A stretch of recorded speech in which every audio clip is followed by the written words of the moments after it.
You are now in the presence of a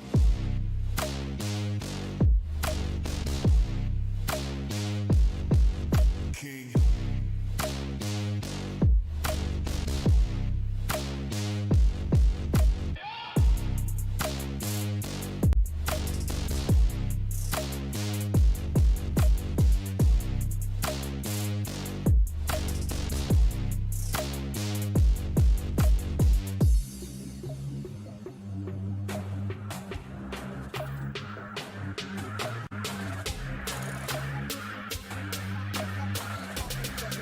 You are now in the presence of a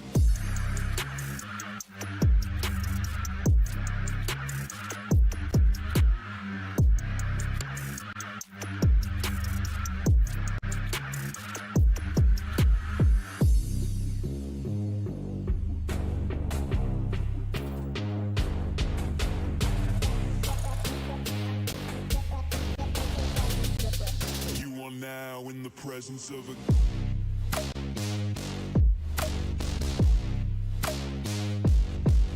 king.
Really been going back to back to back to back to back to back to back, like the neighborhood warriors. I don't miss, I don't play none, I don't diss, I don't say none. I go swish, that's an A1. I eat steak with no A1. Tell the chef I said thanks, tell I'm in the bank. Tell my mom I'm living good, tell my kids don't stress a thing. I go back to back on the drops, drop a lot and she pack the bag. She shot till we drop. I just wake up, I don't say nothing. I'm on go, I don't stay long. I've been up now, that's a case wine. I've been down too, like the day strong. I got summer toys for the summer boy. I keep drummer boys in the summer, boy. I keep making noise. I've been paranoid. This is God body. You can never void. I don't miss. I don't play none. I don't diss. I don't say none. I go swish. That's an A1. I eat steak with no A1. Tell the chef I said thanks. Tell I'm in the bank. Tell my mom I'm living good. Tell my kids don't stress a thing. I go back to back on the drops. Drop a lot and she pack the bags. She shot till we drop. These beats are up and beat 'em. These bags you can't believe 'em. I never saw the country but the money comes from Sweden. I meet 'em then I leave 'em. I wake up fight my demons. I never grew my circle. I can't trust you with my freedom. Give me locked down. Keep you locked out. Only when it's here, you look pop now. I get drops now, on the top now. In the wintertime, still go top down. I get free. I don't go bust and I go plain Jane, watch me ski. Yeah, I see you now, I could tell you watching me. I go ghost, but tell me I'm more like his Lee. Rockstar, baby, turn pop star. I don't miss, I don't play none. I don't diss, I don't say none. I go swish, that's an A1. I eat steak with no A1. Tell the chef I said thanks. Tell I'm in the bank. Tell my mom I'm living good. Tell my kids don't stress a thing. I go back to back on the drops. Drop a lot and she pack the bags. She shot till we drop.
was noticing all these frames got me trimming a knife. Always on some new thing, like riding a bike. Let's do things in one setting, but I don't feel like selling for the time being. When I was young, I used to dream about the palm trees. After the summer achievements, I got a long sleeve. Supposedly, think about it. In reality, you running out of options. Starting to see the coffin with the Bible preach. I'm way ahead on a private beach. My hair bleached on the cover of a magazine. I got the flavor doing push-ups on the coca bean. Doing all the things you can't imagine what it might be.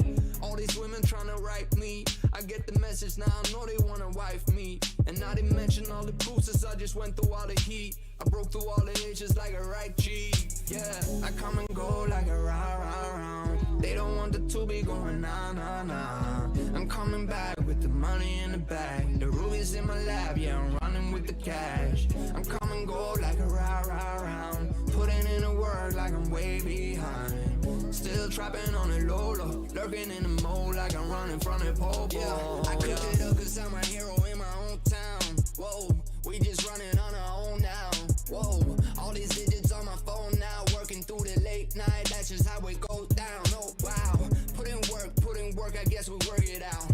Almost summer and the money almost running out.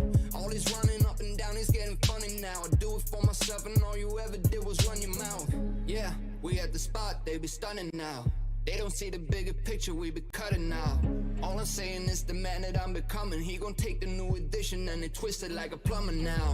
Yeah, I'm out here watching all these phony ones. Yeah, and they be thinking about my own runs. Oh, how they gon' catch me when I'm all around. Oh, I can't see why I didn't call it out. I come and go like a round. They don't want the two be going nah. I'm coming back with the money in the bag. The rubies in my lap, yeah, I'm running with the cash. I'm come and go like a round. Putting in the work like I'm way behind. Still trapping on the low, lurking in the mode like I'm running from the pole, yeah. Yeah, that's been my whole life, you know. Ever since a little kid, I didn't know what to do. They just told me, you done took all your stuff. And they said to me, young 2B, you're gonna have to work hard for it, you know. Ain't no going around it, man. You see what it did to you? Yeah.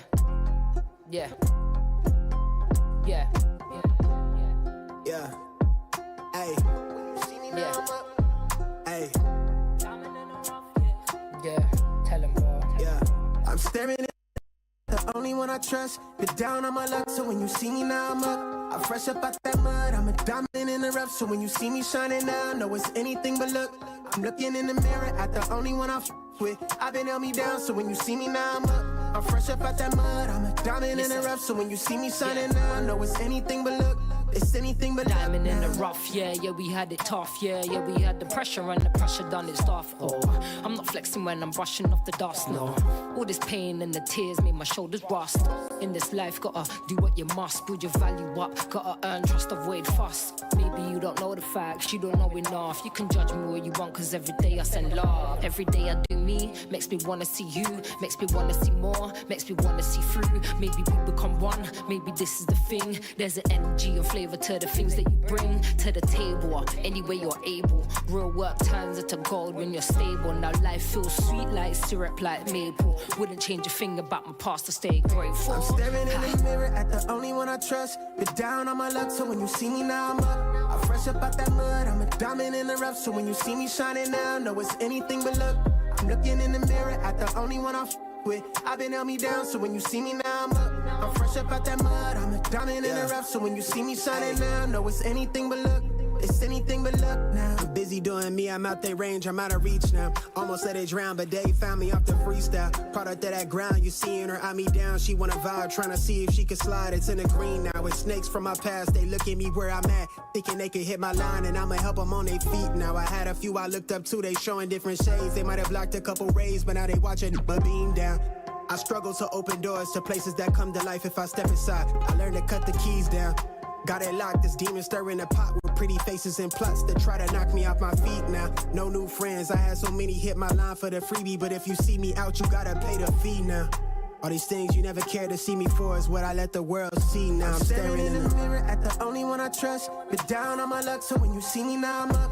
I I'm fresh up out that mud, I'm a diamond in the rough. So when you see me shining now, know it's anything but luck. I'm looking in the mirror at the only one I f with. I've been held me down, so when you see me now, I'm up. I'm fresh up out that mud, I'm a diamond in the rough. So when you see me shining now, know it's anything but luck. It's anything but luck now.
Green light, let's get it.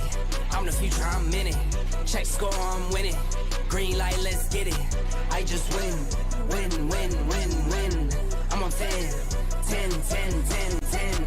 Hello, I'm Himothy. I got the recipe. I got the flow. I got the remedy. I know they do. I know they envy me. Feet on the floor.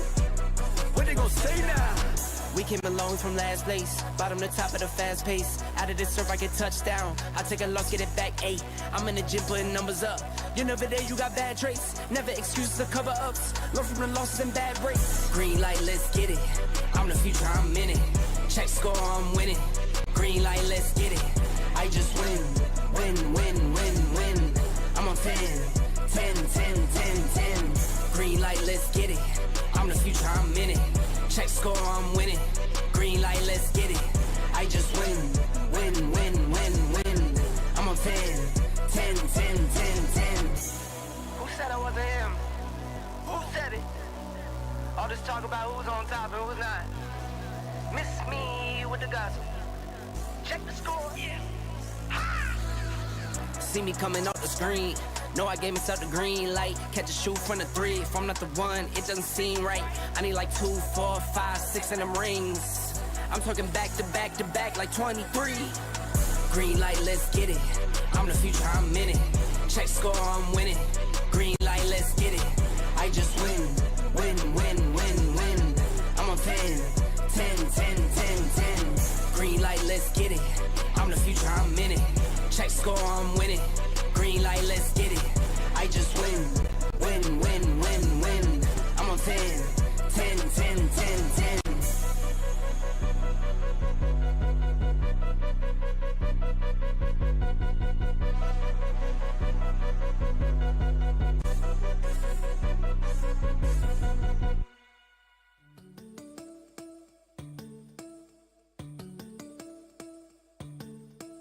Everything around me looks a little great.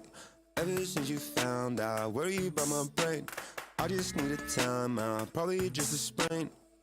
It's okay, baby, it's okay. Got a lot of words you don't know how to say. Pull out all your big ones, tryna flip my face. I give you a big hug, say I'm feeling great. It's okay, baby, it's okay. I don't wanna see you worry, but if you come around too early, if you make my toes too curly, and if you really have on me, baby, can't hold that roll. How to get it so wrong? Get it sometimes you cold on a big problem though, yeah. Cause to me you're an angel. If you ask me why, I say yeah, yo. Everything around me looks a little great. Ever since you found out, worry about my brain. I just need a time out, probably just a sprain. It's okay, baby, it's okay. Got a lot of words you don't know how to say. Pull out all your big ones, tryna flip my face. I give you a big hug, say I'm feeling great. It's okay, baby, it's okay. I'm alright, everything fine, everything good, everything nice. Don't pull the curtain to something uncertain, just living your life. Taking a drive, stay in your lane. Don't veer off, might go insane. Think of your brain as a shelter in place. Don't let no one in, just lock up your chains. Change to be feared if you hear what they're saying. On the news, feeding us views. Never feel good to be tamed. Taking my feet, treated as truth. Ain't it a breeze to forget how to speak and let them do the speaking for you. Learn to feel free and to give your freedom, decisions to be made by the group. Mama told me safer folding. Trying to carve yourself a space. Bend over backwards, let the assholes run us right down the train. Everything around me looks a little great. Ever since you found out, worry about my brain. I just need a time out, probably just a sprain. It's okay, baby, it's okay. Got a lot of words you don't know how to say. Pull out all your big ones, tryna flip my face. I give you a big hug, say I'm feeling great. It's okay, baby, it's okay.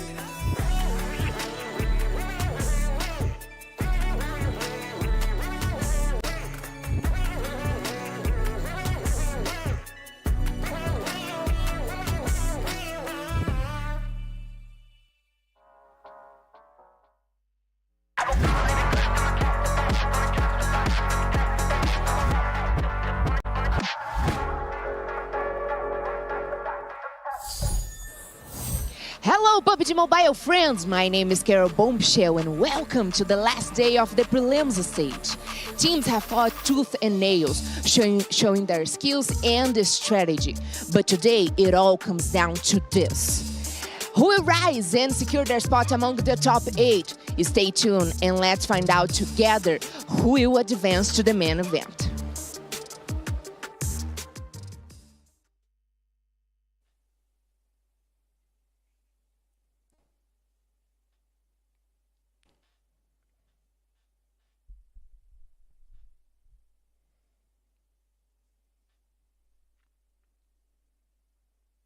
Sitting and watching today, Seven. Just sitting and watching and hoping that the points that they were able to make are able to hold on enough to make it to the main event.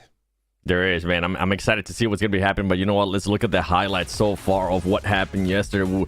I mean, two of the teams that we're talking about, Zebra Masters and Hyper, that were looking to make a comeback day, ended up falling a bit short. And then Virtus Pro, they were trying to turn it around as well, but it was just a little bit too late. Smoke Gaming, though, was the biggest surprise for me.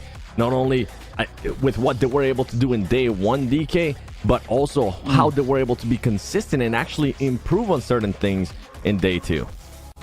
I mean, consistency is absolutely key here. So we are going to be seeing just how well the performance from Smoke Gaming is going to carry them through today, even though they're not going to be here. But the pressure is going to be on. I'm expecting all those Group C teams really to bring in so much heat moving through. And I mean, we were talking about Virtus Pro. We did see an amazing pop-off coming through from them yesterday. But as we know, right, there's a certain time to do things, but of course, I mean, Influence Rage, they also really up the ante coming through their performances. They definitely have. The only thing for Influence Rage that I will say right off the bat was some inconsistent in regards to placing. But the good thing about this team, and the good thing that we got a chance to see yesterday, is that this team does have fragging power, and they don't shy away from going after those eliminations. I think they ended up in 10th place at one point, and even though they ended up in 10th place, they were able to get 9 eliminations. So even whenever they are getting off very early, they're able to still put up some points on the leaderboard. 100%. One of the big things I was really excited to see was none other than the Death Wolves, right? A prelim qualifying team that actually came in here and just straight dominated yesterday. So I'm hoping to see them continue that trend. As a matter of fact, I think a lot of the qualifying teams just outperformed most of the partnership teams, at least at the start of this one. I mean, we'll see how that happens, and of course, in the main event coming up. But right now, it's all about making it into that top 8, DK. I mean, the pressure is going to be on, and I mean, like, we were not, well, at least I wasn't all too sure what to expect to have come through from the teams all the way from the qualifiers. But as we've seen in the previous 2 days, they have been really capable, holding their own, keeping the pressure up. Now, this is where I'm curious to see what is going to be happening as we move through, because we also do have a nice little interview coming up as well. For Death Wolves team, who also did their debut here today. And we want to know what will be the main strategy for the last game tomorrow, because we know that you guys still have a couple of points to go up in our standings. Primeiramente, seja muito bem-vindo, e nós queremos saber qual vai ser a maior estratégia de vocês amanhã, porque ainda faltam alguns pontinhos para vocês conseguirem se classificar. Acho que o dia hoje não foi tão bom como a gente esperava. Acho que tem alguns erros, né, alguns ajustes para arrumar e conseguir chegar amanhã melhor do que chegamos hoje. He said today was definitely not a good day, but they will come back tomorrow, fixing their mistakes. They will talk with the coach, they will talk with their teammates, and tomorrow definitely will be a better day. Is there any team that you guys should worry about tomorrow? Tem algum time que vocês querem ficar de olho, que pode possivelmente atrapalhar vocês a conseguirem essa classificação? Não, acho que não. Acho que só time no spot, né? Como nos primeiros dias a gente trocou no spot e acabou sendo ruim para nós. Mas agora que a gente já tem spot sem contest, eu acho que não tem nenhum time, não. Todos são iguais. All the teams are the same. There's no teams that can bother us because the only mistakes that we have, it's our own. So we already have our spots and we will come for it and we will definitely qualify for the next main event. So yeah, thank you so much for the interview and we are looking forward to watch you guys tomorrow. Muito obrigado pela entrevista e até amanhã. Is the same. I don't know about that. I'm sorry, Jukes. What sound does Falcons make? I think that's how it is now. That's right, ladies and gentlemen, and the Falcons have arrived, and they are going to be here today. So for anybody that thinks that they're going to be able to just walk over them, just keep in mind, this team is 4th place still after not playing yesterday at all. That's ridiculous. You know what was ridiculous also is the fact that he said that we had a bad day today, to be honest. I mean, like, out of all the teams that have only played 6 matches, they're in 3rd place, right? Yeah, they're in 10th on the overall leaderboards. That's because they only played half the matches as everybody else did. So, I mean, Death Wolves are in a great position coming today. Yeah, we see them in the 10th, but they did 45 points in 6 days, out competing everybody else in their group. The rest of the teams, those are the ones that are going to have to put in work today, right? They got to make sure that they make it into that top 8, DK.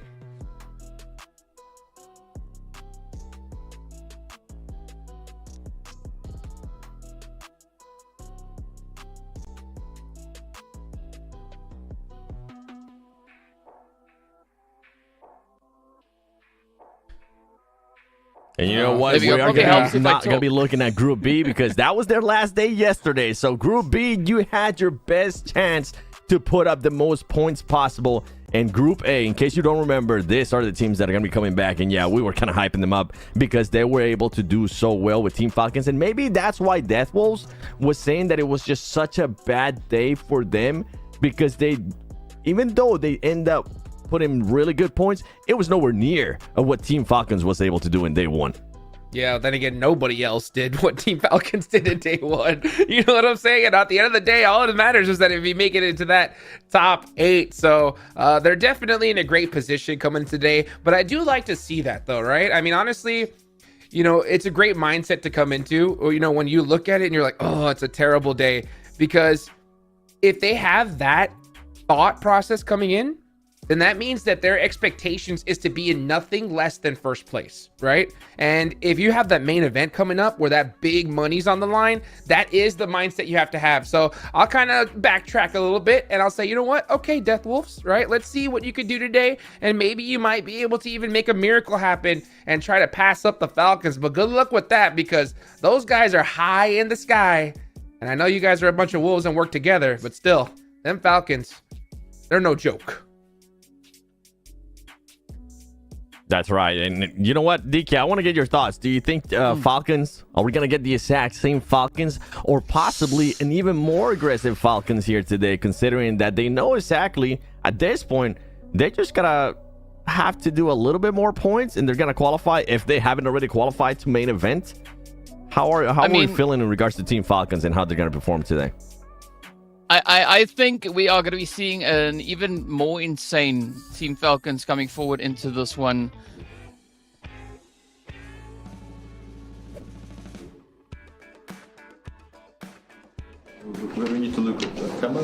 Pode comentar, pode zoar o amiguinho, enfim, pode dar uma brincada, tá? Who is always late for practice?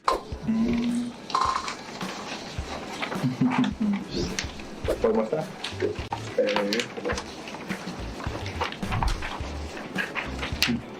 Mostrar? Unânime? Já tá na frente, Jordan.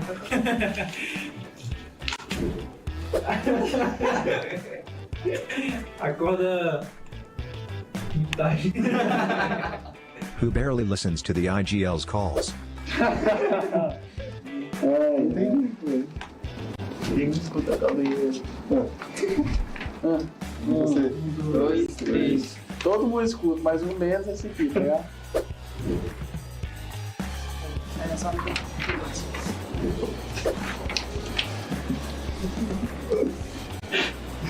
mais nenhum.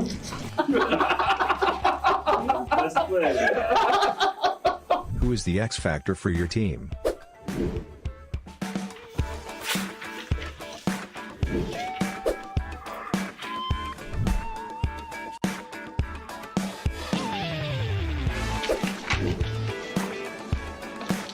É o louco, não, pô. É o único que Who is most likely to sleep during meetings? As perguntas melhor, Rapaz, aqui, se botar a luz muito escura, ele acaba cochilando, viu, da revisão.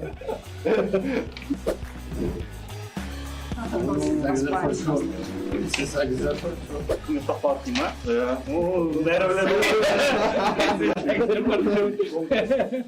Who on your team is the best at handling pressure?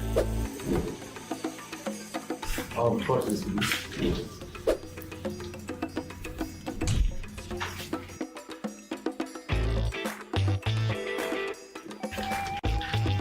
Everyone.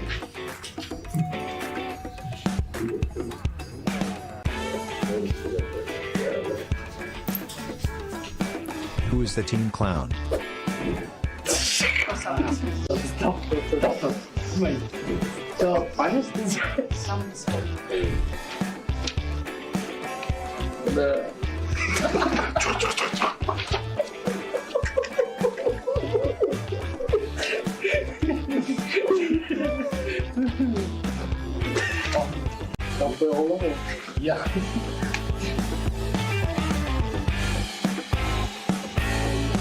Só eu.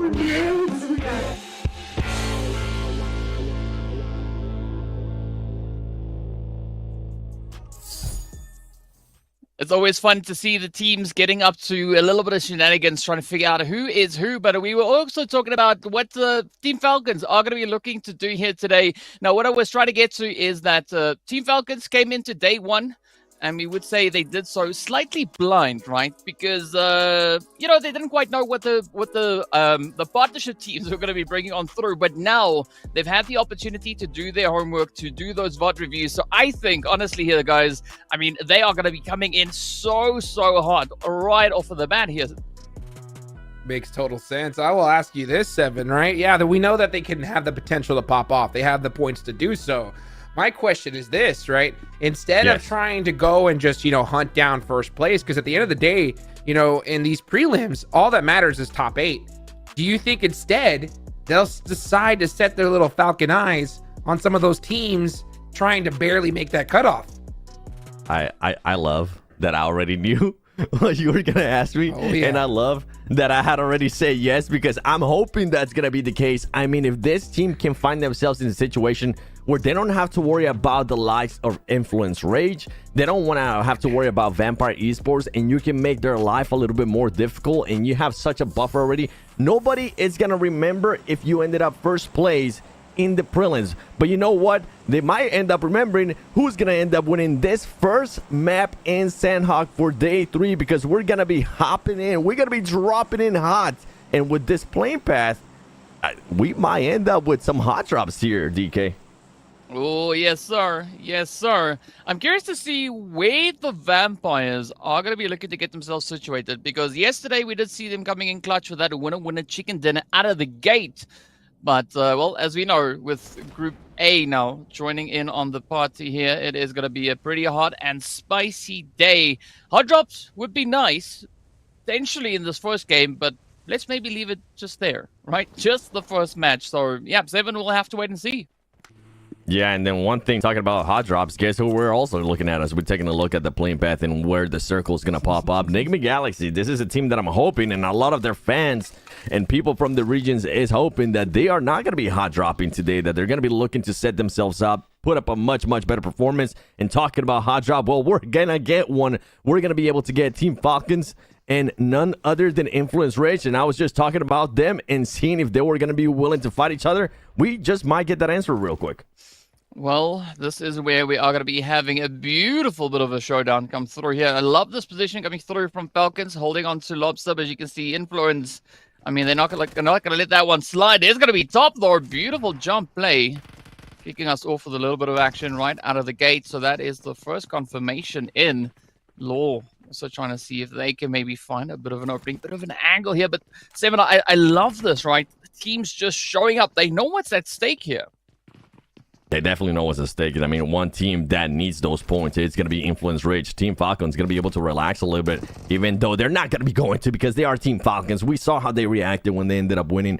And right now, Top is trying to figure out where some of these players are from Influence Rage. The shotguns are going to be out. The one thing you got to keep in mind is some of these players might not being able to loot yet, as we do have another fight going to be ensuing. Team Queso going up against Foot.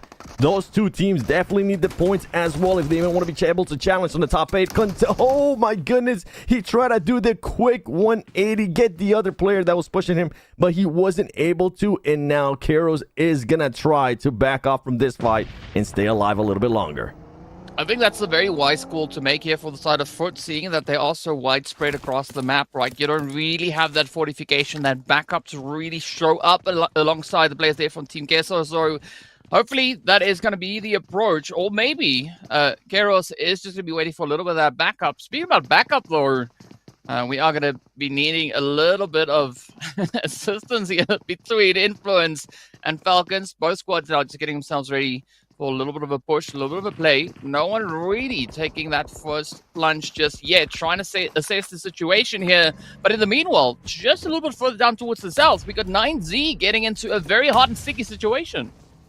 9C going up against Regnum Karya. And Regnum Karya, I mean, there's so many teams that need to have a good game here. We always try to give some teams a map off. You know what? That was in their first day. That was on their first day. As 9C now is going to be finishing off those players there from Regnum Karya. And Regnum Karya, definitely a team that needed those extra points. They're currently 17th place with 31 points. If they want to try to make it in the top 8, I mean, it's going to be a struggle. Now we're going to get into fight. Influence, Rage, a team that needs the points. It's going to get absolutely demolished by Team Falcons. Team Falcons making that look so easy and so good that every single player on that team ended up getting an elimination. And that's the beautiful thing about Team Falcons. Anybody can take care of business if they get put on the spot. Yes, sir. I mean, I almost want to say they're in it to win it, but let's see how this one is going to play out for them, as we do have a little bit of pressure now starting to build up in towards that more centered region of the zone. Regnum Karya, so far having good pacing, but an interesting thing that I've noticed here, aside from what we just saw with the Falcons there, a lot of these confrontations that we are looking at is essentially teams that are sitting right next to each other on the leaderboard, right? Team Kesar, Foot, next, they are side by side. And we did see the same thing also coming through between Regnum Karya and 9Z. But let's see who's going to be the one to reign supreme here, as it is going to be Kairos, just keeping a very watchful eye down on that bridge. Yeah, and with the points, we're talking about the top 8, which are going to be going to the main event. I was guessing that it's going to be anywhere between 75 to 80 points. That's going to be the cutoff. And you can see Influence Rage at the moment nowhere near that. Luckily for them, I mean, we still have 5 matches, but I'm pretty sure they would have loved to have those 4 points out of Team Falcons. And also, how is that going to start playing on the mental of Influence Rage? And also, how is that going to start playing towards Team Falcons, knowing that they just took care of business against Influence Rage? Now we might see a little bit more of what we were talking about earlier, DK, of maybe Team Falcons saying, okay, I mean, we can definitely beat these teams. We know we can beat this team. We just showed that we can beat these teams. How about we try to maybe cut off their rotations? How about we try to surprise some of these teams that need the points and make their life just a little bit harder? Yeah, but the scary thing here, Seven, is that once Falcons get that momentum, they become quite a force, right? So if teams want to maybe solidify some hope for themselves, we kind of maybe have to see, you know, a bit of a push coming in on potentially maybe the Falcons, but I don't think the Falcons are going to let any of that slide or even pass them by. In the meanwhile, we're looking at a little bit of an angle now coming through here between All Gaming, or All Glory rather, all the way down towards that far southern side. Hura also coming through with a little bit of that connection. I mean, this is also going to be a very important play now for Hura, right? They still want to try and climb up that leaderboard. As we can already see, they are situated all the way in 17th place with those 31 points right alongside Regnum Karya. But now, Mafia Ninja, is going to be taking a little bit of damage. And Horror Esports tries to do the push. It's going to start backfiring as All Glory Gaming are trying to fend them off. They are able to knock one player. They need to be careful too, as they could possibly end up getting third party. And here we go with the push. Guapo is going to be trying to find an angle. He's going to be trying to confirm this into an elimination. He's going to be able to spot one player. Can he hit those shots? He's going to be able to knock him. He had a DBS, so he needs to be careful.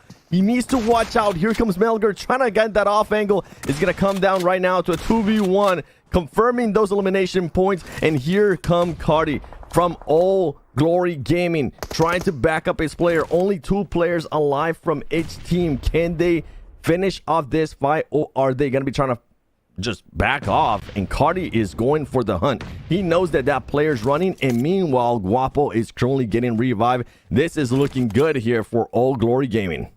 I mean, it could definitely give All Glory Gaming a really good footing here if they can get their player back up on their feet. But Hura still going to be trying to do the business here. You can see Sky looking for the angles. And this is now where things become a little bit more challenging, because they're also going to consider at the same time, how are they going to rotate themselves back in towards the zone? Fortunately, Quarry does seem to be quite open for the taking at this point, as the blue zone is going to be picking up Fran in the process. Guapo back on their feet. Things starting to look a little bit better here, but All Glory not out of the woods just yet.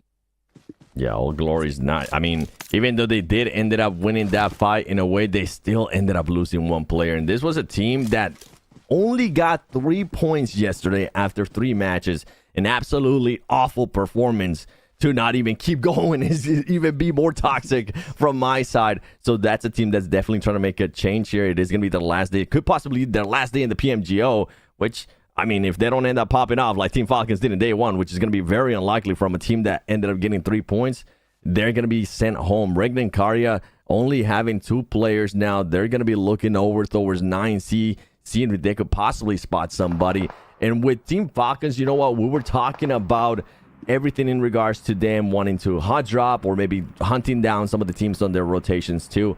I'm pretty sure a lot of the teams currently in Group B that were just able to do barely enough, and I'm thinking right off the top of my mind, Team Liquid, right? They were able to end up with 71 points at the start of the day. They're currently in 5th place. My guesstimate is going to be 75 to 80 points is going to be the cutoff. So if that actually stays, Team Liquid wouldn't be able to make it. But what if Team Falcons starts doing so well and gets so many points? And this was the conversation that I was having with Hajux too, that they actually stop some teams from getting those points that they need. And it kind of helps out some of the teams from Group B. I mean, they definitely have the capability to pull off a maneuver like that, right? And I think it's going to be interesting to see how they plan to play out this whole situation here. But, I mean, you were talking about All Glory as well, right? If they have a good day, you know, things could definitely work out for them. But they also have a lot of power because they find themselves in a very similar situation. I mean, they can also control who gains points and who doesn't. If they go on the hunt, some magic could start to happen there. So, yeah, I think there is going to be a lot of interesting things happening out on the battlefield here today. Speaking about interesting, though, Enigma Galaxy also now starting to make their way on up, and they've decided to not go for the hot seat today, right? They want to play a little bit more of a calculated approach, not going to be rubbing shoulders with other teams unnecessarily, I would say. Yeah, they're not going to be looking to do that at all. I would like to see how Enigma Galaxy is going to be performing whenever they do have to push out of a set spot that they are. That has been their biggest weakness last year. Kind of glimpse of it on day one as well. And this team is just not performing that well in regards to that. Now, Furia, a team that that's going to be looking to contest there on the top 8, looking down on Team Queso. Team Queso from yesterday from Group C, not having one of the best performances ever. They didn't even end up one time in a top 4 situation. They were able to finish in the top 5, but only with 3 elims. So it's not going to be enough. We need to see a little bit more proactiveness, a little bit more urgency out of all these teams that are wanting to do something. But when it comes down to Sandhawk, it's easier said than done because there's just so much madness. Look how close these teams are going to be. And if you do get into a fight, a lot of the stuff that we've been seeing on the first 2 days is you're going to more than likely get third party. So if you do get into a fight, try to finish it as quickly as possible. Yeah, you're definitely going to have to try and do it as efficiently as you can. But I'm going to be looking up on towards the Vampires there as well that we did see sitting up towards the northern side of Zone. It does seem like they are maybe cooking up a little bit of something there, right? They've got a little bit of a setup. I think it's also one of those teams that we are really expecting to start popping off here today. But I think a lot of the focus is also then going to be over on towards the Death Wolves, right? As we did see Guazor saying that they had a bad day yesterday. So, I mean, if they considered yesterday a bad day, I want to see what a good day looks like because, I mean, they were playing quite an aggressive bit of action, bit of gameplay as we saw coming through from those qualifiers. And then, of course, yesterday, they got that first and second place positioning. Yeah, and I wonder if they're maybe talking about possibly being a little bit more aggressive, getting those extra eliminations. So what it was, because as you mentioned, it was a fairly good day. It wasn't nothing along the lines of what Falcons was able to do in day one, but not bad with their positioning. First place one time, they ended up with 6 eliminations. They ended up with the second place as well at one point in Erangel with the 5 eliminations. But then they have some matches, and these are the ones that I think they're maybe reflecting on. The first Sandhawk, they ended up in 11th place with only 2 elims.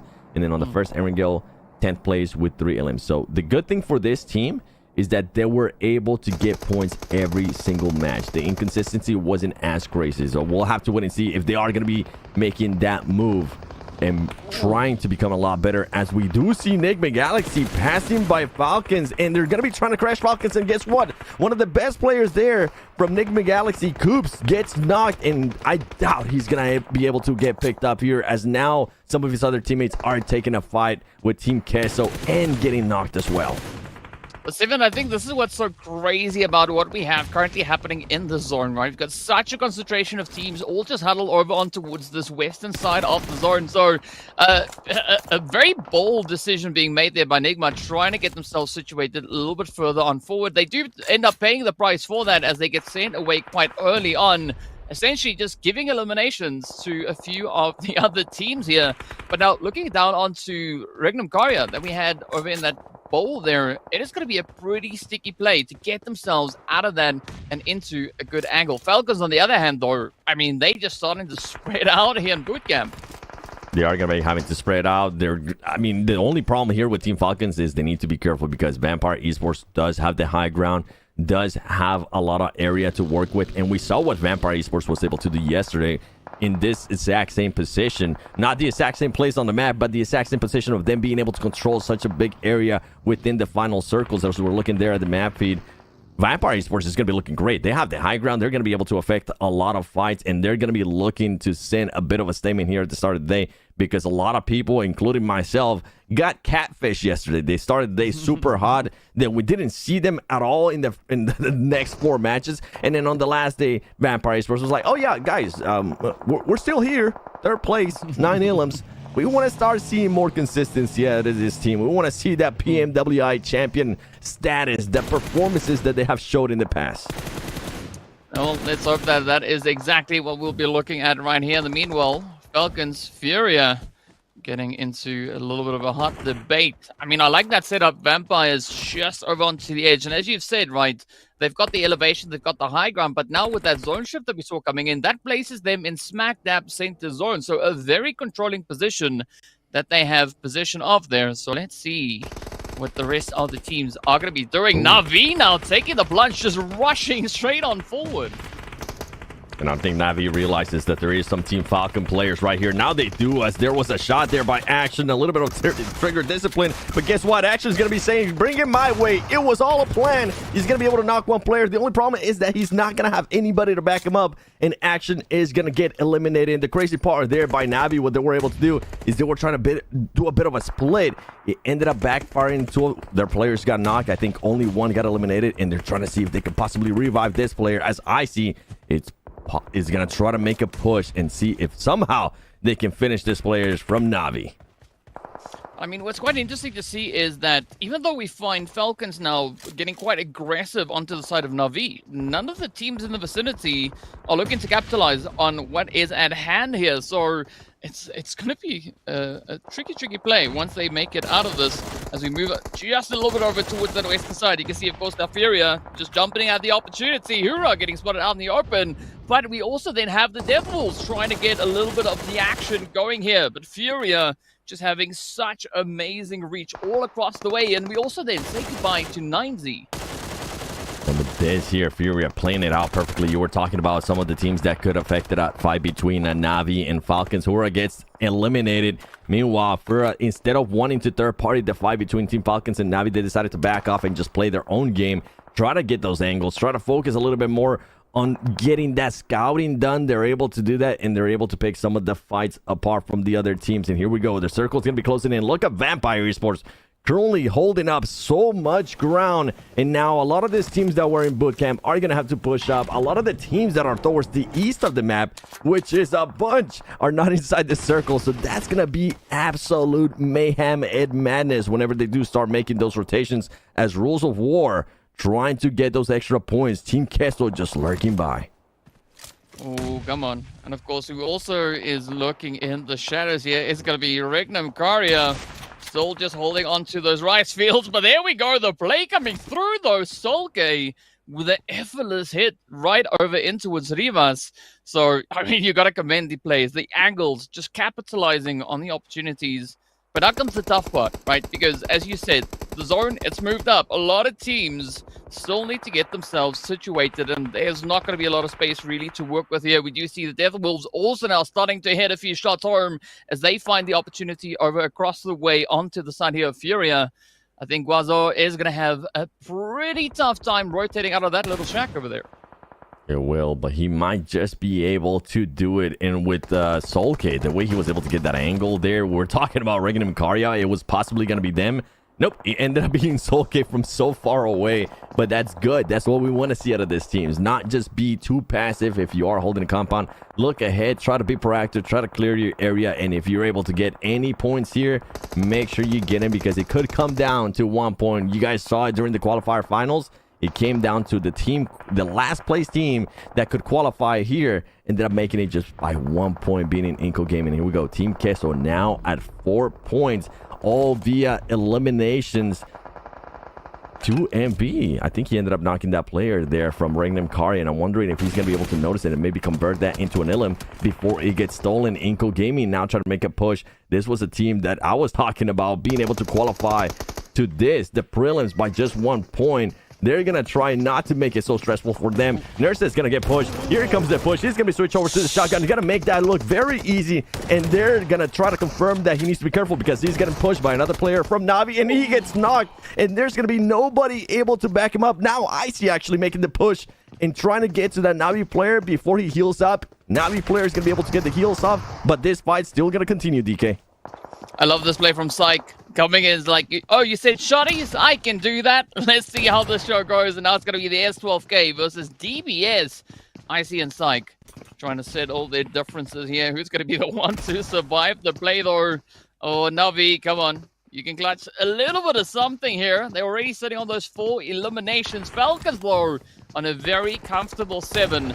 Let's see how this one goes. Oh, almost a no-look tap coming through from Icy, as they do send Navi on their merry way. Vampires, in the meanwhile, they now going to be looking to lock down the zone as Inco tried to push on forward all the way from that sudden side. Inco is trying to make that push. The good thing about Vampire Esports, they were holding up so much ground that they could end up surprising Inco Gaming here with some of the off angles, and that's exactly what ended up happening, having to force Inco Gaming to just push back down. Vitali being the only player alive now at this point, and look at that. Vampire Esports is looking great right now with the positioning that they're holding. They're able to see anybody that gets close to them. They're going to be able to make sure they knock them and confirm that into an elimination point. They're currently sitting at 4 points for themselves. They're not going to be mad at that, as we do see the play zone starting to take some of the other players. Icy, the only player alive from Team Falcons, and Team Falcons, even though they might not be able to win this match, they do end up with 8 elimination points. Oh, I mean, 7 at this point, it is going to be so dang challenging to dethrone this position coming through from Vampires. As we can see, they still rocking a full squad, a full piece. I mean, what a presence. Effortless throw down onto the side of the Euphoria, as it is now, well, the Death Wolves going toe-to-toe, head-to-head with the Vampires. Both teams, they've had their plays. They've had some amazing performances. Each of them now going to be looking to secure the finish here for themselves. It is going to be a 3v4. I think 7 at this point, it is looking pretty good on the Vampire Esports side. It is going to be looking good, and Death Wolves is allowing Vampire Esports to get way too close here. I thought they were going to be trying to get some off angles. I thought they were going to be trying to surprise some of the players, and this player right here, Wezo, might be able to actually do it, as he's going to be taking some shots there to Tony K, trying to confirm that elimination. He's not going to be able to, but there's still Vampire Esports still has one player on top of the mountain, on top of that hill, trying to get those off angles, and I think that's what Death Wolves was worried about. They are going to be able to knock that player that we mentioned. Stone's going to be now pushing in, and I think they might be able to get this reset. They're not going to be able to. Newsy gets knocked as well. It went from looking so well to Vampire Esports that now they're going to be trading back and forth, and guess what? It's going to turn into a 2v1. It's Obscure from Dead Wolves is the only player alive, and you have Schweppes there at the top trying to see if he can possibly get those shots, and guess what? Nobody's going to doubt that, as Vampire Esports go back-to-back wins in San Haakon, back-to-back days, ladies and gentlemen. We just need to start seeing this out of Vampire Esports in some of the other maps, in Erangel, in Miramar, but that is how you want to start the day. I mean, what a phenomenal start. You got to give up the Schweppes, though. Hitting the headshot at that range, I mean, it's not easy, right? It is definitely not easy. So that, I think it makes that Winner Chicken that is just even more impressive. But, I mean, a very strong start coming through here from the side of Vampire Esports. And you've said it, 7, right? Now they're going to translate the success that they've shown on Sanhok into the other 2 maps, because it's going to be of the utmost importance to them here. Yeah, and the thing is that as surprised as we are with Vampire Esports as their lackluster performance yesterday, they did end up with that chicken dinner. They were able to still put up 38 points. And if the guesstimate is going to be right with 75 and 80 points, this team just needs to keep on doing what they're doing, because as much as we are judging them, as much as all the viewers are judging them, it is going to be for top 8 in this situation in the prelims. It's not about who's going to end up being in the first place. The prize pool, as Hajux were mentioning, is not going to be different. You just have to make it to top 8. And if they continue doing this, it's going to be just enough to actually get into top 8. Yeah, that's going to be the goal. That's going to be the aim of the day. And as we saw coming into this lobby, there was only one team secured in the top 8, right? Falcons, they were the only crew holding on to that, so the pressure is on for everybody else playing here today to secure that seat. And I mean, as we've seen, the teams, they are ready for action, they are ready for pressure, and Falcons action just bringing in so much of that right here over in the warehouse. Oh boy, Jukes, how are you feeling after that Sandhawk? Was it everything that you were expecting and some more? I mean, I saw some things that I was hoping to see. I saw some things that absolutely shocked me. The first thing is, off the rip, Influence Rage dropping onto the Falcons.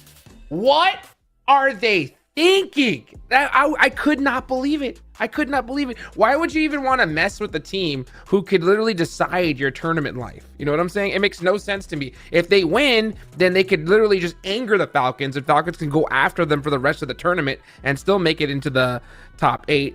And if they lose, then you just fed the Falcons and crushed yourself from another game that you desperately needed points from. So that shocked me off the rip. And then you have Vampire coming out with 9 eliminations and the chicken dinner. What more could you ask for? Now, we saw them dominate, like you mentioned, in Sandhawk yesterday, but that game, though, who knows? That could just be enough to already rocket launch them into that top 8. We'll have to see if they're going to be able to hold on, though, here, 7. It's the same pattern that we're starting to see with Vampire Esports too. If they're able to get in just such a great position, this team is just so well at being able to hold all those angles. Oh man, it's so crazy. When these guys get hot, they are just really difficult to stop. And the first chicken winner in the hands of the Vampire Esports. And I'm here with the coach, and we are going to talk about this last match. Okay, thank you so much for being here. And I want to know, instead to hunt out the top, are you guys focus on you guys focus to make the cut among the top 8, maybe set a new strategy for today, working on rotations, because you got the first chicken dinner, but you still start the day in the 13th position? So honestly, today we just focus only on the top 8 first, because we on this tournament it's very hard to compete. So many team is good, and so many things like a circle is very shrink, and it's so hard. So today I think it's depend on the game. So we try to focus on sometimes playing is, sometimes it's playing on the middle, because you have to adapt in game. Yeah. So I hope my player doing well and we get the top 8 today. Awesome. And people talk a lot about one of your players, who is Tony K. He's probably a star of the team. And do you think it's too early to say, but do you think he can run to be the MVP for PMGO? That's appreciate that, but I think he will do his best, because MVP, anyone want the MVP, but I think if we can do like more teamwork than the individual work, I think it's more better. So I hope Tony K will get the MVP, or maybe someone else in my team. Let's see. Thank you so much, Sir Tanek, and that's it. We'll see you guys again in the next match.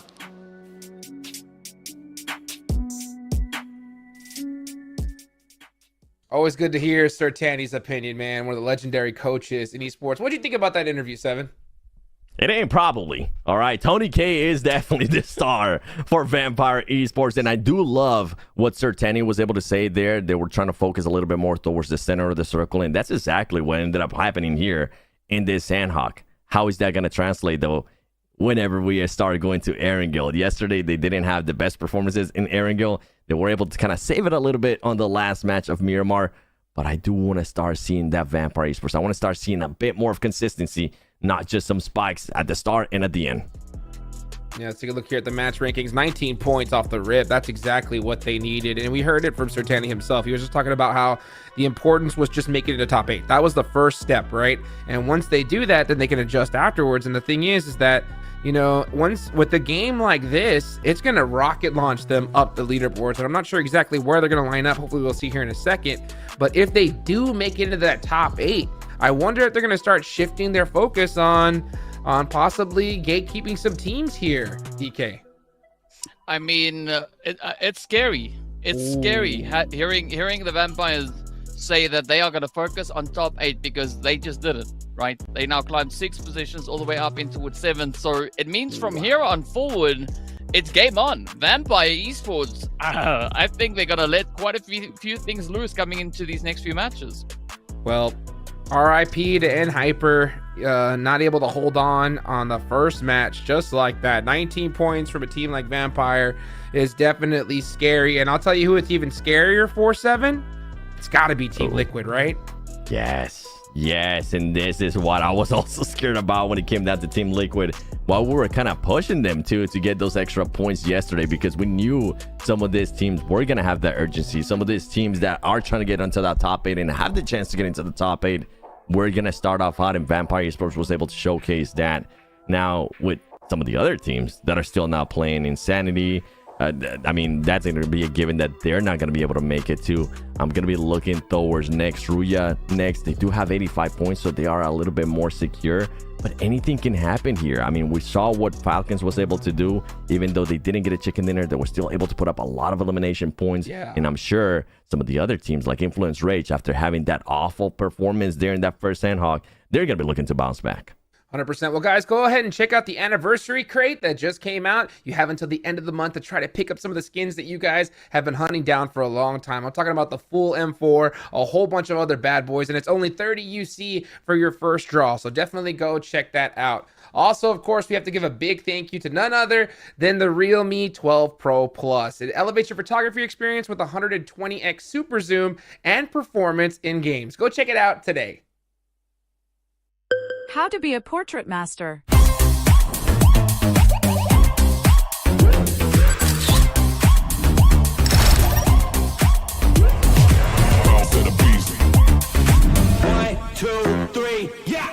in the streets, I'm a boss till I call. Bounce in the beast, I'm a boss till I fall. I'm a boss on the beat, I'm a boss, spit it raw. I'm a boss, keep it G, and I walk in the talk. I'm a boss.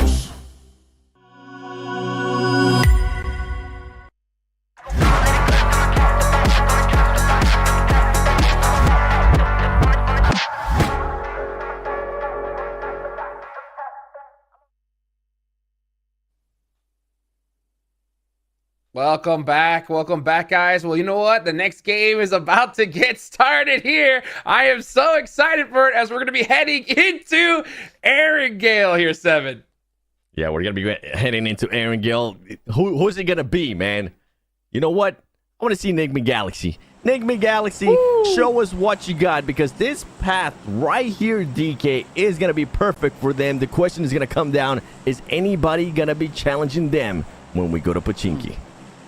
I think that is going to be a very interesting question to see the answer to, because I don't know what the answer is, whether or not anyone is going to be looking to challenge them in Pochinki. But, I mean, yeah, Enigma Galaxy, we want to see that step up, because as we've seen so far already, right, the last time we had them in the first irregular of the day, they ended in 13th place with that one Elam, but we know what happened there, so we won't talk too much on that. Let's see whether or not the teams are going to be looking to change things up. So far, it does seem like we are having a very regular kind of drop-off, right? Teams going to either sides of those flight paths, but an interesting one there from Falcons, looking to get their play started all the way down over in towards Nova Rep Noya.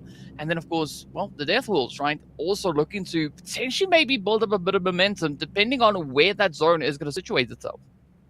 Yeah, and I think with Falcons, I wonder if they were hoping that Navi was going to be dropping over there too. There was nowhere near him, and there we go. We get the first circle. It's going to be towards the main island all the way to the west. So a lot of teams going to be able to rotate, and I wonder who's going to be rotating quickly. You're mentioning Death Wolves. Death Wolves is going to have to cross some bridges here, and I'm starting to see Team Queso staying within that west bridge. Could we end up seeing some kind of bridge camp we'll have to wait and find out as the game does continue on. We're talking about Enigma Galaxy. I think the main reason why I want to see Enigma Galaxy and what they're able to do if they're not getting hot drop in Pochinki is because they're going to be able to play a bit more of their style. They're going to be able to do a little bit more scouting instead of doing what they were doing last time, which was just getting out of a fight, not having that many heals, and going in absolutely blind in their rotations. And with that extra time, we do expect them to do a lot more stuff. With the extra scouting, we do expect them to find much, much better positions. I mean, so far things are looking pretty good, especially over onto the side there of Enigma Galaxy. They are uncontested, so no team really to worry about within that Pochinki region. We do see Fireflux just going to be holding a little bit further up towards the north, almost up in towards Rozhok. Regnum Karya also having a decent bit of a spread here, but an interesting rotation coming through here from Inco. I mean, they saw Everest is open, then they were like, you know what, we don't have loot, we don't have weapons, we've got nothing. Oh, we're going to try and claim Everest. And they're going to be going for... Remember what happened last time when Team Falcons was able to take advantage of that Everest finish? Boy, it worked out wonders for them as they were just clearing teams left and right, and it was one of their biggest wins. One of the biggest wins that we have actually seen in this tournament so far in the prelims. I think they ended up with something along the lines of like 18 elims. And here we go. This is just... I'm not used to this. Pinch me, DK. Am I dreaming right now? Am I seeing this right? Is this Enigma Galaxy in Pochinki? But there's no hot drops. Obviously, DX is not going to be here because they're in Group B, which it's kind of nice for them. But there's no other team wanting to hot drop this. I'm liking it. Okay, let's see what can happen here with Enigma Galaxy. I mean, I'm squinting my eyes to just make sure that what I saw was 100%. And I mean, it turns out that's true, right? It's just Enigma there with the whole entire Pochinki for themselves. Yeah, it's like you were saying, right? This gives them the opportunity now to play strategy as opposed to, you know, having to contest for possession of Pochinki itself. But the rest of the teams, I'm still going to be looking at what the rotations will be. I mean, we were talking about the Wolves a little bit earlier on. They are most likely, I think, going to be opting for that Western Bridge, and Team Queso, they're looking to get themselves set up there. So there could be a little bit of head bumping going through as the teams start to push on forward, but it doesn't seem like Death Wolves are going to be looking to make any of those plays just yet. And earlier we saw Inco rotating over atop of the lovely Everest there, but it seems like they've also then decided to move down in towards Georgiapol, right? We got Furia kind of sharing that position with them, and speaking about sharing is caring all the way over in Yasnaya. Yeah, we had Hura Esports there against Influence Rich, and a team that wants to get those extra points, especially after getting a little bit embarrassed there with what Team Falcons was able to do to them in bootcamp on that first match of San Juan.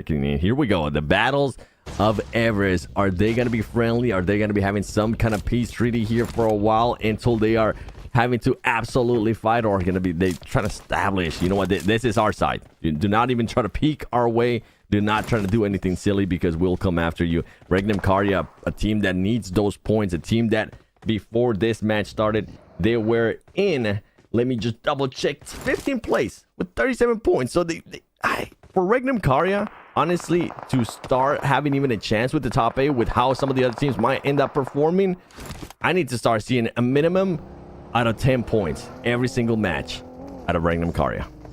Yeah, and this is where they need to be careful because, as we can see also, Furia, they are just a few slots above them, sitting on 44 points. So, I mean, if they're not careful, they could definitely be handing them a few points on a silver platter. Speaking about platters, though, 9C are going to be rolling on up, coming in hot as they just fly on through into the zone.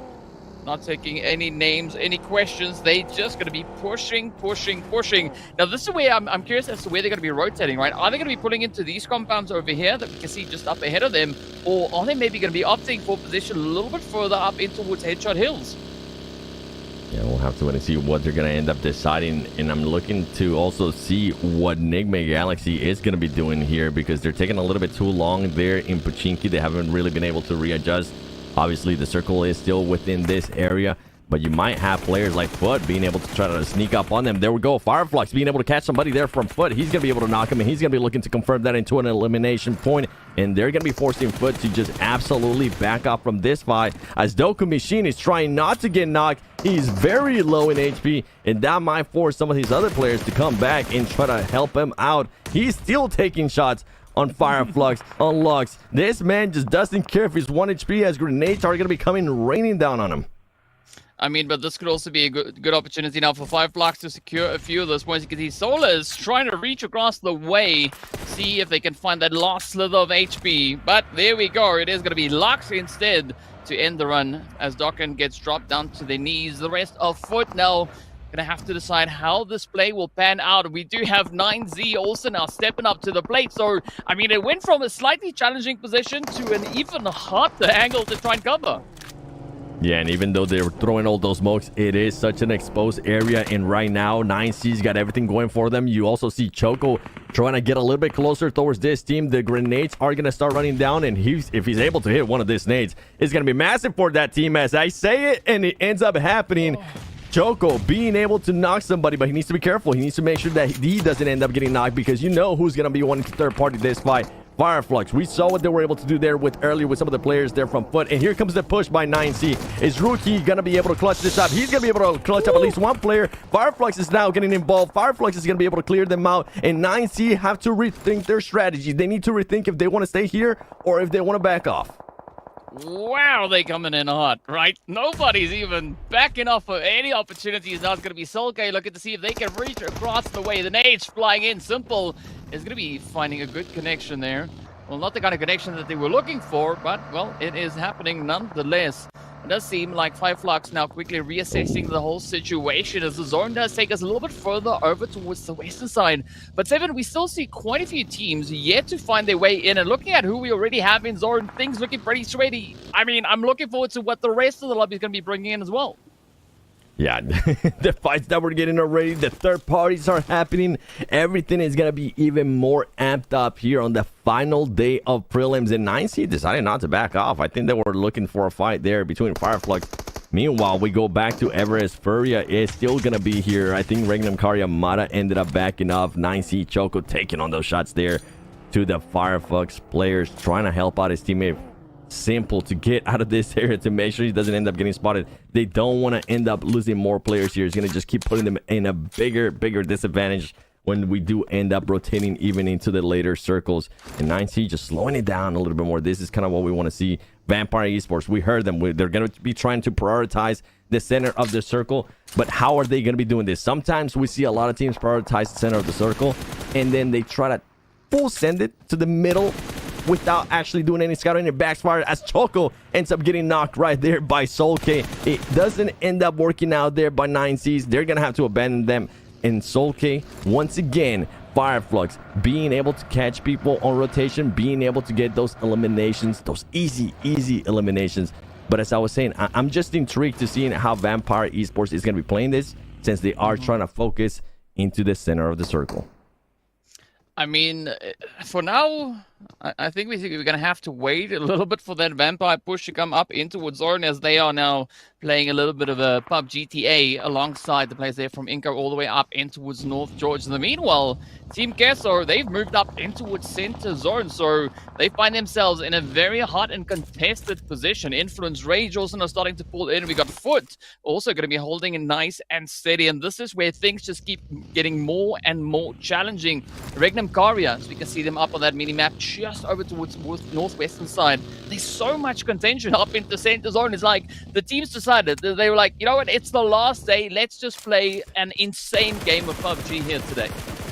And I'm all for it, as Furia is going to be getting caught there, trying to go for a vehicle. Risky push, man. Trying to do that without putting down any smoke. 9C currently has 2 players down. You know what? Make that 3 players eliminated, as it's only going to be just one last player there from 9C. Regnum Karya currently getting absolutely cooked, though. Could this player from 9C could scream, clutch up this 1v4? Anything is possible. We've seen it before, but he needs to be careful because there are teams close by. Influence Rage being one of those teams, very close by, trying to third party this fight. 9C not being able to turn that knock into an elimination, but you know who is going to be looking to turn this knocks into eliminations? Influence Rage, as they're doing just that, being able to knock some players from Regnum Karya. And I wouldn't be surprised if right now we see Influence Rage just full sending it to these teams and making sure that they collect those extra points.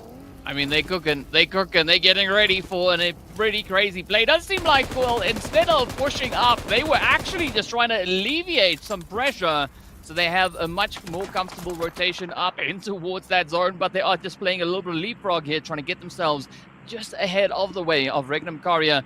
As you can see, still quite a few teams yet to push on through. We got Nigma as well as the Falcons now pushing in from that southern side. Navi going to be opting, I think, maybe for a much wider rotation in the meanwhile. But Regnum, they've been able to get themselves a steady hold on this compound, right? Furia not going to be contesting them all too much, but instead it is going to be Furia now running over in towards the Death Wolves. Team Kessler also right here alongside them. Everybody's just going to be fighting each other here as Death Wolves currently has one player knocked. They're going to be trying to breach this compound. They're going to be trying to see if they can possibly pick up his teammate, but I don't think they're going to be going for it. He's throwing those Molotovs. He needs to be careful. His teammate's still right there. And on top of that, he's getting nades thrown at him. Nigma Galaxy going to have to push off there with that sniper tower. And here comes the push. Death Wolves now having a lot more players there to their advantage. Pappy Potro trying to peek. See if he can get an angle. He's going to just barely evade that grenade, but he is going to get spotted. Here comes the other nade from Rataboy. He's going to get knocked. Great play there by Death Wolves, as now the numbers are on their advantage. They need to try to make this push, and they need to try to make it quickly because Navi is on the horizon. Navi is looking to third party this fight, and they're doing just that. Yeah, the play is in their hand now. They got to make the magic happen. It's going to be Obscure quickly just trying to reposition here. This could potentially maybe even be a breakaway opportunity, but Koopslo is going to be met with quite a nade all the way there from the side of Influence. Navi also out in the open trying to pop off at whoever is moving ahead of them. We also did see quite a bit happening down on towards that southern side of the zone, right? We did have a little bit of an altercation between Nigma Galaxy and the players coming through from the side of Falcons. Now, Navi, well, they're done with waiting. They're going to be looking to break down a few doors. And, well, Team Kessler, they're going to be on the receiving end here. Yeah, and if Navi was one of those teams that's trying to be hopeful, trying to show a good performance here, this is what they need to do if they want to make it into the top 8. Because you can see there in the leaderboard to your right-hand side, only 26 points for this team. They need a lot more. The top teams are going to continue to get those points, so it's going to be a lot harder to catch them. But anything is possible here in PUBG Mobile Esports. They got some good points on Death Wolves, and now they're trying to secure this extra points here on Team Queso. And earlier, we did end up seeing Coops getting eliminated as he was trying to make a rotation. That is now the second time that Coops is the first player from his team to get eliminated. Not what you want to see at Enigma Galaxy, considering that he's usually one of the strongest players for that team. We're going to have the circle closing in. Let's see what's going to happen here. And it's going to be none other than straight down to the center, a little bit to the left. A lot of teams are going to be inside, and it's going to come down to who can dominate the most here. We see Navi taking on those shots. This player, Milos from Team Queso, getting so lucky that he's just in the right spot in the corner as the Molotov is not able to touch him. And you have, meanwhile, Navi players running away with fire on their back. I mean, Psych getting psyched down on that one, but up comes Puncher King now looking to follow through a little bit. I mean, some interesting parking that we see here with the vehicles up on the roof. I guess that's free parking all day long, but now let's see whether or not Milos can actually hold on to the defensive here. It's going to be M2MV rather, right there behind them. Push coming in. All right, so the first compound is clear. They now know where they need to go. Milos trying to just uphold a little bit of the position here, coming through with the DVS. It's going to be Molly's, but it doesn't seem like they found any angles just yet. Navi, though, getting ready to jump. And they have the numbers. They're trying to get the angles here with 6. Are they going to be able to do it? Milos, though, he's going to turn the numbers around as he ends up getting one player knocked. And there you go. That's all it took. Navi had to wait for them to get one of their own players eliminated. To find that opening is going to hurt them a little bit, but now they have great control of this area. And a team that we haven't seen much of so far is going to be Team Falcons, and now we're going to be getting some action out of them. We have All Glory Gaming passing by. This is a fight that you do not want to get into, All Glory Gaming. Just keep going, keep driving, and get out of there as Team Falcons is looking to secure a lot of this area and control pretty much the southern part of the map at the moment. Well, they're going to be making the push here to Old Glory Gaming. Here we go. They were able to spot him. They didn't let him go. Those shots are going to be coming in. Action is able to back up his boy there. I see it. He's going to be getting picked up. A little bit scary there for Team Falcons. They don't want to end up losing any players right now. But now that they were able to clear that team, they're going to have just a lot of control there towards the side of this circle. I mean, that was just to get the blood flowing again, right? They just want to make sure that they are as hyped up and ready to roll as they can be. Interesting position coming through here from the Wheels of War. Also just going to be holding on towards Gatka over on towards that eastern side of zone. If the zone is going to be kind of pulling in towards this eastern side, this could be quite a bit of a position to utilize, but we'll find out soon enough where it is going to be taking us. Meanwhile, decent spread. Inco also about to, well, bring their contribution as they are dipping up in towards the zone. Quite a contested region that they're deciding to rotate up, right? We did see Hura up there. We got Fireflux. We got Nigma also just off in the distance, but it does seem like Inco Nene Bete finds themselves a little bit of that Malik action. 1 down, 3 more to go. Nene Bete and Inco team looking to get a lot of points. Hooray Esports, another team that's looking to get a lot of points, but it's not looking good for them. As you mentioned, one of the players is currently knocked. He's going to end up getting picked up. Inco now making a push. Vitali trying to get those off angles. He's going to be able to knock one player right there. He does end up getting knocked, but they do end up trading. 2 players are still alive there for Hura Esports, still standing. And Inco now trying to make this push. Now trying to clear this area. And if they do end up doing it, they need to do it quickly. This man is an absolute magician as he was able to run there through the fire. And Hura Esports making sure that they clutch up all these points and try to recover as fast as possible. Fireflux trying to get a little bit lucky here and see if they can possibly get some cheeky eliminations. Yeah, that was Nene Bete now deciding to get the heck out of dodge, but it is going to be Fireflux looking to clean it up as Lux and comes in quite aggressively. It is going to be Ketch also setting up a beautiful position just over towards that southern side, but let's see whether or not Fireflux can flush them out. The first hit is in. That is going to be Nofia down on their knees. Ooh, a little bit of a trade through the window. Malik looking to see if they can find even more of a continuation here. Solus quickly having to patch themselves up, but it's going to be Sky letting the nades loose. Lux is dodging all over the place as Mafia Ninja gets dropped to their knees, but now it's down to 1. Fireflux, they know it is just around the corner. They just got to make that extra little bit more of a push, but let's see whether or not they'll be able to get it. Up comes the opportunity now. The angle is there. 1 now is all that stands between Fireflux and yet another squad wipe. Sky trying to figure out where it's going to be the best place to hide. But the trade-up is there on towards Lux. 1 more coming through. Absolutely insane play coming through here. Sky tries to defend, but it's going to be a 2v1. And they will not be making it out of that one.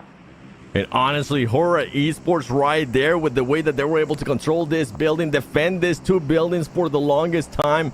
I am impressed with what they were able to do. Sky, the main player, the main MVP out of that team, trying to clutch up those extra points there. He was able to clutch up at least 1 point there from Fireflux, and Fireflux not going to be happy that they ended up losing that 1 player. And guess what? We're talking about earlier about Vampire Esports, what they were going to be doing if they were going to be prioritizing the center of the circle here in this match. They're playing this out very, very well, because right now, with the way I'm looking at the map, you don't want to be anywhere near the center of it. And they're looking to get into other fights as well, trying to see where Navi is going to be coming in from. And keep in mind, Navi is down 1 player. Vampire Esports will have the numbers advantage. Another team we haven't really seen much of, Royals of War.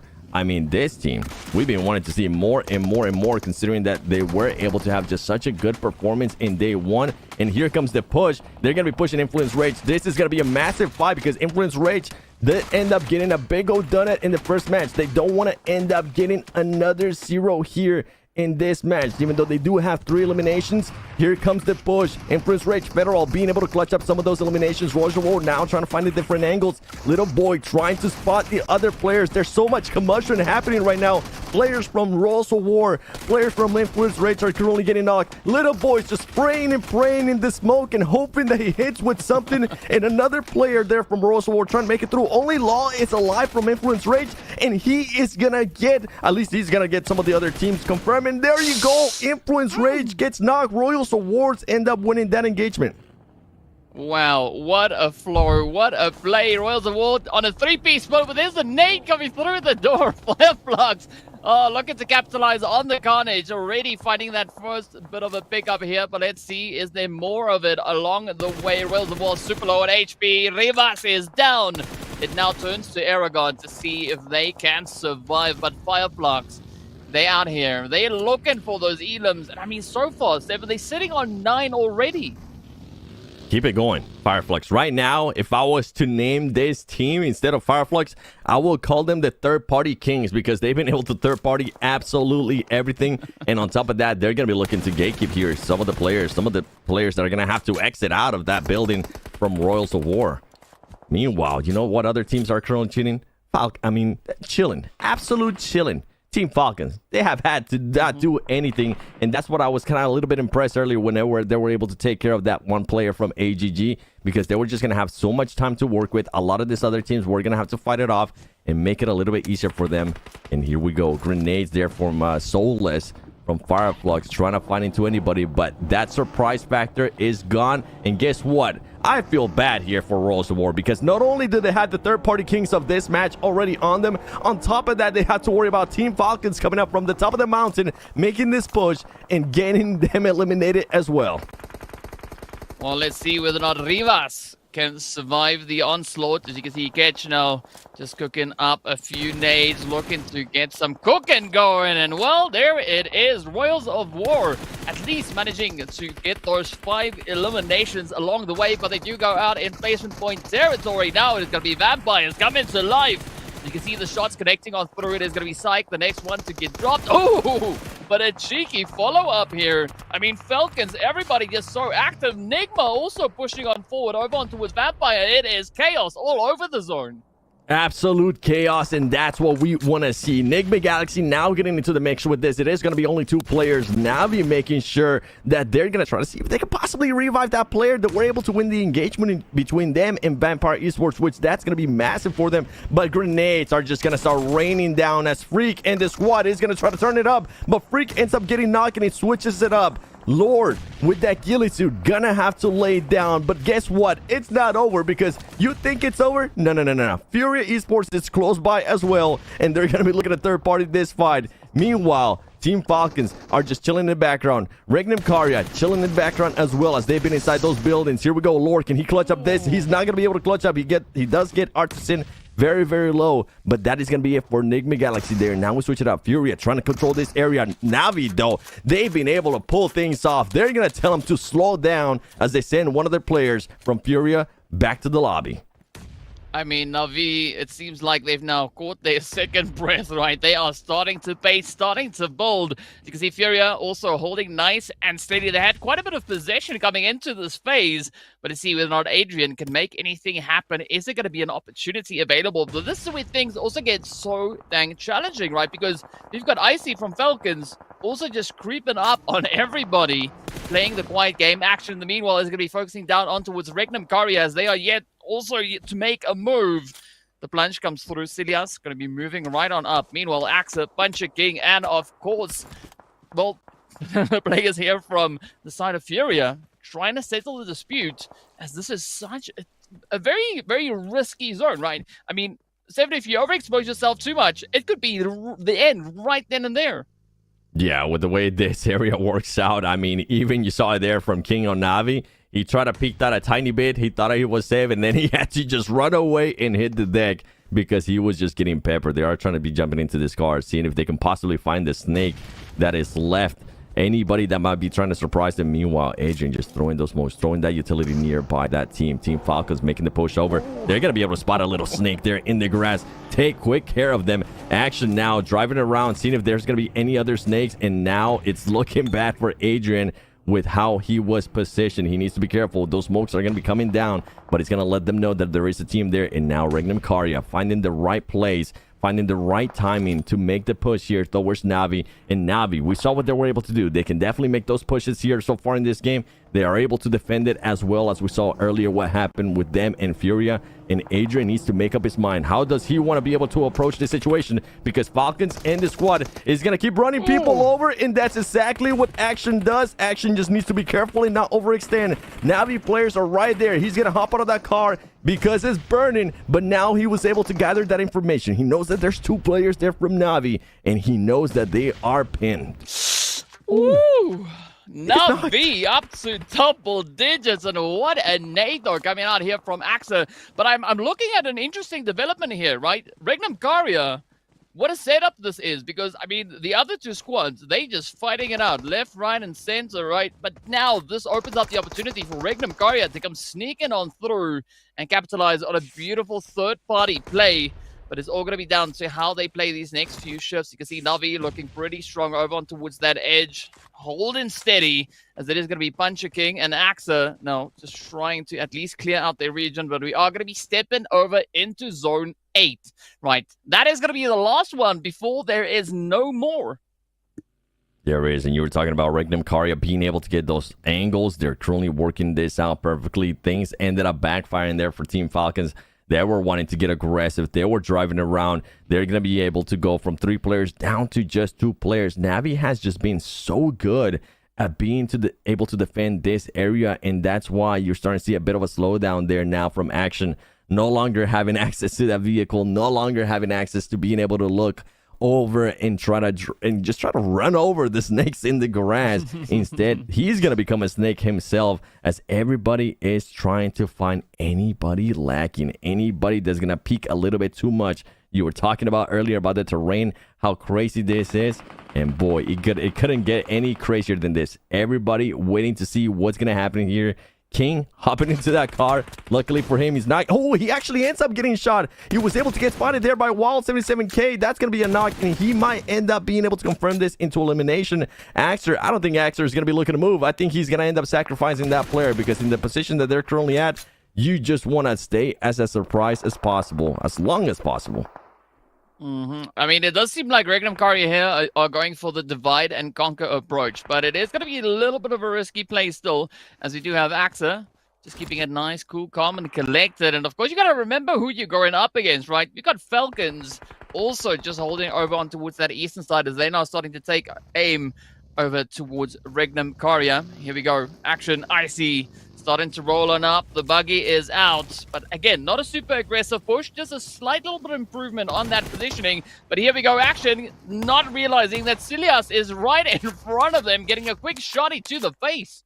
Yeah, Silas, one of the players that has won the PMGC before. The experience is there. He makes them back off. Here come down the nades. Action and Icy. It went from being non-aggressive to now making it be aggressive. But they need to be careful, too, because they have Navi on the right side, and that's exactly what's going to happen. Navi's going to be able to spot him. There goes one player from Team Falcons. It's going to come down to Action, and on top of that, you do have still players from Navi that were able to recover that player that got knocked. Action shooting back and forth. He's not going to be able to knock anybody. He's going to come down to a 3v2. Navi trying to take care of Wild77K, who has the off angle, and they don't want that player to be in the back.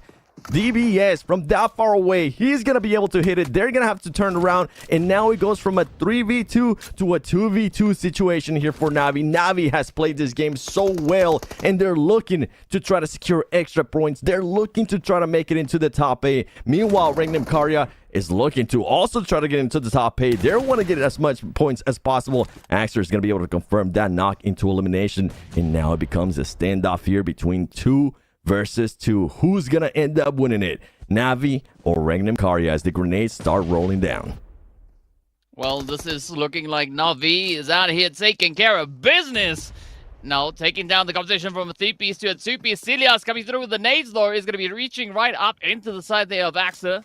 But Axa now quickly just patching themselves up as they are prepping for a full-on rush here. As you can see, it is going to be a very decisive decision play coming through from the side of Navi. 2v1, at least on the opening start. Oh, bringing it down to a 1v1 puncher, down to super low HP. And now it's going to be reliant on Kismeet to see if that nade can bring in that winner chicken dinner. No, it seems to be a flat. Ooh. All right, it was slightly overcooked. Not a bad call, but here it comes, and that is it. Regnum Karya stepping on up, locking in that winner chicken dinner.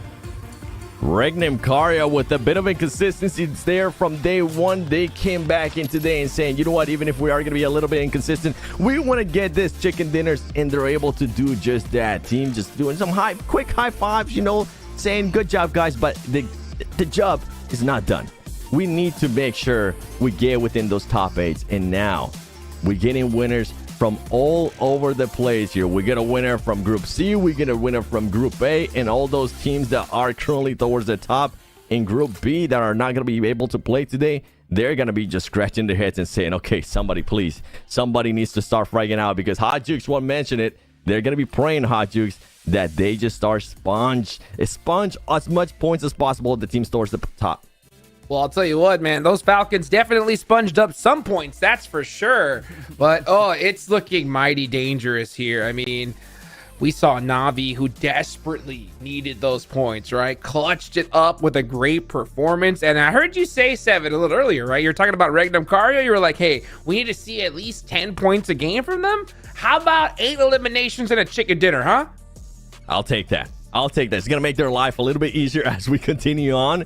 And that's ultimately what these players want to be able to do. Make their lives a little bit easier, because when you get towards the end and you have that pressure on your shoulders, it only gets tougher and tougher. And talking about pressure on your shoulders, a team that's going to definitely start feeling that pressure is going to be Influence Rage alongside with Inko. Yeah, I think that was perfect timing for Regnum Cario, to be honest with you. It's going to make their life a lot easier, because to pull off, 18 points here, they do not want to be right on the cutoff on that last game, DK, right? Because then you really leave that door open for the teams at the top to, try to take you out early. And not to mention, the teams at the bottom who unfortunately you're going to realize at that point that they have no chance. They could just decide to be toxic, right? As well. We don't know what kind of shenanigans are going to happen in the last game of the day. So you definitely want to put yourself in a solid position as fast as you possibly can. Yeah, I think this play coming through from Regnum Cario, it could have been their top 8 step up, right? That could have been exactly that. And I mean, what a way to come on through. But you also got to give it up to the players coming through from Na'Vi, right? Na'Vi also looking so good with the flow coming into this Erangel. So I'm really looking forward to what we'll have as we step over into number 2. But I mean, sweaty performances right out of the gate here. And they needed it. I love to see teams be able to put up points right at the exact right time. And this couldn't have been a better one, right? The fact that they're just been so consistent thus far, and to be able to put that out, man, these got to be excited. And not to mention, it's always, you got to give shout outs to Team Falcons, man. These guys are just running away with this thing at this point. As we take a look here at the match rankings, and yeah, look at that. Wow, Regnum Cario and Na'Vi putting up the same amount of points here, Seven. I'm just kind of laughing at myself here. I'm like, Team Falcons, just stop it. Actually, don't stop. Keep it going. I'm loving it here. 15 points for them. Fireflux. I mean, a lot of other teams starting to show up and being able to improve on their performances, wanting to take their destiny into their hands. And it comes down with Na'Vi, the way, as DK was mentioning, the way that they were able to play there towards the end with just 2 players taking on fights with everybody, making sure that they made teams back off. At one point, I was wondering what was going to happen between them and Vampire Esports. I thought maybe Vampire Esports was going to be able to win that. It didn't end up happening. They were able to hold up a lot of teams. So great match there for Na'Vi. Yeah, well, we got a nice little interview with Silas. Let's take it over to Carol. Here with me is Silas, the player from Regnum Cario Bra. Thanks so much for being here. And before this last match, you guys had 31 points. Is still there a chance for you guys to get into the top 8? Do you guys think you still can dream about that? Bu maçtan önce 31 puandınız. Buraya gelmeyi tahmin ediyor muydunuz? Bu maçı kazanmayı tahmin ediyor muydunuz? Ve bu maçtan sonra ilk 8'de olmayı hayal edebiliyor musunuz? Ne düşünüyorsunuz bu konuda?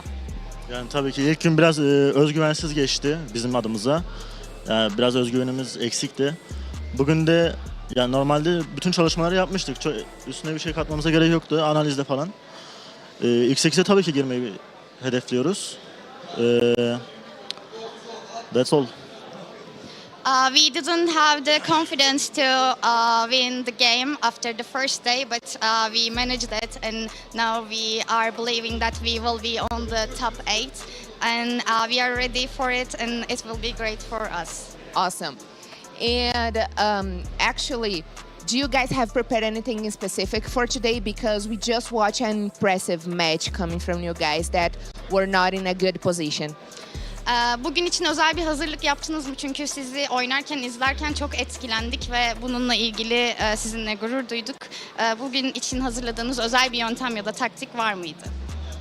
Yani ilk soruda dediğim gibi özgüvensizlik, onu hallettik. Zaten 1,5 aydır çalışıyorduk bu turnuva için. Bir sürü taktiğimiz var daha göstermediğimiz, göreceğiniz. You will see much more tactics, and we had some self-confidence issues so far, but we managed it. So just be prepared and see how we are playing. Okay, here we are definitely prepared. Thanks so much for the interview. Thank you so much.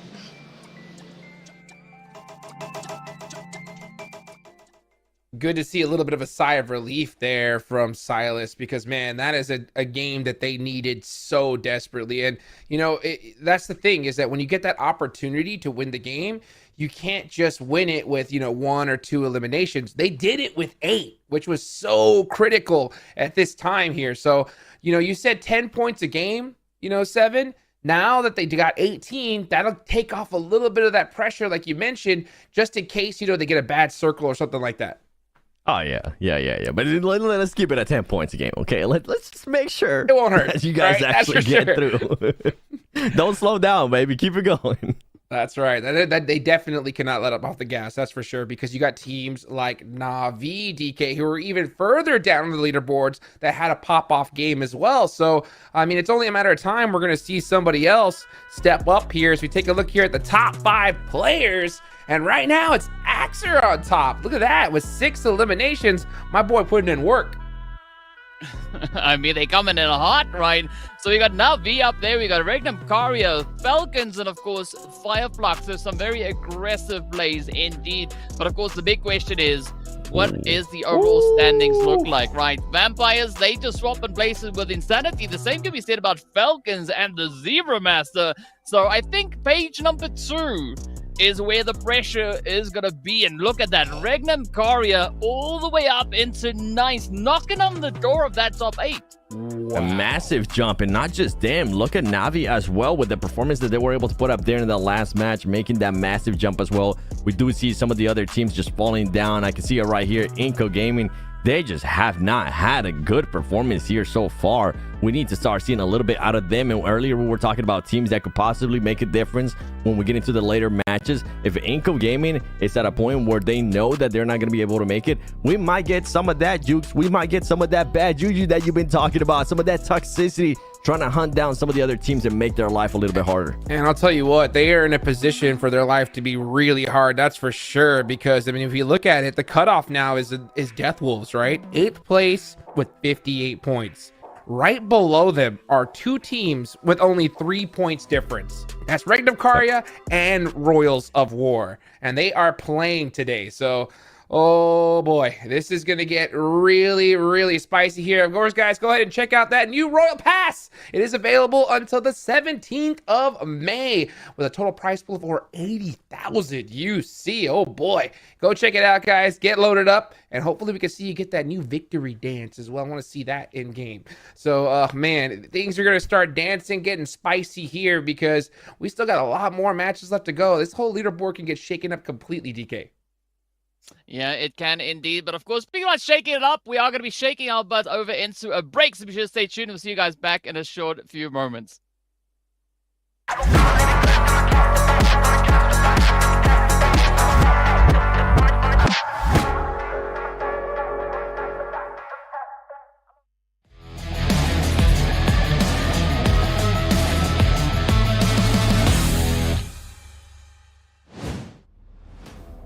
สวัสดีครับผมชอปเปอร์จากทีมเซอร์เซียนะครับของผมจะเป็น M4 กับ DBS ครับ M4 เอาไว้บรรยิงได้ทุกระยะครับไกลกลางใกล้ได้หมดเลยส่วน DBS เอาไว้ระยะประชิดเลยครับส่วนวิธีจัดการความกดดันสำหรับผมให้ไปกินส้มตำครับส้มตำมันแซ่บอร่อยดีส่วนที่ไม่ควรทำก็อย่าไปนั่งเครียดครับเวลาเล่นพลาดมาแล้วมันจะทำให้เราแบบไม่มีอารมณ์มันจะหงุดหงิดแล้วเล่นไม่ออกครับ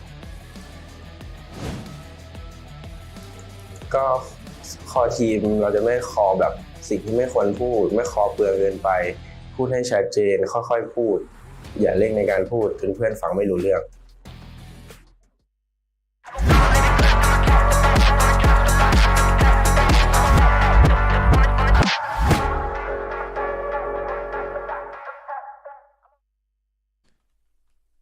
And we are back. Welcome back, folks. This is starting to get interesting here because we're seeing teams that, we were really worried about here. Big names, right? Na'Vi, Regnum Karya, Bra. I mean, anything could happen, and they pop off at the right moment. Now, we're still waiting to see that from quite a few other squads. One team in particular, Seven, I know you're really excited about, that seems to have a little bit of a struggle here at the start. It's going to be Nigma Galaxy. What do you think about their performance so far?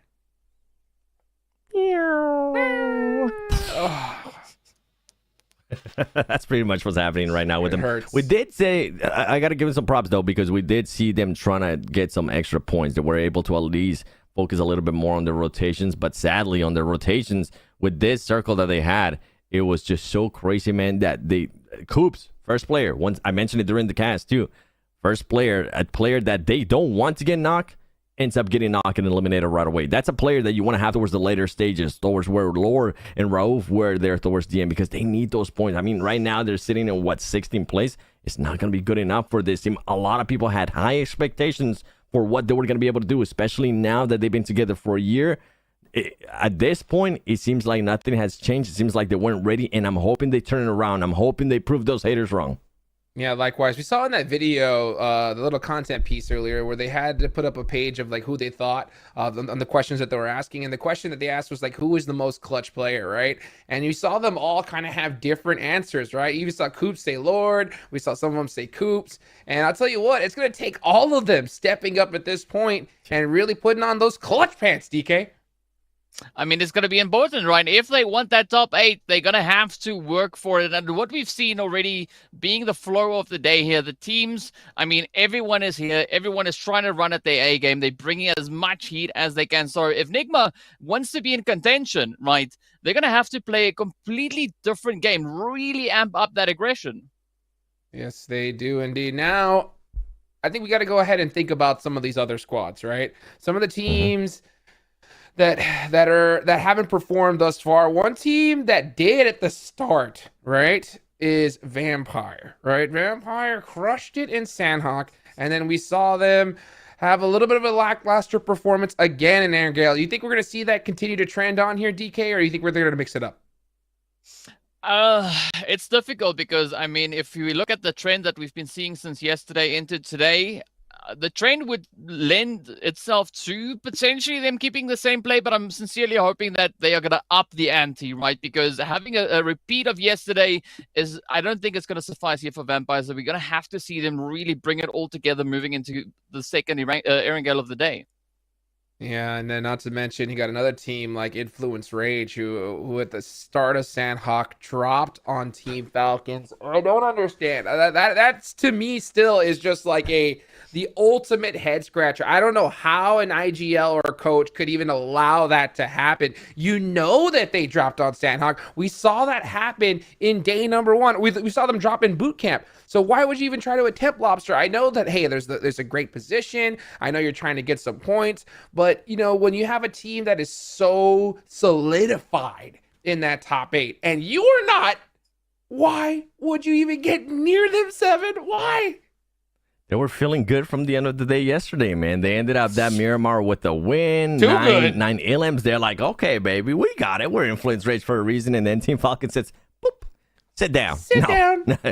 Completely different groups here today. Completely different teams as well. So, I mean, overall with Influence Rage, that's the thing, right? Like consistency. That's always been the big question mark for this team. The fragging is there. We know you guys can pull the chicken dinners.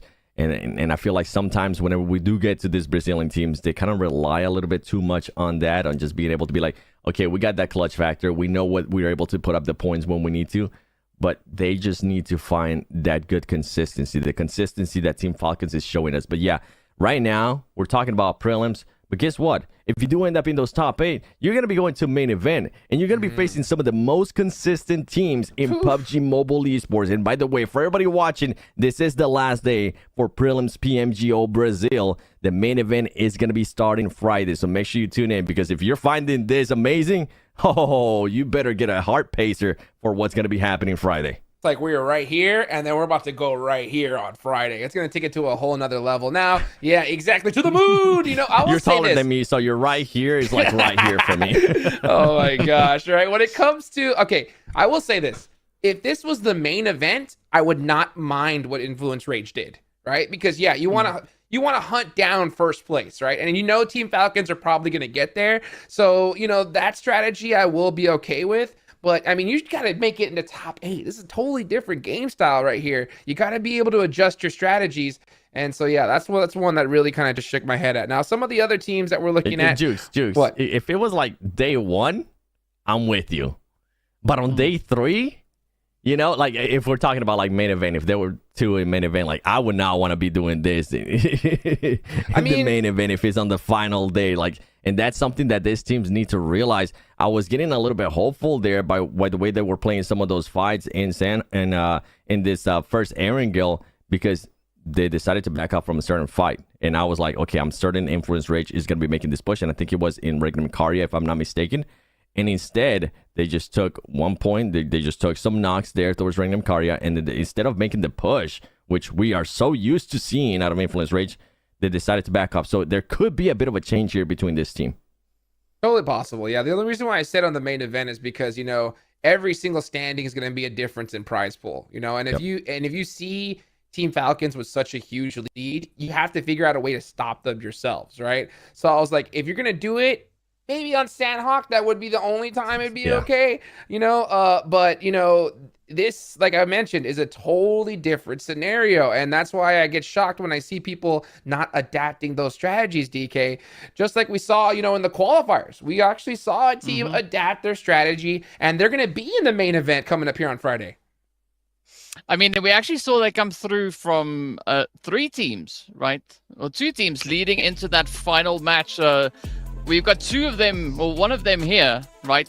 It's the Death Wolves, and they've also just been bringing a super consistent basing. The other team, of course, that you were referring to is the Hi-Fis that we saw really just amp it up in the final match to clutch that pole position from the hand of Falcons. So I'm going to be looking over on towards Death Wolves to see what they're going to be looking to bring to the table here, of course, because they are now currently the gatekeepers, right? They are situated in that 8th position. They have control as to who will be allowed in and who won't. So I'm expecting like Regnum Karya, Whales of War to really try and amp it up that extra bit more to push on forward. But that in turn then, as I said, is going to be pushing and putting the pressure over on towards the Death Wall. So Jukes, I think as we get into the next few matches, even just the next game, I mean, I'm expecting the gameplay to go just through the roof. Absolutely. And by the way, I do understand that HFIYS is an acronym, but we are going to call them Hi-Fis just because it makes it a little bit easier. Shout out to everybody that's watch partying this as well. Irene, I see you out there putting in that work. This is going to get crazy though. Thank you for everybody that are watching right now and being patient with us as the game hopefully is going to get started here soon. 7, you know, now that we're getting back into another Erangel, I hope we could see some of these teams at the bottom put in work. I want to know what you guys think is going to happen as we're finally getting ready to get into this next Erangel. Dude, I was going to say, I hope I see that guy staying alive a little bit longer as they were showing Coops from Nick McGallaghy, because I want to see him fragged out. I want to see that power that he does have as we go. We're going to be going into the second Erangel, and anybody can take a DK. Oh, yes, indeed they can. But, well, we're going to find out what this flight path will have in store for the teams as we get into your Erangel number 2. We are going to be heading in from up north. As you can see the lovely Stolber in here. And, I mean, Jukes, this is where I'm curious to see what the zone is going to be bringing, right? How are the teams going to be looking to adapt to it? But, I mean, there's such an opportunity, potential play that we could be having on this one. So, yeah, we just got to wait and see. Let's see, indeed, as it's going to be me and you running into this one here. Erangel. Well, I guess Jukes is going to be back just about now.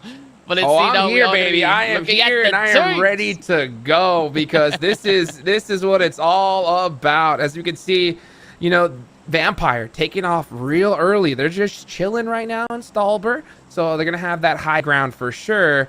And you know what? At the end of the day, after that game 1, I think they're definitely relaxed because they know they have quite a bit of points here. So, I mean, we should see them in that top 8 for sure. But there's a lot of other teams, like I was mentioning a little bit earlier, that need these points desperately. And one team, you know, that we haven't really talked about a lot, but definitely has a lot of eyes on them is Fireflux. What do you think about them so far? I don't know. Like I want to see the Fireflux that we had in PMGC, right? I want to see that kind of. I want to see the team play, right? I mean, because sure, yes, we did see them get a 4th place, but that was yesterday, right? As of today, sure, they were able to lock in a little bit more of an aggressive play, but we want to see those placements. We want to see the points. We want to see consistency being secured. And I mean, we know Solkay, the team, they are super, super capable. We just got to see that happen now. Yeah, let's see as we have the first circle coming on over to the west side. So it's going to be an opposite circle of the playing path. I wonder which teams we're going to see try to get some vehicles, maybe head on over to that hardship side. Gatka right there, dead center. There's so many great locations to hold here. I wonder which teams are going to try to take them. You know, everything is wide open. You got, of course, Death Wolves all the way at the bottom. That's where they like to drop. Team Falcons over there in Nova are going to have a fun trip on over. You know, with zones like this, you definitely want to prioritize that position as early as possible. Yeah, position is going to be key, but I got to say the zone is looking kind of similar to what we had in just the previous match. So I wonder if the teams are going to look to maybe adapt their gameplay, or are they going to stick to what we saw in the previous match? Because, I mean, for a few teams, as we've been saying, right, you definitely can't look to replicate those exact same efforts. You definitely have to up the ante. I mean, if Navi comes through with the same flow from the previous game, it could be their ticket, right? Much, much closer to the top 8, because you can see it's currently sitting on 58, and Navi, they're only 14 points away, and they can easily make that up if they have a repeat of the previous match. So the pressure is definitely going to be on, but I want to see even more action, right? Because we're getting closer to the end of the day here. Oh, yes, we are. I mean, and the end of the day is where you don't want to be. I mean, I can't stress this enough for everybody watching. Every single tournament I've ever casted or hosted, been a part of, the last games are always not near of what we see at the start, right? Because we see teams that are bummed out because they realize there's just no mathematical chance or even possibility that they can make it in. And we see sometimes those teams decide to do some crazy pushes. Maybe they go and try to take out some squads, whatever, right? Maybe they just let out their frustration on a team that pushed them early on or made their tournament difficult. So that's the last place that you want to be in that scenario. You do not want to be in that 8th, 9th place right there on the cutoff during the last game. So, and I think that's why we see so many of these teams try to get these points so desperately. One of the teams that needs them was going to be Royals of War, and a team that is right next to them on the leaderboards is Regnum Caria Bra. So for them to be able to take out a player, especially from that squad, is going to be super beneficial for them.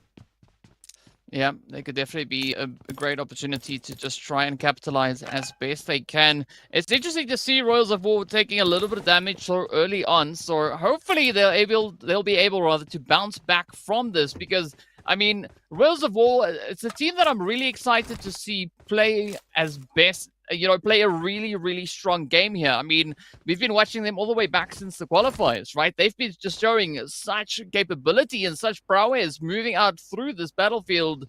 We want to see even more of that. We want to see that flow continuing. And I mean, they showed it back in day 1 of the prelims as well, right? Getting themselves that 4th place and 2 second place finishes. So they have what it takes to play really strong games here today.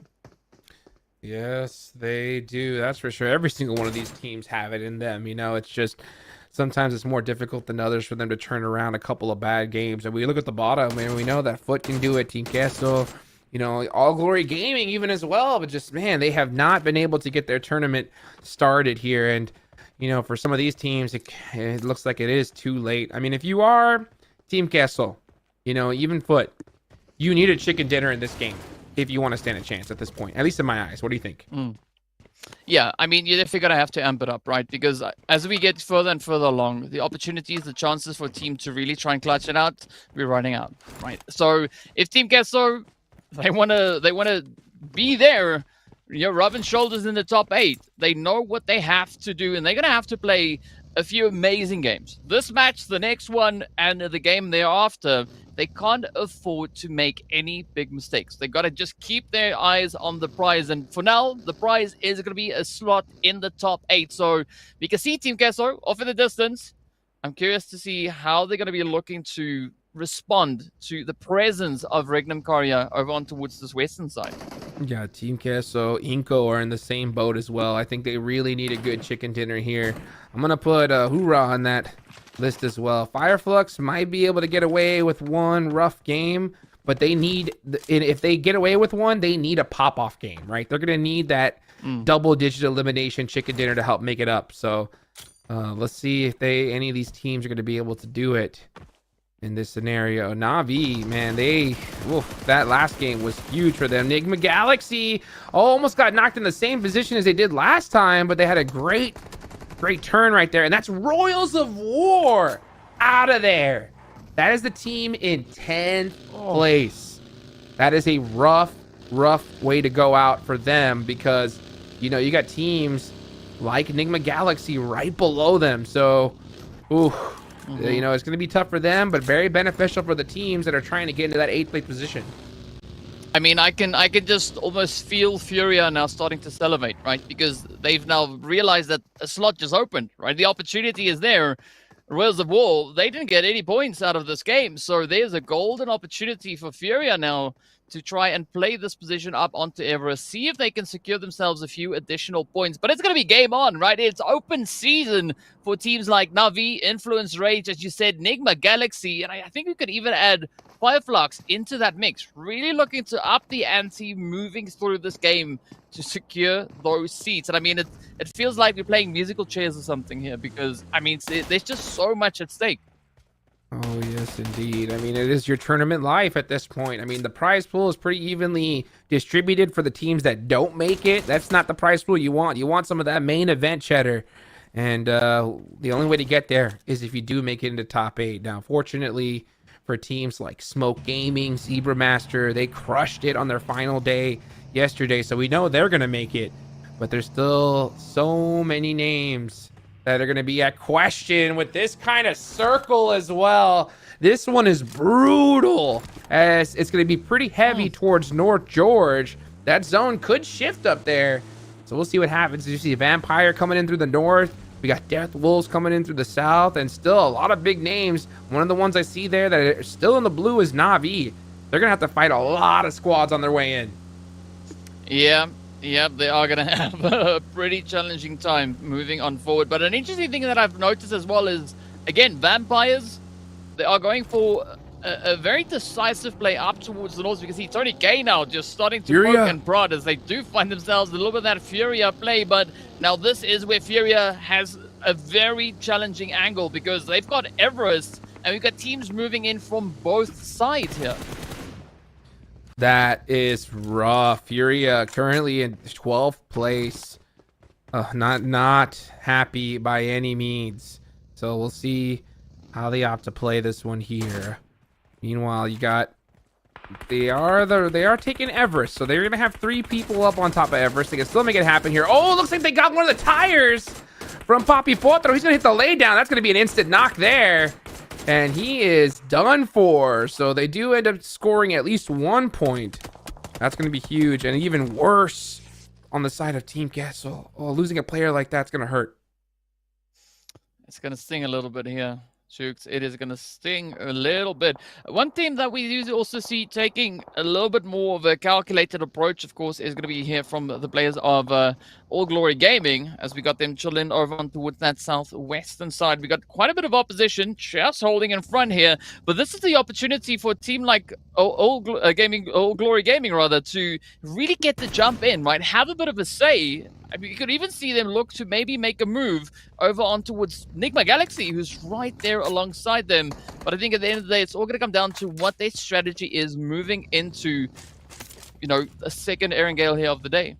Yeah, this is a very tricky circle here, for sure. I mean, because the zone can still go in any direction. So I think the priority from these teams should be to find a position that they could still eject from easily in case of a hard shift, right? So you want to make sure you protect your vehicles, you put yourself in a spot where you can still rotate. That's why I really like locations like what we see from Hora Esports here, because they're pretty well set up. I mean, at the zone somehow hard shifts to North George, they still have that bridge and they're in a good position. So now Team Kessel, those warehouses that they secured themselves in are very difficult. There's nothing but open field around them, and they're very easily sighted. So you can see they have that buggy, but they're gonna have to time this person like perfectly if they have to eject. Fortunately for them, they don't. The zone landed right on top of them, so they're just gonna be, you know, sitting and waiting for a little bit longer.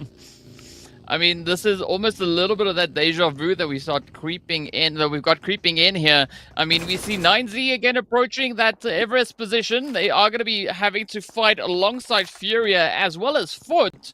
But Falcons moving up from the south. Kesor still going to be trying to establish some kind of a controlling position here. But as you said, right, this compound here, it's going to be quite challenging. A lot of vulnerable angles that they will need to try and keep in mind as they move on forward. Regnum Karya in the meanwhile, right, they just perched up in a hospital. They got the angle, Fireflux down below. So again, trying to line themselves up here, and I think this was a good read on what the zone has brought. Yeah, you know, hospital is a great place because it's kind of difficult to enter it. There's only a couple different spots where you can actually get through there. So you have that wall securing the place quite a bit. Helps, you know, slow down pushes. The problem, though, is it's one of those places that could also be a little bit difficult to eject from if you have teams on that hill, which they do. So we'll see what happens. You know, Enigma Galaxy can push up to that hill right there in front of them and make things difficult. So we'll see what they opt to do. Obviously, I think teams are very content with their spot now, as this is that planning phase, folks. This is that time to put yourself in a good position, try to predict where the zone's going to go and have a plan. And it looks like Influence Rage does have a plan, and that's going to be to push up on 9Z here. Ooh, come on. Come on. The angles are in, and of course, Falcon's not going to let an opportunity pass them by. Third party? Nurzed reaching in, getting the hits in, and this is now a very tough spot. I mean, Falcons, they just causing so much damage here. Oh, I they're in the vehicles. Influence, they are so weak at this point, so vulnerable. That was 2 knocks, and I wouldn't be surprised if we see Team Falcons push, because guess what? Influence dropped on them in boot camp, and if you're going to drop on me in boot camp during the main event, we don't want to deal with you. So why not take them out right here and now? They have enough points on the leaderboards, and here they go. This is what happens when you touch us on lobster building. It's mine. Leave it alone. And here we go now. Nurzed just 1 nade away from ending the run there for Influence. And there it is. Top going to be filling up that bottle as they take names and kick butts all over the place. But what a play, though. Falcons, I mean, you think they turned up aggressively in the previous game? I mean, they taking it 1 step further. No, they turned up right there specifically because they knew it was Influence Rage. They saw the elimination feed. They knew who was fighting each other, right? And because of that, I know for a fact they push extra hard. They got a couple knocks. They could have stayed, right? They could have stayed. But the fact that they realized that Influence Rage is right here, boom, let's take them out right now. Let's make sure we don't have to deal with them in the finals, because come finals times, you're going to need every advantage you can get. And if you know a team's going to make it hard on you, especially on a map like Sandhawk, why not just kick them out here and now? So this is why I was so shocked to see Influence Rage give it up. Like, yeah, finals time, you could drop it on Sandhawk, but with the position you are now, you shouldn't have poked the bear. Yeah, because that bear be biting. It's going to kick. And so let's see what is going to be happening here, as we do see a little bit of a fight up on Everest, but down below, it is going to be Hura, Navi, as well as Team Queso and Vampires. You can see Vampires now just rushing on forward. Hura going to be feeling quite a bit of the pressure here. Oh, nice quick trade there up on towards Nuzi. Trips. Oh, is now the last hopeful, and that is it. Hura, out of here. Man, I love the way Vampire pushes. They full commit as a squad. I mean, that's a very risky one. They realize that, hey, you know what? We want this position, but we're going to push as a full team. We either go out right now, or we're able to get a great position. Team Kessel trying to hold down their spot, but they end up going up against Navi, and it looks like they're doing a great job of it so far, as Navi Axer is trying to run across the street. He's down to 1 HP, gets caught in the back by Milos. And, man, Team Kessel doing a great defensive job here, right when they need to as well. Yeah, we're seeing that snowball effect now starting to come on through here. Team Queso definitely looking good, but let's see whether or not Psych is going to get anything to happen right here. Meanwhile, look at that. It's going to be 5 Lux also now just moving up a little bit more on towards that northern side. Hospital is going to be in heavy contention. Enigma Galaxy also just knocking on the doors, getting themselves situated as they are prepping for their push on forward. But now, this is where the pressure lies solely on Team Queso here. If they want to get any of that continuation, right, get that lead, that push further in towards this match, they're going to have to stand their ground and just keep it nice and steady. But it's going to be challenging play, though. I mean, again, looking up on the hill, Foot, Furia, curious to see what's going to happen here. Yeah, that's what I was talking about. I was like, those warehouses, I don't like them at all. I mean, you're trapped. You have to really pray that the zone goes to you. If it goes away, you're going to have a difficult time even trying to get outside of those warehouses. So we'll see how long they're going to be able to hold on here. Meanwhile, these are two teams going at it right now. It's Enigma Galaxy versus Regnum Caria Bra. And Enigma Galaxy needs to win this fight. They really do. If they want to keep their tournaments alive, I think that this is one of those ones where they got to get it done. It looks like they know what's at stake, so they're going to play it safe and try to get position here, and we'll see what happens. Meanwhile, Team Falcons, they don't got nothing to worry about. These guys already know they're going to the finals. Now it's just deciding, right, which teams are we going to make it harder on. Yeah. Who are we going to allow to accompany us up into the main event? Death Wolves also finding a really good rotational pathway, right? Just managing to sneak themselves on Enigma Galaxy. In the meanwhile, are going to be losing yet another player. So now this is a little bit of a troubling play here. Enigma holding on to a 2-piece, but Regnum Caria Bra are going to be pushed on over in that hospital, looking to make the most out of the situation as the zone is going to be committing over into Everest. And this is where I think Furia and Foot are going to be feeling somewhat comfortable with their current positioning. Oh, yes, they are. Terrible, though, zone shift on the side of Team Guest. So they realized that they had to leave soon. So they push that last player of Na'Vi. They take him out. So 4 eliminations, 3 players up on the side of Team Castle. And I did say, like, if they want to make it into the main event, they need to win this game. I think they really do. And with 3 players up and the position they're in, it's going to be mighty difficult. But you got to make it happen. If you want, you got to risk it to get the biscuit. While we got Death Wolves on top of Everest in a really good position. Furia getting attacked as well. I mean, everybody's chilling up on top of the mountain right now. Yeah, that's going to be the place to be. Getting a beautiful push. We do see those nades now getting let loose. Up comes the push. Inco also trying to get their own position secured up onto towards Everest. It is going to be Foot now having to defend. Up they come, nice quick little wraparound, but Inco on the money. Nunez now coming through with a beautiful DPS, but they too will get dropped on down. Let's see. Yep, there we have it. Inco is going to be sending Foot right out of here. Now they can focus their efforts right here over on towards the Death Wolves. Inco desperate for some points as well. I mean, so many of these, every single team pretty much alive at this point are just desperate, trying to make sure they can get to that top 8. Inco need a dinner just as much as Death Wolves do, and you can see how they are pushing together as a squad. That finish is going to definitely pump them up. And let's see what's going to happen here. Is Inco's outside of the zone. They're going to have to push into Everest for sure, but they still have a minute on the clock. So here's the lull before the storm. Well, at least the position up on Everest is not going to be as challenging as the plays that need to come on through down on the foothills. Oh, there we have it. 7 though. Here comes a push. It's going to be locking it in, and it's going to be obscure. The next one to drop to their knees. Inco now starting to build up a little bit of that momentum. Death Wolves, they need to be super cautious here, but we got Furia still in the mix. You can see Augusta just going to be pushing up from that lower edge, looking carefully if they can find any potential opportunity to make a play here.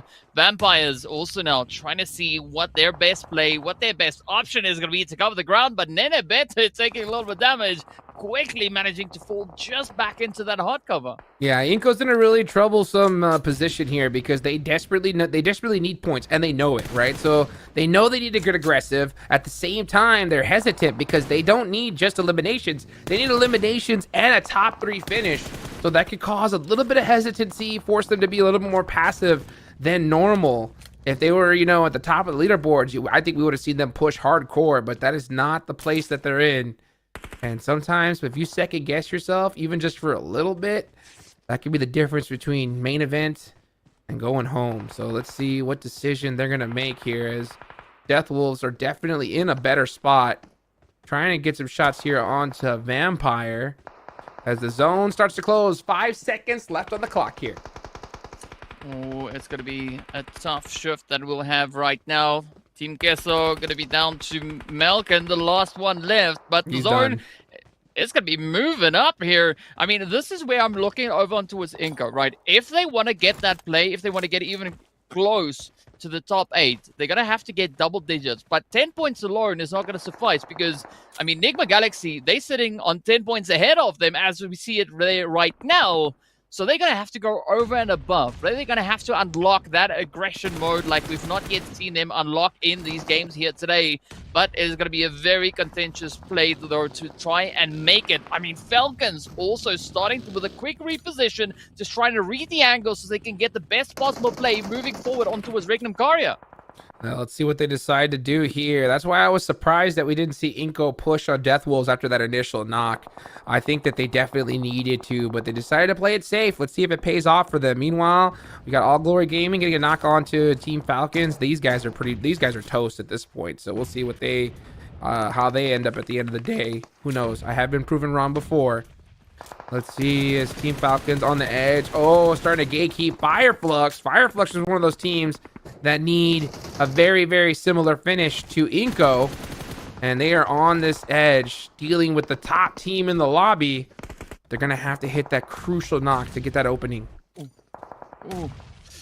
All right, so the action is going to be heating up on Everest as well. Inco now just trying to dip dive, duck, and dodge all the nades getting sent in their direction. As Obscure is going to be found out. Nunez now getting a little bit of a sniff in the wind. Let's see. Will they be able to lock in the blaze? Oh, here goes now. Oh, the shot, the pop is there. 7 now quickly trying to secure as much of anything as they can find right here. But the Ernest is going to be right over onto the side of the Death Wolves. Nunez got put in the washing machine. He had no idea which way was what. There was so many players, shots in every direction. But here we go. As you can see, Vitaly getting a nice shot on the Tony K. That's a perfect Molotov right there.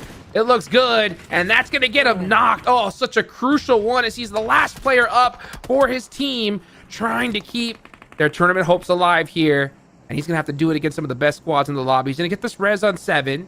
He should be able to do so. But this is why I was hoping to see them push Death Wolves. If they had that control, they would have had this entire Everest side to themselves, and they would have dominated it, but they took too long, and now it's up to Vitaly, who is down to 1 HP, and here comes All Glory Gaming to just clean them out, and that's exactly what's going to happen. I mean, All Glory definitely going to be playing the upset here, but let's see Vitaly quickly getting themselves patched right back up. So there's still a bit of an opportunity for that BBA, right? The bounce back ability. But let's see whether or not it is going to be on the cards. Vampire is also still going to be hanging down on towards that lower edge. So Vitaly needs to be super careful as to how they play this position here. But they do find Nuzi down below. Beautiful connections being made, but not going to be finding that knock just yet. Vitaly uses that as they cue, but unfortunately, it is going to be All Glory Gaming ending the run right there for them. Yeah, I think they should have played it a little bit more active in that mid game. Once they got that knock on the Death Wolves, they needed to push them. They needed to clear them out. And yeah, if they go out, it is what it is. They still got some decent points, but they're going to need a lot more than what they got. That's for sure here in the future. Meanwhile, let's see who still has a chance here. Fireflux have 5 eliminations, but only 1 player up left. Nigma Galaxy have 2, and Furia with 1 as well. Vampire, they have plenty of points so far, and it looks like they're only going to add to that total here in this game.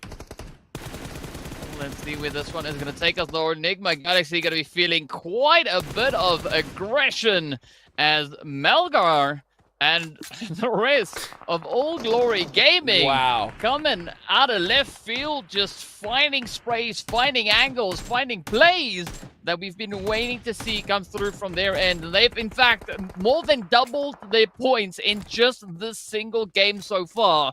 But now, it is going to be Regnum Karya also now trying to get back on their feet, right? Trying to recover a little bit of a position over on towards the southern edge of the current zone. All Glory Gaming has averaged less than a point every match they've had so far. That's right. They played 8 matches with 6 total points. They've more than doubled it. Schwap! Woo! Schweppes with the absolute laser beam straight to the dome right there.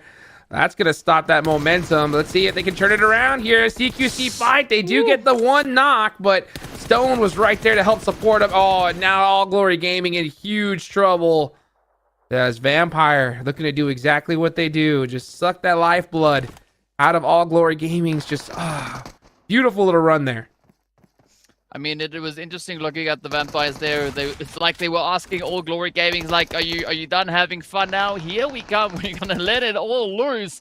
We're still going to watch out for Furia, right? They still have a player up here, so they could still be a potential bit of a setup at hand. But Furia, at the same time, needs to be cautious of Regnum Karia coming in from that southern position. Angles are going to be the thing that counts at this point in the battle. So here we go, Nuzi letting one loose. Down it goes. Easy claps Furia out of here. And we're down to the final 3. Regnum Karia Bra, man, these guys are doing exactly what Seven told them to, right? Get 10 points at least every game. They had 18 in the last one, a top finish here. I mean, they could have asked for a better performance. 8 eliminations, still 2 players up. Top 3 finish, make that 9 eliminations as they shut down All Glory Gaming. And now it's Vampire versus Regnum Karia Bra. Both these teams, this could solidify them already. As now they're only going to need a few points after this to definitely lock in that top 8. So let's see who's going to get these last final eliminations and the chicken dinner. I mean, it's going to be a hairy, scary fight, right? Both these teams now just trying to get a little bit of that confirmation going here.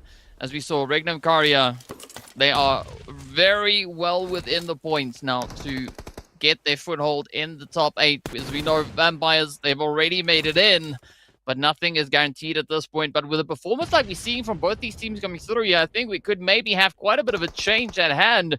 Schweppes now starting to make things happen. We've got a Wild and Loxy trying to just hold their own here.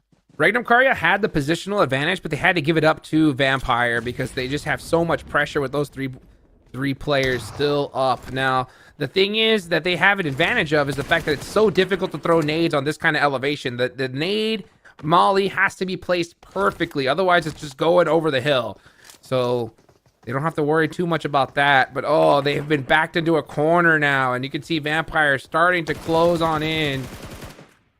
Regnum Karia needs a crucial knock. The fact that now they're at the bottom of these trees, now they're very easily nadeable. But Vampire, I think, used all their utility already. So it's really going to come down to who can hit those shots. You can see Vampire doing a beautiful 2-1 split.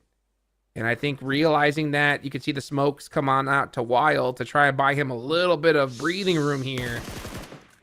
Beautiful shot from Wild, though. Oh, my goodness. Make it 2. Regnum Karia shutting down Vampire. Here comes the gun switch. It's a 1v1. Wild versus Stoned. Who's going to win it? Stone switches to DBS. Wild, wide on the open, no cover, has to hit the shots, and he can't do it! What a beautiful attempt, though! You can just see the hugs coming out from Vampire. That's the most emotion they showed so far. What a way to finish it, though. That was intense. I mean, yesterday they were looking pretty cool, pretty relaxed, like it was effortless, right? Now they weren't that sure. It was a pretty dang close call. But you got to give it up here, though. I mean, Regnum Karia, they brought in the heat, sticking it to the side of Vampire Esports. But Vampire, at the end of the day, that quick little sneaky flank that we saw come up from Vampire Esports, that is what secured their position here. So what an insane clutch up that was. Straight up 1v1 action. Hey, you know what, folks? DBS still OP. You know what I'm saying? That's what it's all about right there. What a way to finish it up. And honestly, just 2 huge performances from teams that definitely needed these points. 100% there, Jukes. I mean, come on. Those shots from Wild 77K. I don't want to be biased, but I was kind of hoping he would clutch up that final fight right there because it was just so hyped up, man. But overall, Vampire Esports showing the Vampire Esports that we are used to seeing whenever we do end up going to PMWI. This is what we want to see, and we saw them high-fiving, as DK was mentioning there after they won. We saw them laughing with each other like, they thought it was the same Vampire Esports as yesterday, but we got to slow down. It's just prelims. But with that performance, as you were mentioning, I think they are more than likely going to end up going to that main event. Yo, yeah. I mean, it was just perfect timing. And I was talking about how like they desperately needed to put those points on early as possible because we don't know what's going to happen in the last games. They don't want to leave themselves in that middle, you know, right on the cusp of making it position because it's just going to get so intense. But one question, speaking of intense, Seven, what do you think about Team Falcons, huh? Team Falcons? Keeping an eye on Influence Rage? What do you think about that? I love that, man. As soon as it happened, I even sent you a message. I was like, I think they realized it's Influence Rage because 9C got eliminated. And if I remember correctly, the elimination feed doesn't actually show them until the players do get eliminated. As soon as they realized that, as soon as they got that knock, they were like, full send it. And that's what we want to see, that Team Falcons. I mean, this was a team that in the qualifier finals, they experienced some of this in the final match. They could have been in the main event. I think they're looking for a little bit more revenge. I think they're looking to make the lives harder of other people. Absolutely. Well, you know what? We got an awesome interview with Sir Tanny, the coach of Vampire Esports. Winner, take it over to him. Double chicken dinner, and I'm back here with Sir Tanny, the coach from the Vampire Esports. Congrats in this last match, was incredible. I can see the smile on your face. And let's talk about one important thing that last year you guys have some troubles qualifying for the PMGC, but you guys came for the PMGO with a totally different strategy. What have changed from last year for now? So it's about the in-game leader. So we changed from Ravenclaw to Stone. So that's why you will see our playing style is changed a bit. So we are not playing at the edge only anymore. We can play on the center of the circle, or the middle of the circle. So, and also we are still focusing on playing on aggressive style to make the players more confident and more the good moral for them. Yes, so I hope it's continue like this. And right now, you guys are practically qualified for the main event. What are your big expectations from the main event? I think I'm focusing on the moral first and the confidence, because I think this PMGO is just like we can play together with a strong team around the world. So I think it's the biggest stage that we can try to maintain our morale and confidence first. So if we won the tournament, it's just the second thing. But the first thing is we focusing on teamwork and the confidence. Awesome. And because of your last results, the team last results, are you guys not afraid of any team comes for you? I think it's, as I say, it depends on the circle. So if you have more confidence and you have a brave to play, it's better than the other team. So I hope they will continue and maintain this morale. Awesome. Congratulations. And we'll see you guys in the next match. And hopefully, maybe a third chicken dinner. We'll see.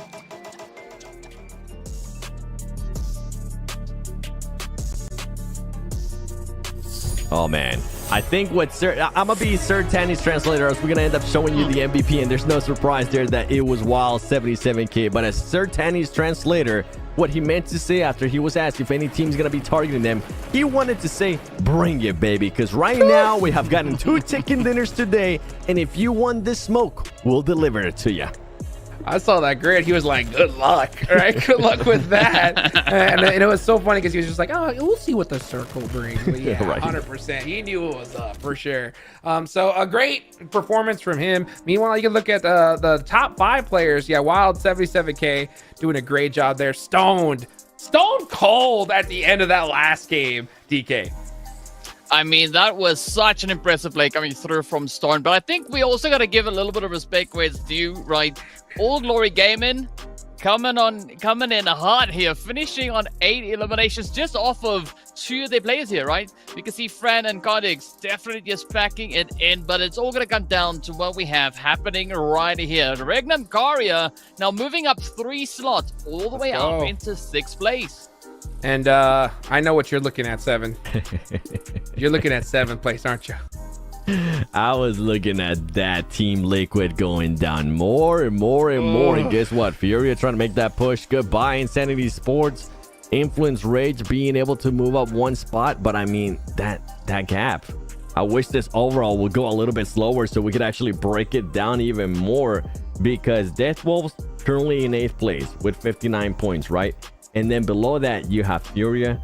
You have Royals of War. Those two teams are separated literally by just 4 points. Influence Rage by 9 points. Anything can happen. I'm really getting a feeling here, Hotjix and DK, that it is going to be coming down to that last match. We might have something of the likes of what happened during the qualifiers, where it's going to come down to either 1 point or possibly, Hotjix, a tiebreaker. Yeah, totally can. And that's why we were telling, when we were watching the games yesterday, we were really stressing that Team Liquid needed like another 10 points, right? They needed just that little extra buffer because we were kind of just guesstimating that, that 80, 85 points was going to be that cutoff. Now they're currently sitting in 7th with 71. Right next to them is Death Wolves with 59, right? And tied, right below them too is Furia. Any one of these teams, one chicken dinner here and now, that could be it. So, it's going to get even crazier. But you know what's crazy, guys? Of course, PUBG Mobile's 6th anniversary version is now available. Go check it out. Go check out some of that themed gameplay as well. The Sky High Spectacle. You guys can teleport in game. All kinds of crazy stuff. Makes, not having to use a vehicle too bad. But there's some pretty sick vehicles that are out there as well. But you know what, guys? We're going to be right back after this break. Don't go anywhere. How to be a portrait master.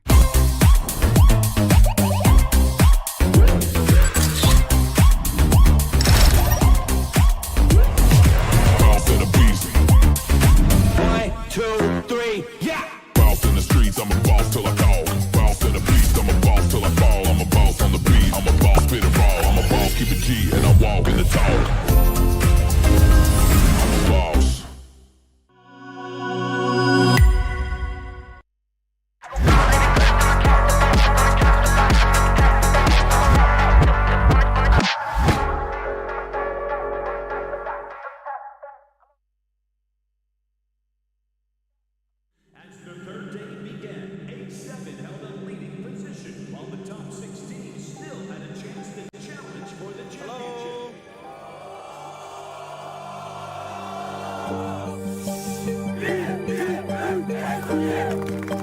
Salve, rapaziada, a gente continua tranquilo pro último dia, focado, a gente conversou sobre as partidas ontem e se Deus quiser hoje, ele vai deixar a gente levantar essa taça e levar esse título pro Brasil. Энэ тэмцээн төрүүлэхийн тулд бид нар өнөөдөр чадахгүй их болно. Ингээд юу ч хийхгүй ингээд хожигдчихснаас юм хийгээд хожигдвол бас санаагүй. Гэхдээ бид нар хожигдохгүй чадахгүй. Mungkin feeling atau emosi gue sih nggak sedih atau marah, tapi lebih ke senang sih. Senangnya karena pertama sih gue udah balik ke final ini kayak one of the best player juga. Gue senang udah bisa balik dan gue senang aja sih kayak udah kemarin gue bisa ngasih gameplay kayak terbaik kita juga. Nggak buruk-buruk banget. Энэ үргэлжлээ. Одоо 3 дугаар байранд бичигдэж чинь дэше 14 оноо. Тэгээд өнөөдөр хичээгээд хийдэг зүйлээ хийгээд чаддаг бүхнээ гаргаад аврагыг авах болно. За миний бодлоор бол энэ тоглоомны угаасаа агуулга нь одоо өрсөлдөгч бага элемент хийх. Хин сайн байлдаж чадсан байлдын талбар дээр хин давмгааллыг илүү багтаа үүсгэж чадж байгаа энэ бодол үлдэх чадвар. Мэдрэмж олдоргүй, ямар ч мэдрэмжрээгүй. Тэгээд дараагийнхаа тоглолтыг бодоод дараагийнхаа тоглолтод фокус авсан. Яг тухайн моментээс болж амар их мөрчлөгдөж болохоор яг өнөөдөр хэлсэн мэдэхгүй байна. There's not much more left for these teams. They need to put up a good performance here and now, and they'll have their first chance. With the final day's games underway, who would emerge as the ultimate champion? To keep themselves up for a good bouncer. A7, despite their points advantage, was eliminated early by IHC. Red Force versus Godless, who has had a very lovely run yesterday. They will be taken out in third place. Only 4 eliminations on the match. Not enough to catch up to the Xavier. Stalwart fighting now. 6 eliminations blank. They want to push up towards the top of the table, but they're right next door to the Xavier. What a nice little play there coming through from Lamborghini. And a close range push. Levi steps out wide, and he gets completely put down to pieces. Lamborghini's next. But a lot of those top teams still really need to win it. The major talking point, though, Alpha 7 going out as early as they did. Yeah, and even when I was watching the fight, I was like, okay, this could be the championship fight for Alpha 7 right here, depending if they're going to be able to win it against IHC or not. And it didn't end up happening. This is realistically exactly what I was talking about. The hard even shift allows Stalwart not only to maybe steal away some eliminations, but also pick up some more of these placement points. A third place for Stalwart right now would be very beneficial towards their rankings. They're still currently behind IHC. Taking a lot of shots from Titans. They go down. And there's a real possibility now for Stalwart to take this. 97 down low. Top looks for it. Another nade. It looks good. That's enough. Certain for Stalwart. A crucial juncture here in the finals. If we fail, we cannot be the champion. So I told my player, like, until now, why you learn it, like, use all the things today. And we cannot call 100% who's going to be the team up there to claim the trophy. It just makes it so intense every single match and super unpredictable. Well, we can see here, Alpha 7, a bit of a struggle there. But at least they're able to survive and get some points, right? 3 eliminations, the 1 placement, better than DXavier did. As DXavier did get wiped out by Stalwart. And we're back. It's time to hop into our next Errand Go of the day. Stalwart Esports started off strong here with victory on our last Errand Go. Can they do it again, Max? Mafioso, that's found by Top. Icy looks for the flush as well, and they'll find it. Alpha 7 are starting the ball. A roll on forward in the buggy, and Stalwart one more. It's all up to Revo, but he can't do it. He cannot make it happen. And Stalwart put the double digits on the eliminations. Take down Alpha 7 and take off the top spot. 10 eliminations. IHC coming in though very quickly. Looks over towards with the 4MV play. They pops offsets with the nade. Now the last man standing for FaZe, and Godless wants to shut this one down here and now. It is IHC making their bid for the top of the tables. Stalwart claim it from Alpha 7, and now Mongolia. That's the name of the game pretty much for this match. I do think it might be a little bit downhill from here for Alpha 7. Likely not knocked out from the top 3, but that trophy. Estamos muito perto do título, né? Tem mais 2 partidas ainda. Vamos dar o nosso melhor nessas 2 partidas e vamos tentar sair daqui campeão. Fé em Deus. The way that Stalwart's been playing, the way that IHC has really changed up the game at the end of the day, it is fantastic. And I mean, I only want to see this continue going forward, John. And Carrillo now has to hold it together. 1 goes down, 2 face him off, and now 1 more is just too much. Alpha 7 fall, 3 eliminations on the match. A lot of damage sent back to 33Z now. 433Z to take it home. 4628, he steps up. This is bold, this is too late for 33Z. Chucked to bits with that one.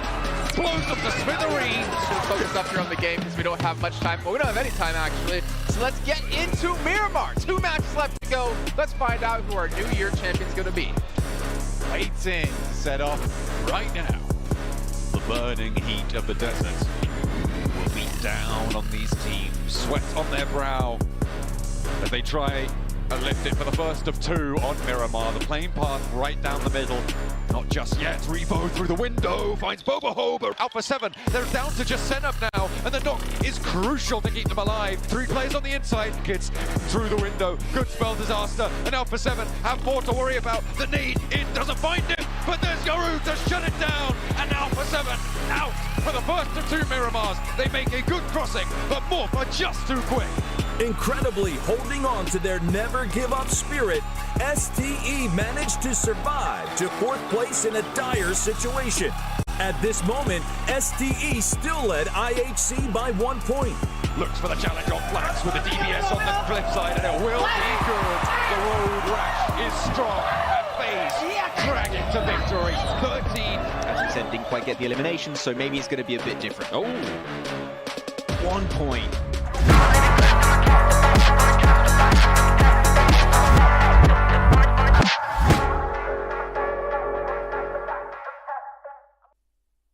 Ooh, chills, baby. Chills just watching that video. 7, what was it like, man? Just being there on stage, just watching that craziness happen. It was amazing, man. Heartbreaks, excitement. You see the fans, too. By the way, we're sitting right next to S2G, the hometown heroes, and they had drums in front of us. I was showing an Alpha 7 jersey. I was getting flipped off. It was awesome. Absolutely Hey, you know awesome. what? Hey, the passion, right? You know it's there, and it's there from people at home watching right now. You know, the teams that are just barely holding on, Team Liquid, I guarantee you they're wearing a Falcons jersey right now saying, you know what, just keep going, boys. Keep on going. You know, start taking out some of these teams because Death Wolves and Squad, they're coming for that spot, DK. I mean, they're hunting, right? They caught wind of some of that opportunity, and they are just grinding. And I mean, they've been doing quite a bit of grinding if we look at their overall performance that they've been bringing through. Today, they started off on, I would say, on an interesting position here, but as we know, they still have quite a bit of a way to go if they're going to be looking to solidify their position in the top 8. Oh boy, yes they are. Let's take a look here at the standings one more time and get a look at this here, right? So Regnum Karyabra doing a great job, right? Them as well with Vampire. Look at that. They're right next to each other, and they were literally right next to each other in that last match, 7. So they are pretty well set. I mean, they got 3 more matches left to go. All they got to do now is just put up some decent points on the board, and they should be good, right? Team Liquid trying to hold on with those 71 points. But Death Wolves and the rest of these people on the second page are coming right after them, 7. Yeah, with Death Wolves having those 59 points, Team Liquid having those 71 points. But this is the scary part, right? Insanity Sports not going to be playing today. They already finished off all their matches. But Furia is playing. Royals of War is playing. Influence Rage. If this team even wants to have a slight chance at making it to the main event, they need to get a chicken dinner here in this next match. We need to see a lot. If they don't end up getting a chicken dinner, Jukes and DK, we need to see a lot of eliminations out of this team because today, so far, Influence Rage has just not had the day. Started off with the hot drop in boot camp. That was a big old donut. And then going to the first Aaron Guild, they ended up with 4 eliminations, 9th place. Then the second Aaron Guild, 3 eliminations, 14th place. So yeah, they're able to get eliminations whenever they're not getting hot drop. But I mean, we just need to see a lot more out of this team. I want to see a chicken dinner out of them. Absolutely. Now, DK, right? I know you're good at math, right? I want a good guesstimate, right? A good estimation of what do you feel, right? Those 3 teams are going to need to go into this. Need in order to get into this next game because you got Fireflux, Enigma Galaxy, Influence Rage, right? They are very close together on the leaderboards. How many points do you think they need if they want to keep their chances alive and make it into the top 8? I think if they want to stand a really good chance at it, they're going to have to aim for not just 10 points, but they're going to have to aim for like 15, right? Because I think 10 points alone is not going to be enough. It is not going to carry enough weight because then they will have to play 10 points a game for each of the 3 preceding matches, and that is going to be applying quite a bit of pressure. And you can't necessarily rely solely on a performance, across 3 games. It's tough. Looking at this lobby, we've been seeing teams attempting to step it up, but then faltering along the way. So I would say if you aim for at least 15 points, that would help catapult to much further up that leaderboard, because also take into consideration, as we can see, Influence, right? They sat in 13th position, but they've got 15 points to get a good foothold in the top 8. You're going to have to aim for 60 plus points, right? So that's where you need to get it, because going from 7th to 8th place, you're also looking at quite a bit of a gap. There's a 12-point difference there between 7th and 8th position. So yeah, the pressure is on. Oh, and not to mention 7, right? The team Liquid and a team like Influence Rage, that's a 21-point difference, right? So what do you think about that? 15 points, or do you agree, or do you think they should aim for something else? I mean, I already said it. I want to see a chicken dinner out of this team. It needs to happen, and they need to at least just start some momentum, because the run that they're currently in, they're getting some hopes up by the eliminations that I mentioned earlier that they are able to get, but it's just not good enough, man. The consistency isn't there. Now you're starting to get some of the other teams that are currently within the top 8 get those extra points. Vampire Esports now being able to get 2 chicken dinners today then if they do end up deciding to get more chicken dinners, Team Falcons could get them. And that's a team that doesn't need them. That's a team that's already at the top. And then on top of that, right, on top of all those point spawns and all this stuff that we're talking about, you have exactly what we just saw in this previous match, and that is teams starting to target you. We saw that happen between Influence Rage and Team Falcons, and that's just going to get worse and worse, because now it's just not just teams that are towards the top that are already set and qualified going to the main event. You're going to have to start worrying about those teams towards the bottom that got nothing to lose. They want to be able to at least showcase their skills. They want to be able to at least set up a clip that they can post on their social media to get engagement and to get other teams to talk about them and hopefully pick them up. And that's when it starts to get into a very, very scary zone. I mean, we already saw in the last match, right, DK? We saw All Glory Gaming pop off a little bit and start to get it happen. And it happens so many times where a team realizes that, hey, we got nothing to lose. That pressure just like falls off them, and they finally start playing like the way they should. And I think we just saw a little spark of that from All Glory Gaming. It could happen here again, but man, it's just these are the championship times here, and the rounds. You got to be able to just grind through it and get that game going, right? Yeah, and I think what Seven was saying about the team sitting towards the lower end of that board, they are in such a sweet position here, right? Because they now can decide who gets in and who doesn't. I mean, All Glory Gaming, they got 14 points out of this last match, going from 6 points in how many ever matches they played, adding 14 points on top of that. So if we see more of that kind of approach coming through, it is going to be so dang scary for anyone trying to get up into the top 8. So if you are Enigma Galaxy, if you're Fireflux, if you're Influence Rage, the pressure is going to be on. Yeah, another team is going to be Royals of War. Royals of War, we've seen these guys kind of stay in that same spot. We can see the players feeling okay, but they're going to have to definitely ramp things up here if they want to get that beautiful top 8 position and golden ticket to the main event. It's going to be coming on Friday, guys. That's what we're all looking towards. We could just take a look at some of the squad rosters here and their names. 7 out of these names here, who do you want to see just kind of lead the charge in these final 3 matches of the day? I could pick 3. I could pick the 3 teams that are on the right side, especially on the screen there. Navi, Regnum, Enigma Galaxy, because those teams, I mean, we were just, at least from my end, I was expecting a lot more when it comes to Navi. I was expecting definitely a lot more when it came to Enigma Galaxy, hoping that Coops will be able to frag out. That didn't end up happening. That's not happening. I don't see a change of it at the moment, and it's just a little bit sad. But as I was mentioning earlier, with some of the other teams, that they're gonna start realizing, okay, once we get to those last Miramars, if you are 20 points away, it's gonna come down to the urgency of you getting the chicken dinner, which is a lot easier said than done, and then being able to back it up with the eliminations, because now you're gonna have the momentum from some of the other teams. Vampire Esports, Regnum, and Karia being able to put up those points as well. Deathwall's trying to maintain themselves there within the top 8 at the moment too. So anything can happen, man. I'm just intrigued to see if Vampire Esports is going to continue to treat us to some of these wins that they'll be showing today. Yeah, I want to see that. But you know what? You talked about Enigma Galaxy. I'm starting to wonder, like, should we feel sorry, though? Should we feel sorry? Because they put themselves in this position, right?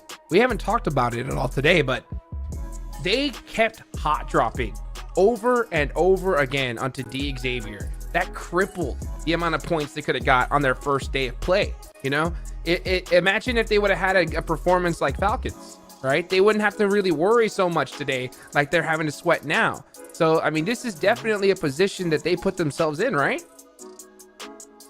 100%. 100%. You can see that even looking just at Enigma Galaxy's performance on day number 1, right? You can see a clear distinction between when they were dropping in hard and when they weren't, because when they weren't, they were getting themselves a 2nd and a 3rd place finish, right? The rest of the way, it was looking pretty grim. So I 100% agree with you. They kind of set themselves up for this one. But I mean, if they're looking to bounce back, they know what they got to do. They got to bring it in. They got to back that heat, and they got to play one hell of next few matches here. And I mean, it's scary. It is such a difficult position to all of a sudden try and make up all those points that you've been lacking. You can see Coops right there checking out those settings, right? Trying to figure out what's going to help out. As we take a look at a break, and we'll be right back, guys.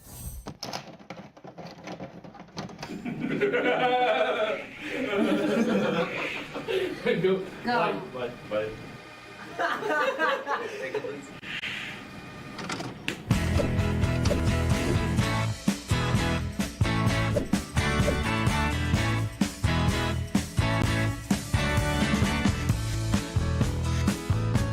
Every round, our players can pick 2 or 3 sticks. Whoever takes the last stick is out.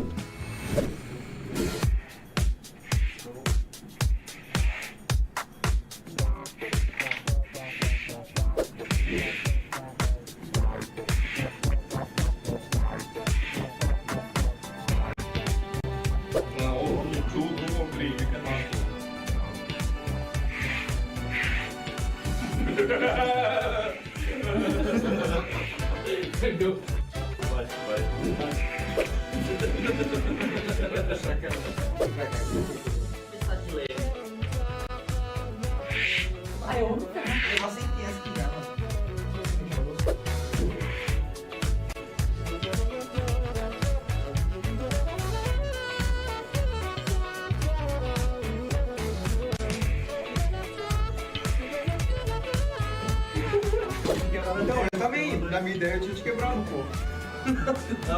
Eu tinha montado uma tática, velho. Olha, também a minha. Não, mano.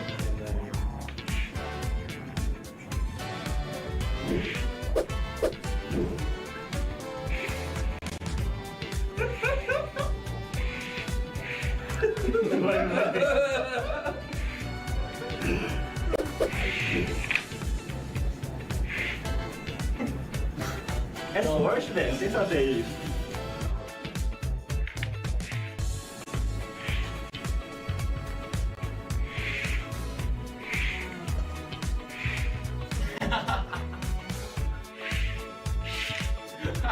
Parabéns. Meu pirão, parabéns. É o campeão daqui do negócio. Toma uma cabeçada. O cara é bom, pô. Tem um joguinho. 3 alsam da kaybediyordu. 3 aldı değil mi? Ne? Bir balık var.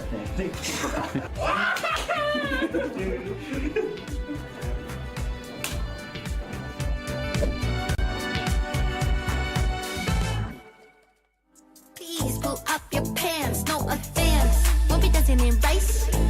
I'm not telling you twice. Nothing you can do to make things right. I'm a Gemini. I'm a Gemini. With my Gemini rights. I'm a Gemini. I'm a Gemini. With my Gemini rights. Sitting all alone on your back, hoping for some cash, but they're burning off the flashlight. Still all weak, lacking talent, but you get the parents are proud how you manage the day. Everybody lonely in this God city. God city got me pity all the pretty. I'm getting high in a room full of hippies. God hippies. We got no room. Only Gemini right. You're a bunch of fools. That's what your mom's trying to say. We fly with you. While you rub your turtlenecks, is what we do. We win and you lose. I'm a Gemini. I'm a Gemini. With my Gemini rights. I'm a Gemini. I'm a Gemini. With my Gemini rights. Free up the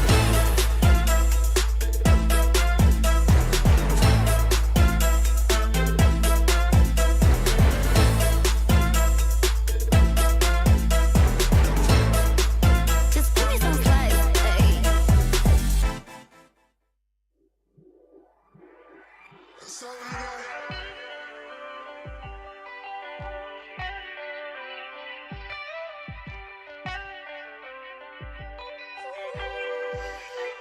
This might be all that I know. Think it's okay. I've got a long way to grow. At my own pace. Go the long way. No one taught me how to walk, but I figured it out fine. Long strides, long strides, long strides. Every day's your time. You climb, you grow, you fall, get back up, ask for more. Got a long way to go, scenic route sound fine. Head hanging out the window every time you take a drive.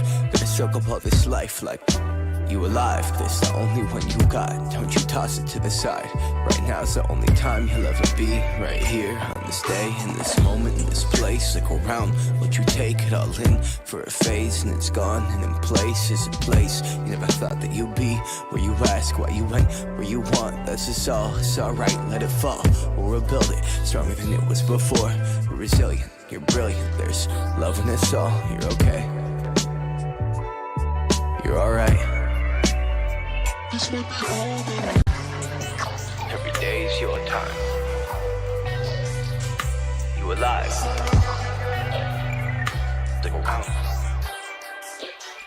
This might be all that I know. Think it's okay. I've got a long way to grow. At my own pace. Go the long way. No one taught me how to walk, but I figured it out fine. Okay, look at how far we done made it. I put it all on the table. I'm a product of cable cars and the soldiers that raised me. A tribe of women from heaven that brought me miracles daily. Now they the ones that he's saving. Moms ain't been same since my grandma faded, then turned to an angel. Well, she could see me right now. Wanted to know that we major. See from all of the angles. Can't ever turn off my brain from everything we done saying. But I'm just shocked that I'm stable. If there's a God, she's amazing. Wave. I spill my soul on the table. I give it all while I'm able. I can't break bread with no stranger. I hold it down for my brothers. Been tight since snaps in the cradle. Since pick up rounds in the park, we found peace and sound to that chain link net. Catch our dreams with each patron. Got a knack with the pen. It's an apparatus for magic. I scribble slow and sit still till I feel the earth in rotation. I know the timing is crazy, but I know somehow we okay here. I'm out in Florida enjoying Atlantic shores. Look like a postcard scene. Soak up the rays for days. It feels so euphoric. Feel like I'm soaring, a floor in the pedal, swerving a foreign, all off the personal statement. Ain't take a Uber to get here, all in the stride and the cadence. Got so much farther to take it, my mind's a power container. And I use that wisely, don't let nobody contain it. I keep you safe in my ribcage, just north and left of the navel. One good look in your eyes can show what the new day might bring. Every day's your time. You alive.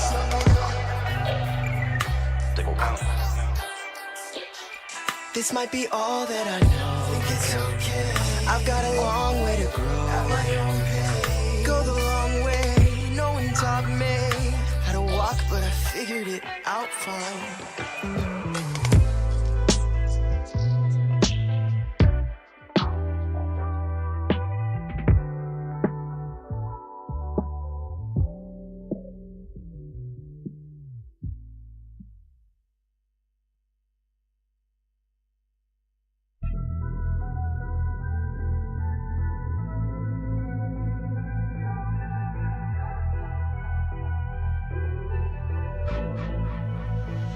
I've been giving you the worst of me. Now you wanna stay the night. Pretty how you work hard for me. Why forgetting how to talk? Nah, I don't like no humble beats. Just go and suss it up. Now it's time to marinate. And right after we're done, I like it when you're looking like that. Don't like it when you chat.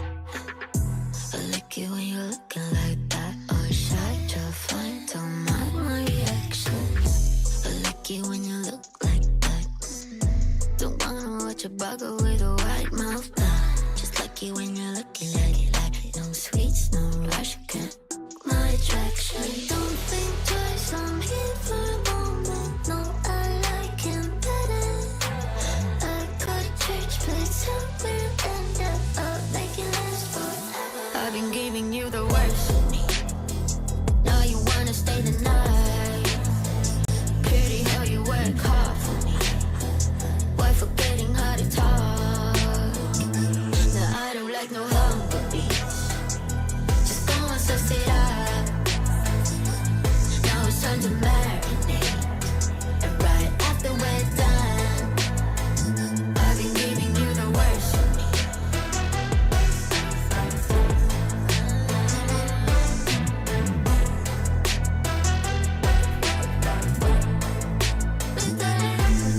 Give me a second, let me do it, I'm no vegan.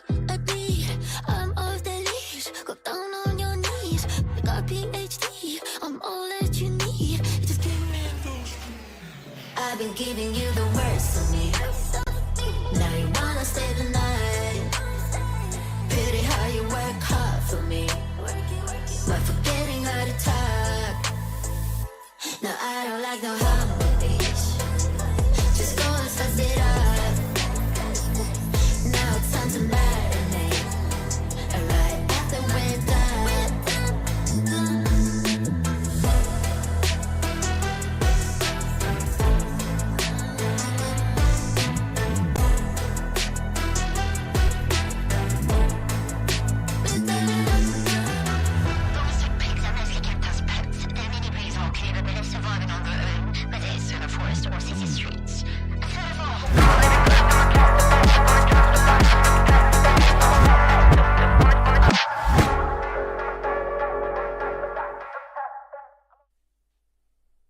Welcome back, everybody. Thank you for being so patient. That is how you do it right then and there, guys. Man, this is it. Last 3 matches of the day. DK, how you feeling? I'm pretty excited to see what is going to be happening. We're in the last half of it. It is all down to what these next 3 games are going to be bringing in. And I mean, Seven, I don't know about you, but this is going to be a pretty hot and heated play about to find its way onto this battlefield. Indeed, as we're going to be going into the final Erangel of the prelims. For some of these teams that absolutely love this map and need the points, I'm going to be looking straight at them in the eyes, even though I'm not even there in Brazil, but I'm still going to be looking at you in the eyes and seeing what you're going to be able to do whenever they do start dropping down, whenever they start looting, whenever they get into those fights, because we've seen so much third partying today. And I'm absolutely loving all these third parties that have been happening, DK. Yeah, I gotta say, I really enjoy the third-party action. I mean, it's just so dang chaotic. But I think the big question is gonna be here is, will we see some teams maybe coming in a little bit hot? I mean, we've not been having too much of that really happen here today, which I think is amazing. But who knows, right? There could always be a little bit of an opportunity. I am looking, however, at 9Z and the players there from Team Queso all the way up towards that Saverni position.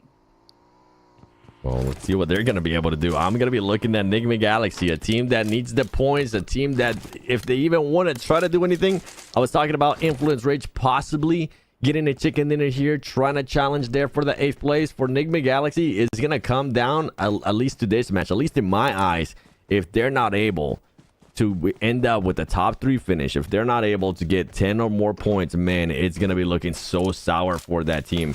The pressure is just going to be starting piling on. And then on top of that, you're going to have them kind of switch their role, right? You're going to have them at some point switch their role, going from, okay, we're going to make it to the top 8 to now, how can we save face? How can we make ourselves look good here, even though we're not going to be going to the main event?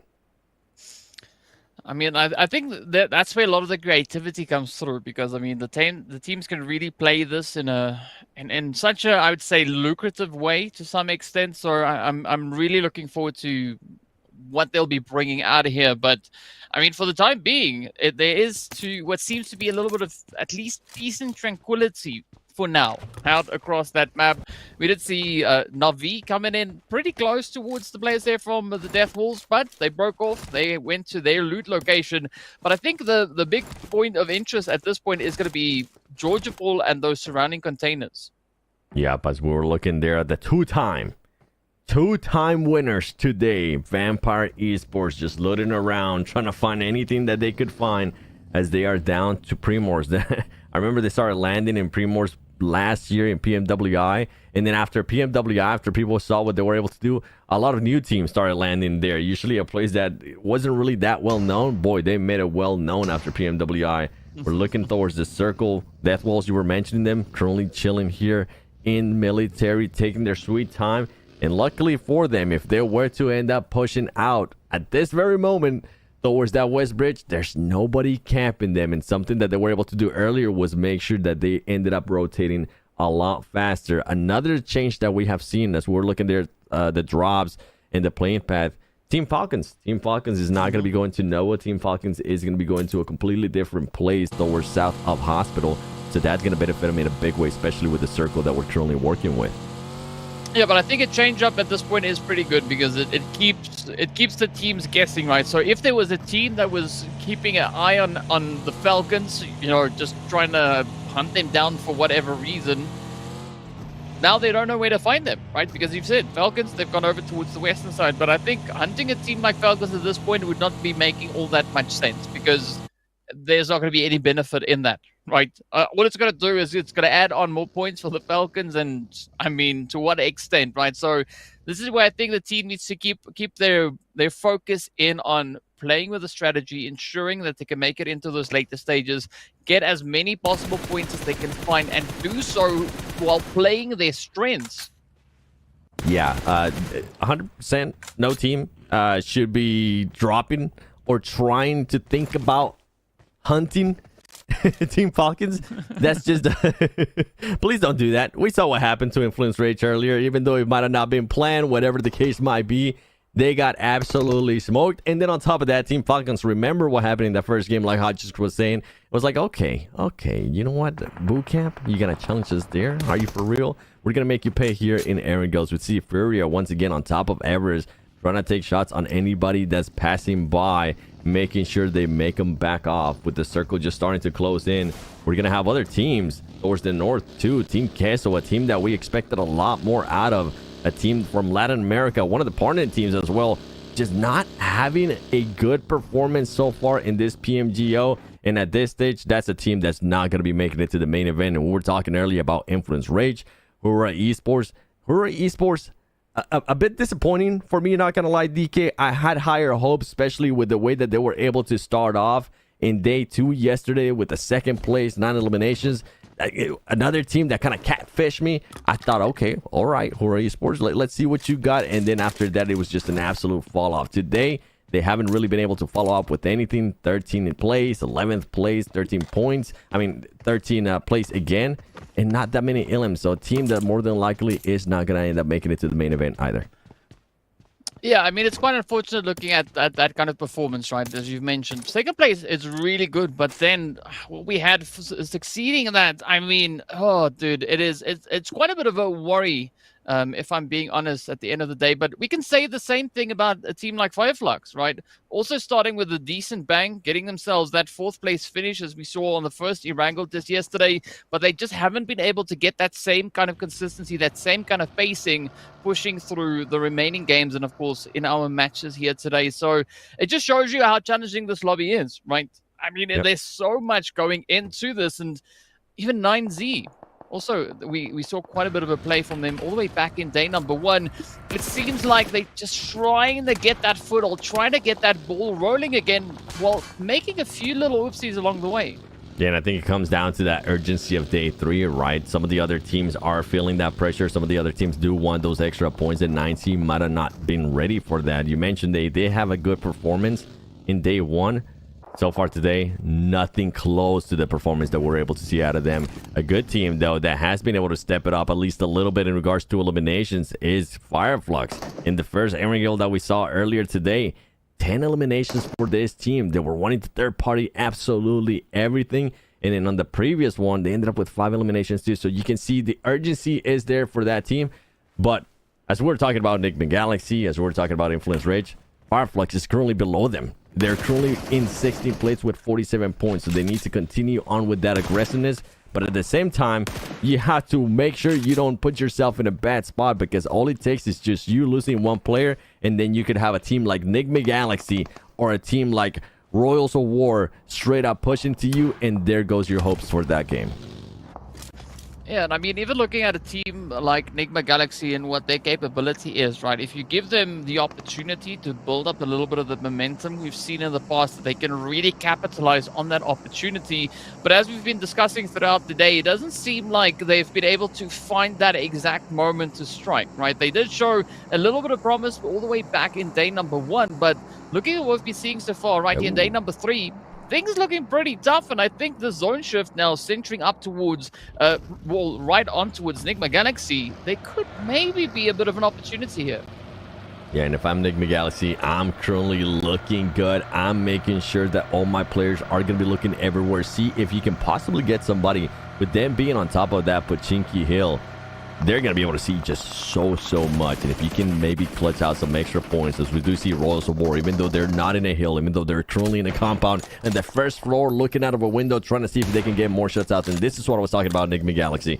Luckily for Lord, he does have that beautiful sniper with an A time on it, so he's gonna be able to spot any little pixel that is given to him. And then we have Foot landing on All Glory Gaming. Here comes the push. This should be an easy cleanup for Foot, and they do just that, as Foot Chaos is now gonna be taking it here to All Glory Gaming. Alucard, or actually Cardi, is gonna be raining some grenades. They're not gonna end up hitting, and he is the only player that I'm seeing with the vicinity here. I think his teammate ended up abandoning him and rotating out, which might be the smart play because it's not looking good. There you go. You see Fran there towards the end, all the way in the back, seeing if he can maybe provide some support, but that is going to be tough considering that Foot right now is on the hunt. They're taking shots, and there goes the knock and the elimination right away, and they take control of this compound. I mean, it's like Fran got a good sense of what's approaching, right? Fran's like, nope, no, I'm gonna just stay at the back. It's like, good luck up ahead. And I mean, we saw what Foot was able to do on that one, but that also then puts quite a bit of pressure on what is left here of, you know, All Glory Gaming, because it's just Fran.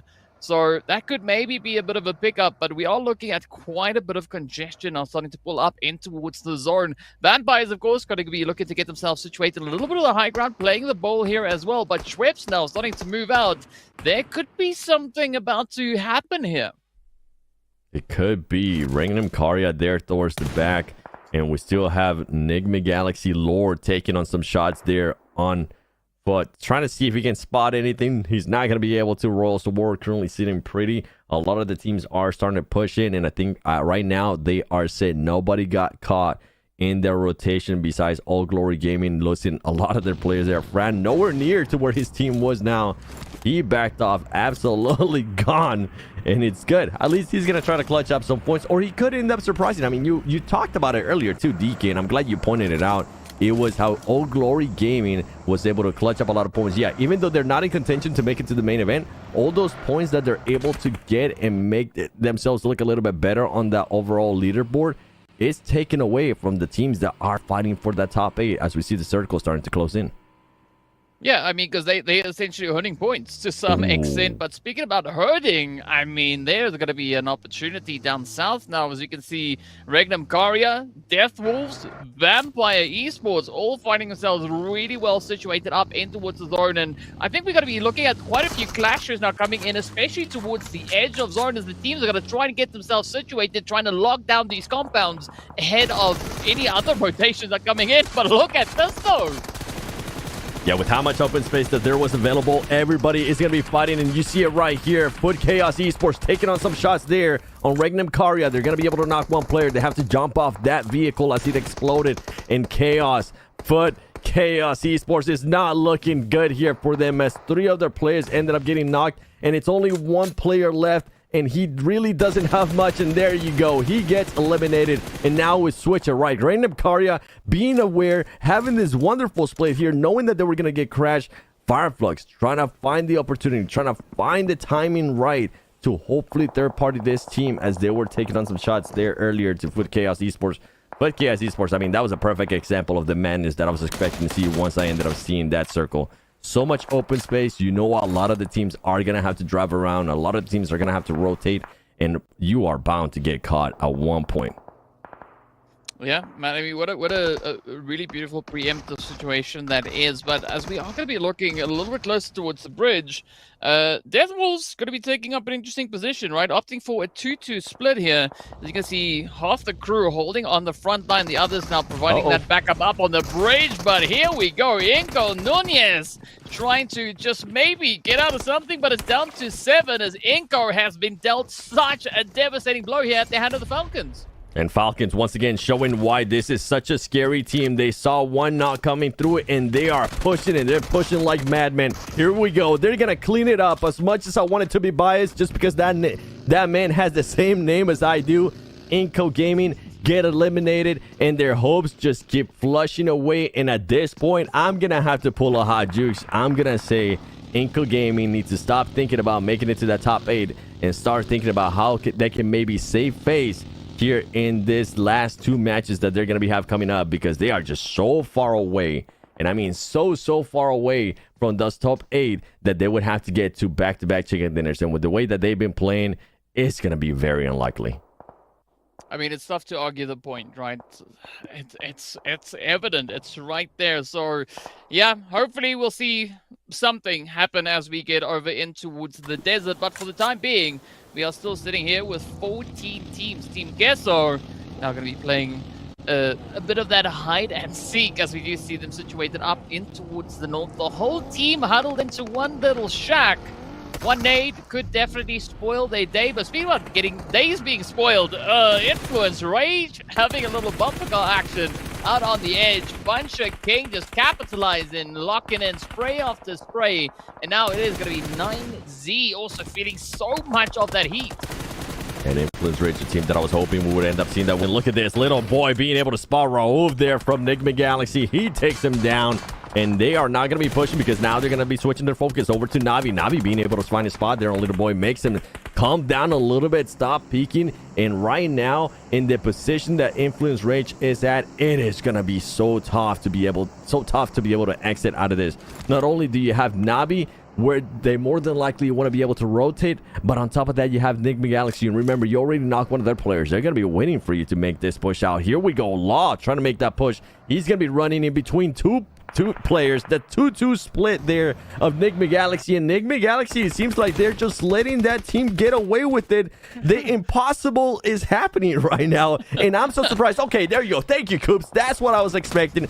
I was expecting Influence Rage to get caught in that rotation, and that's what ends up happening. Luckily for Influence Rage, I believe one of their players does end up making it out and surviving, and not for long, as there you go. The hopes for Influence Rage go down the drain as they get eliminated here on the final Aaron Gill of Prelims Day 3 of the PMGO Brazil. I mean, I thought we were getting trolled or something, right? I mean, that rotation is just like, what? How?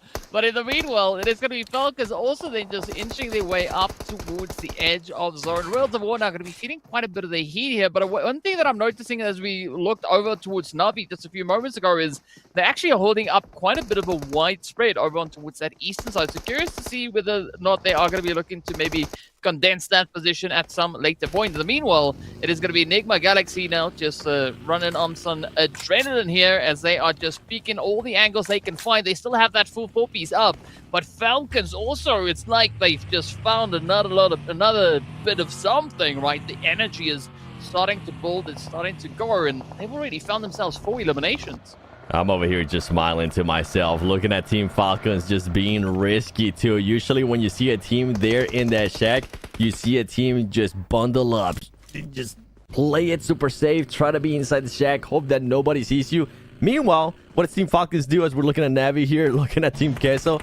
Team Falcons says, we're going to throw as many smokes, we're going to look around, and we're going to see where's the opportunity where we can strike. And here comes this strike as they were able to find Rollers for War. They're going to switch it up. They're going to end up getting knocked, though, but they do end up eliminating one player. I see currently knocked. He might end up getting picked up, but oh, Team Falcons, the aggressiveness might backfire a little bit more, but it doesn't matter for this team. This team knows that they're going to be going to the main event. They can afford to be aggressive. They can afford to take this risk that some of the other teams cannot afford to do, and I'm absolutely loving the way Team Falcons is playing this, not giving a damn and taking it to everybody.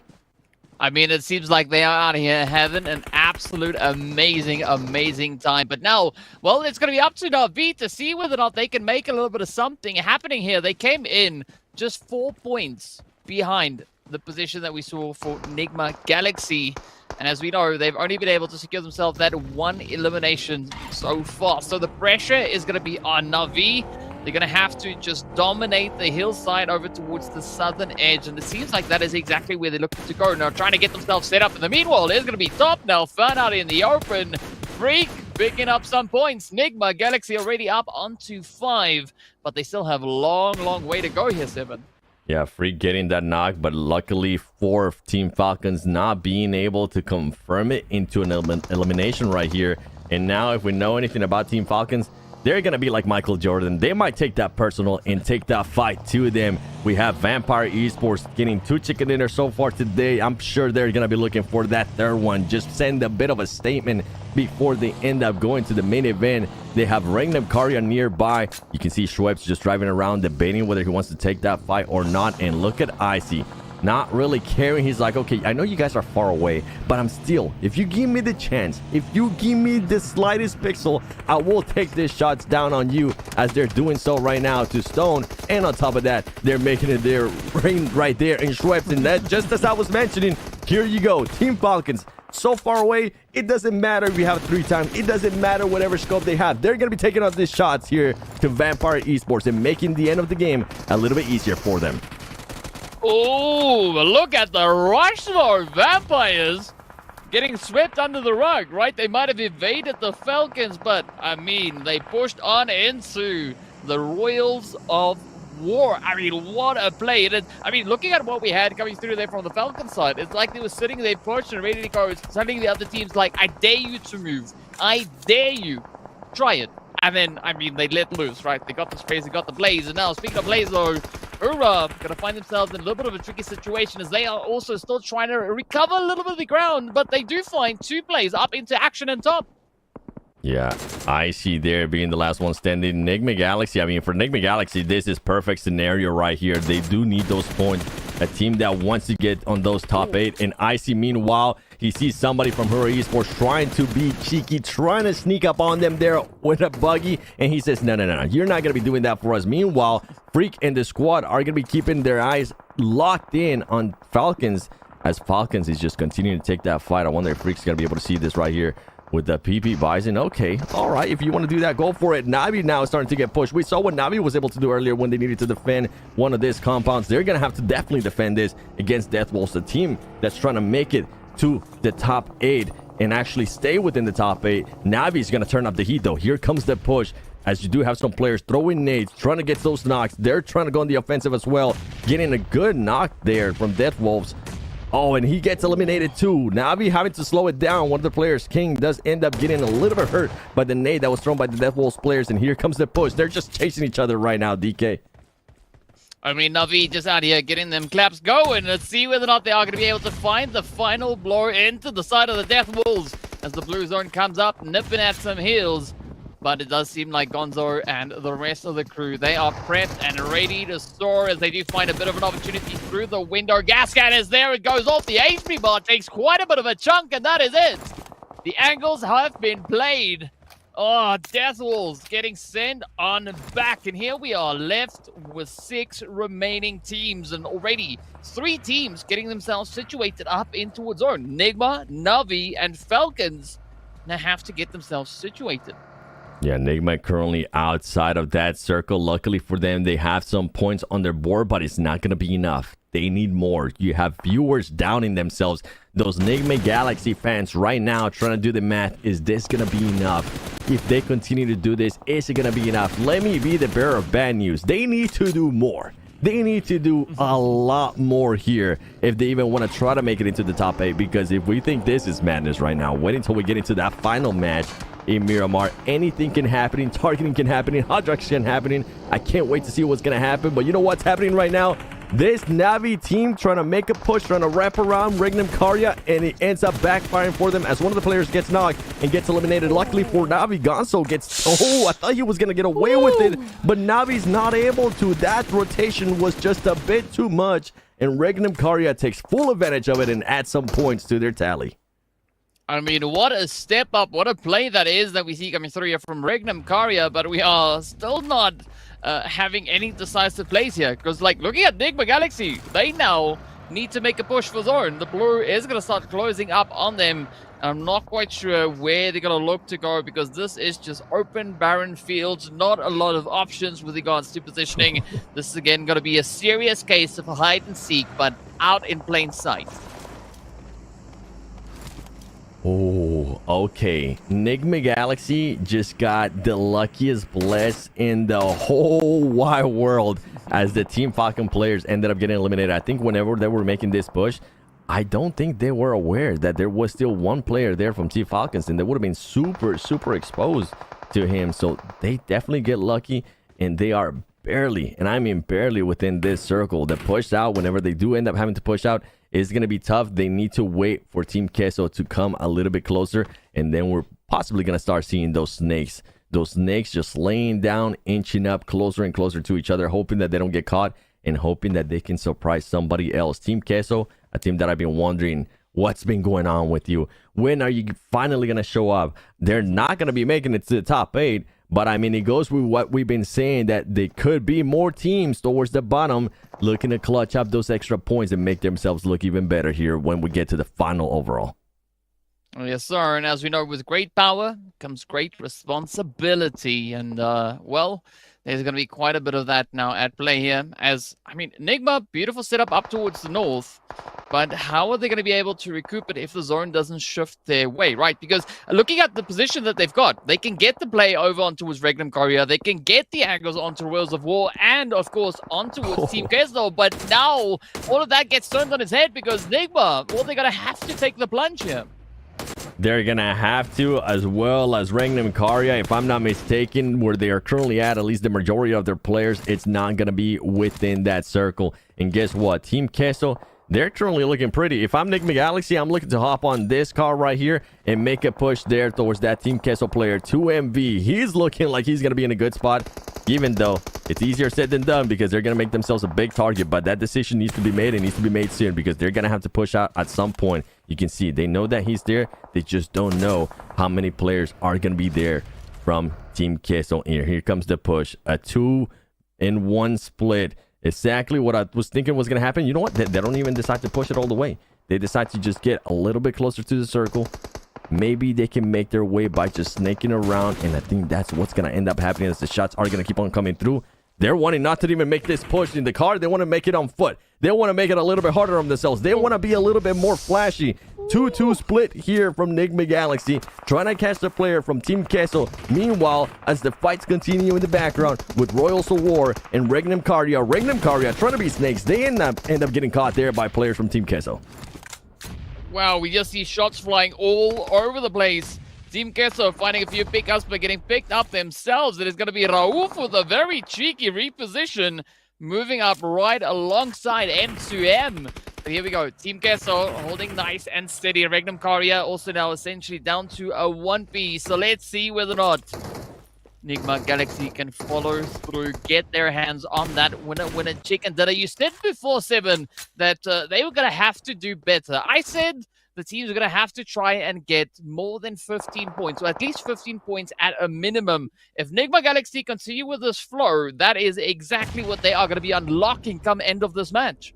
Yeah, this is the perfect foundation that they need for it. This is why I've been hoping that they go and get that win. Right now, I'm enjoying what I'm seeing out of this team. They have 2 in the shack. They have another one split. And then they have another player, which I believe is Freak, currently just crawling around, trying to find where the other team is going to be. They know that other teams are going to be crawling around too. And Freak is going to be able to spot him. Hopefully, he has that trigger discipline. Hopefully, he can find the right spot in the right time. And I don't think he was able to see that player there from Royals of War laying down. And yeah, he's still looking at the shack. He didn't get a chance to see him. They need to be careful with that, as now some of the other players there from Nigma Galaxy are a little bit too focused here on Milos from Team Queso. Ooh, that molly came super close. Coops nearly getting caught in a very uncomfortable position on that one. But a quick little reposition could maybe take them a very long way. I like this, that Nigma slowly starting to assert themselves in the zone. As you can see, Lord now getting a little bit of that height advantage. Oh, but Milos now going to feel it. That nade gets close, but is going to pop. No, instead it is going to be Cold Goat, rather, hitting the hits in from up above. Whereas the War might be down to 2, but that is not going to mean it's the end for them just yet. They are still going to give it everything they can. And I mean, looking at what the spread that we've got here, it does seem like this is leaning quite favorably towards the side of Nigma Galaxy, but it ain't over until it happens. That is correct. We've seen it many times where we think one team is going to win it, and then the chokes start coming in, and now Raouf getting a little bit closer and closer. Luckily for him, he does have the backup from Lore. We were talking about all this, Nate. There you go. Look at that. Royals of War taking on the shots. It's going to be just one player now alive from Royals of War. They're shooting at the grass. They're hoping that they're going to be able to find him. Enigma Galaxy looking to get that win that they've been needing and they've been wanting to get. And there you go. And you can see the players are not celebrating because they know what's at stake. They know that this, even though it's a good win, is not going to be good enough to make it to the main event. They need to be able to follow it up coming up in the next two Miramars. I mean, what a play. Enigma Galaxy stepping up to the plate, bringing in exactly what they needed to try and secure those positions. I mean, 11 eliminations alongside a winner-winner chicken dinner. Oh, 7, a very comfortable 21 points. And I mean, Jukes, what do you say? Oh, man. Oh. Talk about a sigh of relief, right? I mean, whether it's enough or not, the door has been opened. You know, when it was pretty much almost closed, right? Let's put it this way. If we're talking about nail in the coffin for Enigma Galaxy, there was a nail and a hammer hanging over an absolutely shut coffin, right? But they pushed right through it, burst out, and man, they are that much closer. Another team as well that's a very similar position, right? Royals of War. They were right there next to them. So, in all honesty, it could be a battle between these teams. This one, Death Wolves as well. It's anyone's game going into Miramar, and that's going to make things very scary. Yeah, and talk about nail in the coffin. This was the biggest nail in the coffin right there as Team Falcons made that push on Inko. Inko just couldn't do anything. And earlier on, we saw that fight there. Enigma Galaxy players being able to take some shots. That was massive that they were able to fully reset on that scenario. Vampire Esports, I was wondering if maybe they were going to be trying to go for that third chicken dinner. It didn't end up happening, but so far they are looking good. So far that team is showing us the Vampire Esports that we actually want to see. But overall, man, like we said it, we keep on saying it, this was the foundation that this team needed. As Hajuk said, this was the door opening that Enigma Galaxy needed.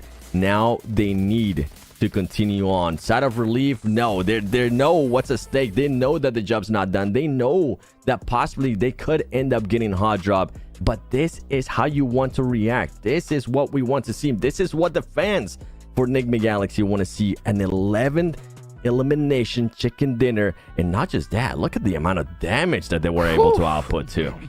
Couldn't have been at a better time. Couldn't have been at a better time. It's what they needed to see. So beautifully done for them. But how well that Enigma Galaxy just did, and Royals of War with the performance that they just did, Influence Rage, right? Fireflux, all these names, they're gone in my opinion. They're done with. So we'll have to see what they're gonna do as we get a nice interview with Enigma Galaxy themselves. And I'm back here with Raouf, the player for Enigma Galaxy, the last chicken dinner winner. Thanks so much for being here, and let's talk about, because last year in PMGC you guys didn't go well, and I want to know if what happened last year reflected in what is happening here right now. Are you guys feeling the pressure? Yeah, of course, we're feeling some pressure that we might not make it again to a global final. So we're trying to do our best and not make the same mistakes like we did in PMGC. Okay, so what are you guys are willing to do here, especially today, to reach the top 8? We're willing to do whatever it takes. We're just going to play our best game, try to make as less mistakes as we can, and we make it top 8 and we go finals. Do you think it's time right now to come for something that is bothering you guys during the matches or even on the standings? What's the question again? What you guys are willing to do? Like, do you guys want to come for some team that is probably ahead of you in the standings? Not really. If we do our best, we just win our games, we're going to qualify, so we're not targeting any teams. Okay, thank you so much for the interview.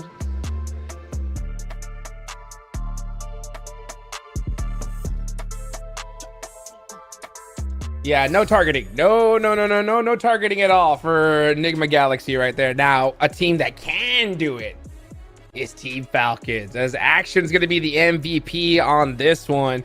And oh boy, speaking of targeting, 7, right? Not only can the top teams do it, right? But if Influence Rage, right? And Fireflux, Na'Vi, if any of these teams even wanted to attempt to try to make it, they have to target Enigma Galaxy. They have to target Royals of War at this point if they even want to stand a chance, and they have to win the last 2 matches. So you were alluding to it in the last game, right? I mean, these Miramars are going to be crazy. Yeah, not just that. I mean, you have the teams that are fighting. You have the teams that are so close in those placement points, and those just points overall, that they do have to start fighting each other. They do have to start targeting. Enigma Galaxy, after that win, they don't have that pressure. And you could kind of see it there from the player interview. You could see him realizing, okay, yeah, we don't have to target. We just have to do our game. We just have to be able to do our stuff, and we're going to be able to qualify towards the top 8. Now, for the other teams, as you just mentioned, for Royals of War, for whatever other teams are currently chasing them, they do need to target. They do need those points. They do maybe need to even target some of the teams that are towards the bottom that might not be having good days, and roll that dice, because right now it's just not working out for them. And if they, for some reason, Enigma Galaxy, if this is the wake-up call that Enigma Galaxy needed, I'm hoping that we do start seeing some of the other teams towards the bottom that are also in that hunt take their destiny in their own hands. Absolutely. But also a big shout out to Regnum Karya, bro. These guys, after that performance, that should 100% put them into the finals, right, DK? I mean, they are giving it their all. And what a beautiful change up it has been that we've been seeing come through from them. And I mean, there's the confirmation. They are now up on 87 points, locked in on that 4th place, taking a beautiful 2 slot. But yes, yeah, you see it there. You see it. Yes, sir. They got that nice score next to their name. It's none other than Enigma Galaxy taking a 7-slot jump all the way up into 8th position. Team Liquid 7 not looking too happy as Royals of War are tied with them. Nice. Very nice. Yo, somebody please go check on Team Liquid right now. Maybe bring a doctor with you and check their heart rate, because it is at an all-time high, especially after they just saw that overall standing.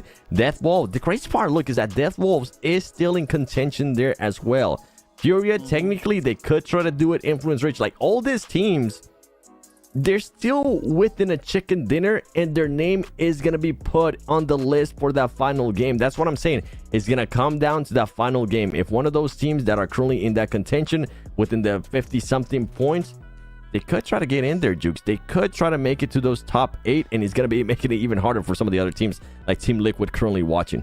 Oh, they could, but I'm gonna have to disagree with you there. I mean, I don't think Team Liquid's heart rate's at all-time high. I think they're flatlined. They are flatlined. I think they are done with, because in order for them to make it, it's literally going to take a miracle. They're going to have to come back from the dead. Something has to happen, because I mean, it's only going to take 2 points from both these teams. If they do it, they're gone. So there's 2 matches left to go. Anything can happen, but the only hope that I think Team Liquid has is that the teams below target Royals of War, target Enigma Galaxy at this point, because they need to. That is, oh yeah, look at that. These are the qualified teams predicted for the main event. What do you think about that, Seven? I agree with it. I mean, Team Falcons, we kind of called it smoke gaming yesterday. Zebra Masters, I think at the end of the day, we're like, okay, you know what? You guys did enough. You guys are definitely a lot more comfortable, and set yourself up. You're not going to be falling into the segment that Team Liquid is currently falling into, which is pretty much hoping that there's a miracle happening. But you were talking about maybe teams getting 2 points, maybe teams getting 3 points to try to be able to pass them. With Enigma Galaxy, it's just going to come down to that follow-up. And you know, I mean, I don't know how much I can say this, Hajix and DK, but you know that the teams that are in those 50-point marks, Navi could even make a push, which is crazy. Influence Rage, Furia as well. All they need is just that one chicken dinner. Bye-bye, Team Liquid. And then now you're in contention. Now you're in contention not only with Enigma Galaxy, now you're not only in contention with Royals of War, but it's going to come down to that last game. It is, but I mean, I think at this point, you're going to have to get those points, that chicken dinner, and you have to stop these guys. We have to see what we saw in the qualifiers, DK, right? We saw Hi-Fi's hot drop on Team Falcons, shut them down and get that golden ticket to the main event. They didn't have to even worry about this because they were able to adjust their strategy and be able to make the right play to get it done. Now, the question is, are we going to see those teams at the bottom do it? Out of what you've seen so far, DK, which team do you think has it in them to be able to adjust their strategy and still make it work?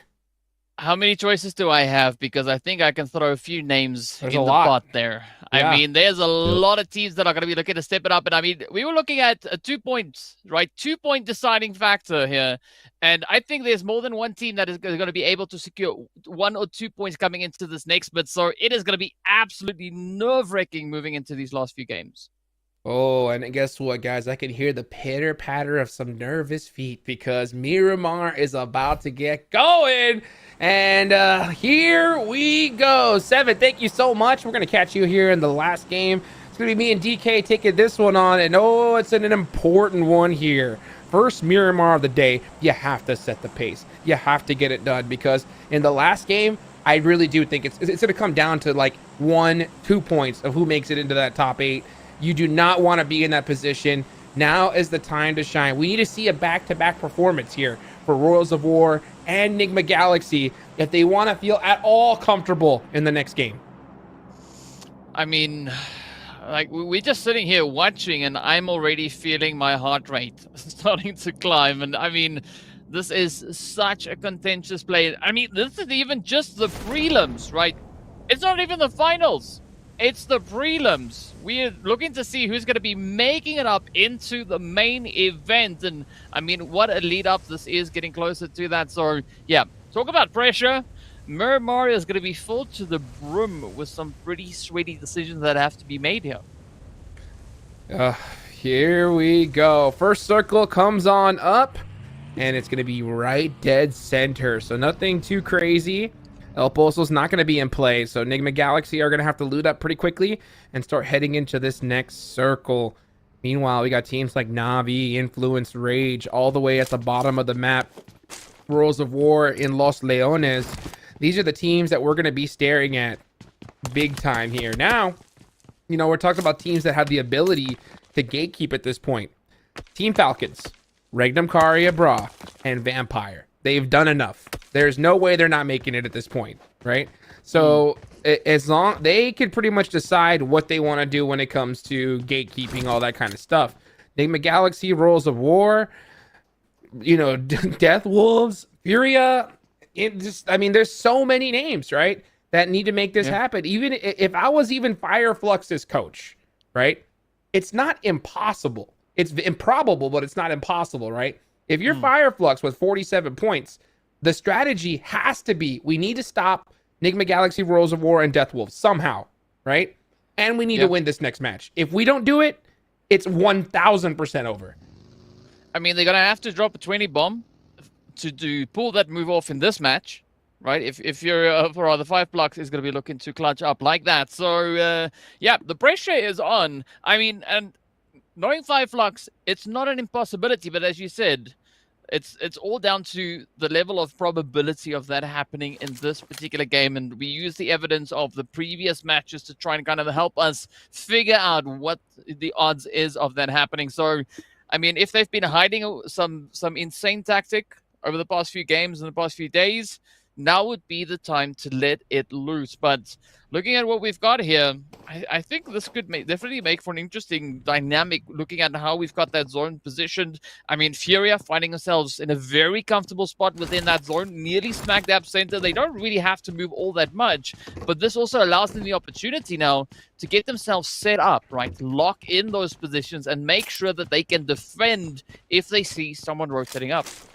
Yeah, 100%. You know what? And that's the crazy part. That's the thing that kind of frustrates me a little bit because, like, you know, when it comes to tactics, there shouldn't be a hidden one, right? There's only one tactic, and that is we got to stop Enigma Galaxy, Royals of War, and Death Wolves, and we need a 20 bomb. That is the only way. You know, it can't be just 20 bomb. Like, that's the thing. It's like, it can't be just, hey, we're going to sit back and we're going to get a 20 bomb and hope for the best. Hope that Enigma Galaxy didn't put up 10 points. Right? Because if they did, you're done. So it's like, I want to see at least the attempt from a team like Fireflux, because we know what's going to happen. If I don't see even the attempt here, I'm going to start having my doubts because, I mean, this is the rest of PMGO on the line here. You got to do something, right? Fight until it's over. Ooh. Yeah, I mean, that's Royals of War! Yep, they're feeling it. The action is on. That knock has been secured, but now it's game time, right? Now they gotta do something. Go back to Worlds of War. We don't care about these two teams. I'm sorry, we don't. Team Kesso and Worlds of War. That is where it's at right now. As we're watching these two teams at the bottom go at it, you know, hey, that's good for them. But you know, I'm gonna be staring at that board there, that feed, to see what's gonna happen on the other end. Because Worlds of War losing a player is gonna be devastating to this squad here. I mean, yeah, as long as these teams below them don't perform, I mean, it's only going to take a few points and they should be good, but you can't bet on that, especially in the last game coming up. Yeah, you definitely can't bet on anything, but the one thing that you can bet on, and I'm sorry to say this, Team Liquid, is the points to aim for is going to be 71, right? If you get 71, 72 points, you know that you have a fighting chance, at least after this match, for the top 8. So the heat's going to be there. The pressure is on. And of course, we can see the players here from All Glory Gaming and Foot Chaos. Just trying to go out with a bit of a bang, right? Try and secure themselves a few additional points. I mean, we can still maybe see a little bit of a shift down there, but it's not going to matter all that much at this point. We are instead going to be looking over on towards teams like Nigma, Galaxy. And I mean, All Glory Gaming, they just to the east, right? So if they make enough noise, they could be luring in a little bit of that Nigma action. Oh, yes, they can. And I mean, this is where it's hard as an IGL, a coach, to decide what your strategy should be, right? Because if you're in the boat that is Nigma Galaxy, Worlds of War, Death Wolves, you have to put points on PUP, right? But you have to do it safely too. So the problem is at this point, when teams get stuck in this position, sometimes they change their strategies. They're like, oh yeah, you know what? Aggression is what got us here, but because of where we're at, we got to play more passive. And sometimes that changeup doesn't bode well for them. So at the same time, you got to play a little bit, more careful, but not too careful to where it messes with how you would normally play. That makes sense. Yeah, I would say like you could maybe even call it strategic delayed rotations, right? You gotta play the water as it kind of is delivered to you. You gotta test it, see what's cooking. Can you actually afford to make that move? And I mean, I have to agree with you. This is a very, very tough position to be in as an IGL or a coach. But I mean, looking at Godix, that's not a difficult spot, right? Just pull in, get a little bit of cover, ensure the vehicle is going to last a little while longer. But what I'm going to be looking at is Hura that we've got just on the back end here. I'm not quite sure whether or not they're going to be able to secure anything out of this game. It's looking pretty tough, but I mean, they could also just look to have a phenomenal time, right? Step it up, play a good game, lock in some points, and in doing so, deny points from teams who really need it. Yeah, I mean, for them, it's too far because it's more than a 20-point game, and we haven't even seen that once, So that's going to be pretty difficult for them. Fireflux, still, in my opinion, like for this game only, it's Fireflux on up, right? But like I said, Fireflux, Navi, Influence Rage are in the same boat. They need to stop these teams, and they need a 20 bomb. If they don't do it, then it's over, right? Yeah. And this is the last game they have a chance. So because the final game that's coming up next, we don't know what's going to happen. I mean, we could see 6 or 7, 8 teams just go out early because they're so frustrated that they couldn't make it, and they just wildly push, That does happen. Sometimes, these teams are just like, hey, you know what? I just want to go home. I'm just going to hard push these squads, and if we win, we win. Or maybe you have some players that are like, hey, I'm just going to do what I want because it didn't work out with this team. I'm going to go out there and just try to make a name for myself and get some eliminations. And that changes up the dynamic of the gameplay big time, So we'll see what happens. I mean, but it's plays like that leave a lasting impression, right? Especially on the teams that could have had an opportunity at points. So, yeah, I mean, there's so much riding on this. But, well, in the meanwhile, we are seeing a few nades coming through on the side here of Hura as they are going to be pushing on in, clapping some points up. And there we go, right? All Glory Gaming is going to be having to settle for the first one out this round. But now the zone is going to be moving all the way down towards that nearly center zone, right? I think this is where San Martin, oh no, that's not even San Martin, that's Pecado. I think Pecado, oh, Casino, that is going to be an interesting setup to look at once we get there. Oh, yes, it will be right here. This final circle is going to definitely kick things up a notch. As we're starting to see these rotations come up. Of course, All Glory Gaming out of there already. They are done for. You know, another little factor that comes into play is, you know, the frustration between the team when they realize they're not going to make it. You know, that's a big thing that happens. You know, it's been a long while since I competed, but I guarantee you it's the same thing with these players. You know, you could start playing the blame game, saying like, oh, this happened because of you or that. And those kind of arguments destroy a squad, right? That's why we see so many, you know, roster swaps after a tournament. Oh, this is huge. Death Wolves versus Fireflux. Fireflux has to win. Has to win if they want to keep the tournament alive. Death Wolves get the initial knock. That is huge. Oh, and the instant thirst. Now they know who it is. They realize this is Fireflux. Death Wolves need to run. And honestly, if you're Fireflux, even if you have 3, you have to take this fight. You don't have a choice at this point. Yeah. You can't leave. That's unfortunate, but yeah. You have to take it. Even though it's a 3v4, you're out of the odds. You have to take it. If you take them out, if you have a chance. If you run away, it's over. Yeah. Yeah. I mean, that is essentially right where we're sitting right now. And I mean, speaking about the importance of engagements, right? Even just looking over on towards Furia, they find themselves in that exact same boat, right? We see them sitting there on 57 points. There is an opportunity for them to make a slot securing play, but now with the zone, that is going to be moving a little bit further down. It adds even more complexity to this whole situation. But I'm just happy to see that it actually moved away from Los Leones and it didn't stay over on that city. You know, I think Fireflux is getting baited at the fact that the zone shifted to them. So they're trying to think about like, yeah, we need those 20 points, but you have to stop Death Wolves. You have to.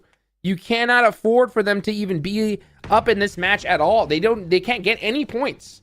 So even though you're a 3-man, yeah, you're at terrible odds, but if you do take them out, that's 4 points. You shut them down, and then you still have the chance. If you leave them up here, I mean, it's done for. So I don't know. It's really tough in these situations for sure. A lot of pressure right on these teams, and sometimes you have some IGLs that just route to safe. You know, like they're automatic. Just I don't know what to do. Let's just play it safe. Yeah, the default setting goes right to an interesting one indeed. Falcons, they go down to 15th. Yeah, the points, they're starting to come on in, but now comes the challenging party for Furia because they've got Vampire Esports up ahead of them, and that big bad blue zone is going to start nipping at their heels. And I mean, we're in stage 3. The moment that thing swaps from a 3 to a 4, the damage goes up.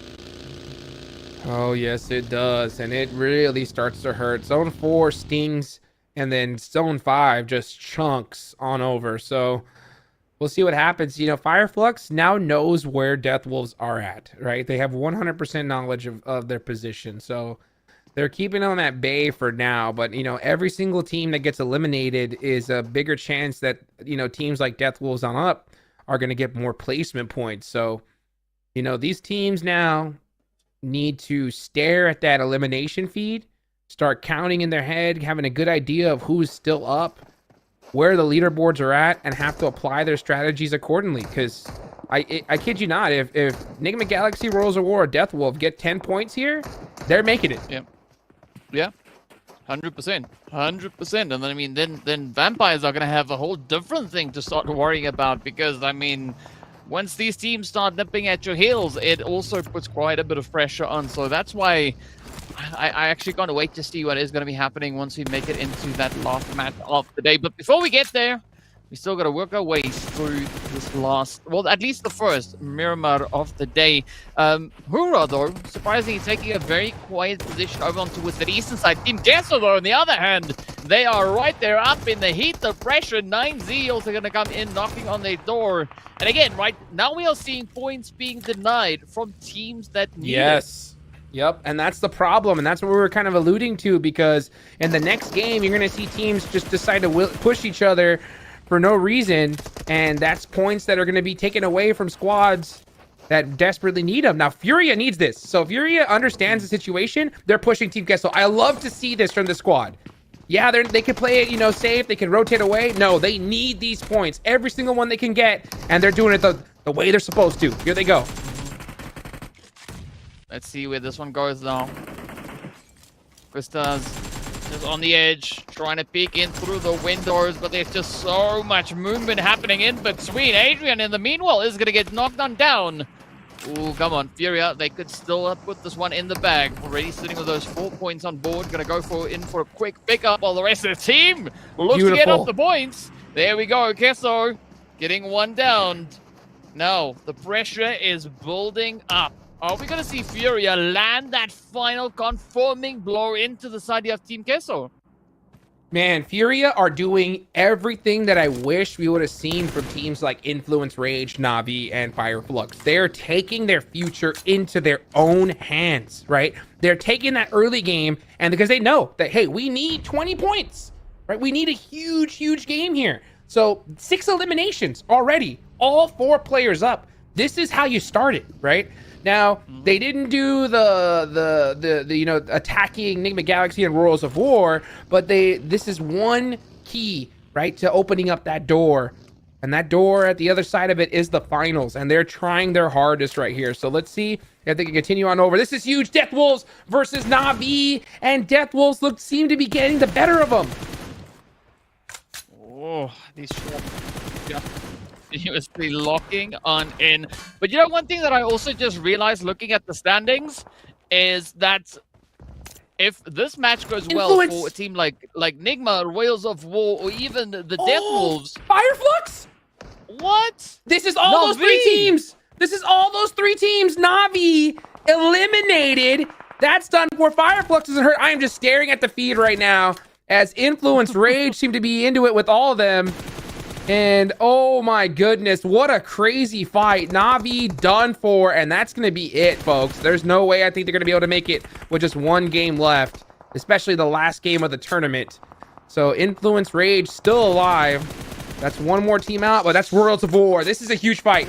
If Influence, Rage has any inkling that this is Worlds of War here, they need to push them. Need to. Yeah. Yeah. I mean, this is going to be a very, very decisive engagement coming through on that edge. Meanwhile, Furia going to be sitting on the edge, but Federal is going to be starting to push on up. Rivas holding it nice and steady. Influence just trying to find themselves an opportunity, find a bit of a way to get the sprays on in. But looking at what Worlds of War are doing here, I mean, it's so far proving to be quite challenging for Influence Rage to get a good successful landing. Look at that nade, though! That nade was so perfect. Cold Gold went down, so it's possible that Influence realizes that this is Worlds of War. With that nade on the Federal, though, that's going to make things that much more tough. Next zone's about to pop, but we really need to keep an eye on this fight between these 2 teams. Next zone goes outside of these 2 teams. So Influence, Rage, and Worlds of War need to get it done. And you can see them. They're starting to press that action. One of the players did get finished, so they 100% know it is each other now. And regardless of Influence, Rage losing a player, they need to take out Worlds of War now or never. Let's see if they can pull that one out of the bag. The heat is on. The pressure is mounting. You can see now Vampires also just trying to get a good assessment as to what is the opportunity at hand. Furia starting to push on up. Also trying to regain a little bit of that ground, a little bit of the territory. But looking at the Vampires' position here, they are not going to look to let any of that slide past them. Furia now getting spotted out in the open. The hits coming on in all the way from 7, but Vampires could actually be stealing those points away. Augustus gets knocked. That's going to hurt for Furia. Furia did a great job at the start with 6 eliminations, but they got to finish strong here. They have that knock. That'll leave them down to a 2-man. They got to get that res if they can afford it. Let's see what they opt to do here as... Oh, no! Inko getting the finish onto... It looked like Influence Rage. They blew up a vehicle. Royals of War are going down as well. Man, these teams that are in contention are in big trouble. Now we see Coops getting knocked by Death Wolves. Death Wolves are putting in work here. And that's INF done for. Oh. Man, it is such a tough blow, but well, it's not going to stop anytime soon. We still have 11 teams kicking it around here. Let's see what the Death Wolves are going to be able to secure in this one. I mean, the scary thing is, like, if Death Wolves make it on up, come on. Oh! Wow. Death Wolves are absolutely shredding teams. Royals of War just went out, and they only had one elimination. What a beautiful return knock, though. Death Wolves have to step it up. Furia trying to keep their tournament hopes alive here. Furia with 8 eliminations have been absolutely crushing it, but now Death Wolves are staring them right in the face. And Furia, you know they're warmed up. They're getting that res off. Need some suppressive fire here. Ooh, beautiful peek down. Trying to shoot some shots on back. They're outside of this circle, and they cannot touch it. It's closing. They need to move. I mean, the pressure is on now. Death Wolves, they're just going to be lurking on the edge. They want to lock in those confirmations. They want to get the Furia team out of the way. But this is going to take quite a bit of work. As you can see, Gusta now also getting met. Down they go. Stone coming through with quite a bit of a contribution on the edge there. Furia holding on to only one. It's going to be up to Arthur to see if they can actually ride the storm. But Vampires coming through on the edge is going to throw the biggest spanner in the works here for Furia. I mean, it is absolutely devastating. Off they go, and the Death Wolves lock in the points they need now just to make it into the Snake Zone. That was crucial. Furia were like a wrecking ball, and the worst team that could stop them was Death Wolves, and they did. So Furia, oh man, they did a lot to start it off, but it ain't going to be enough here. And meanwhile, we're going to watch Enigma Galaxy going to have to defend against Death Wolves. Death Wolves are going to start knocking on their door here real soon. And Enigma Galaxy only has 2 players up. This is a really, really bad position to be in.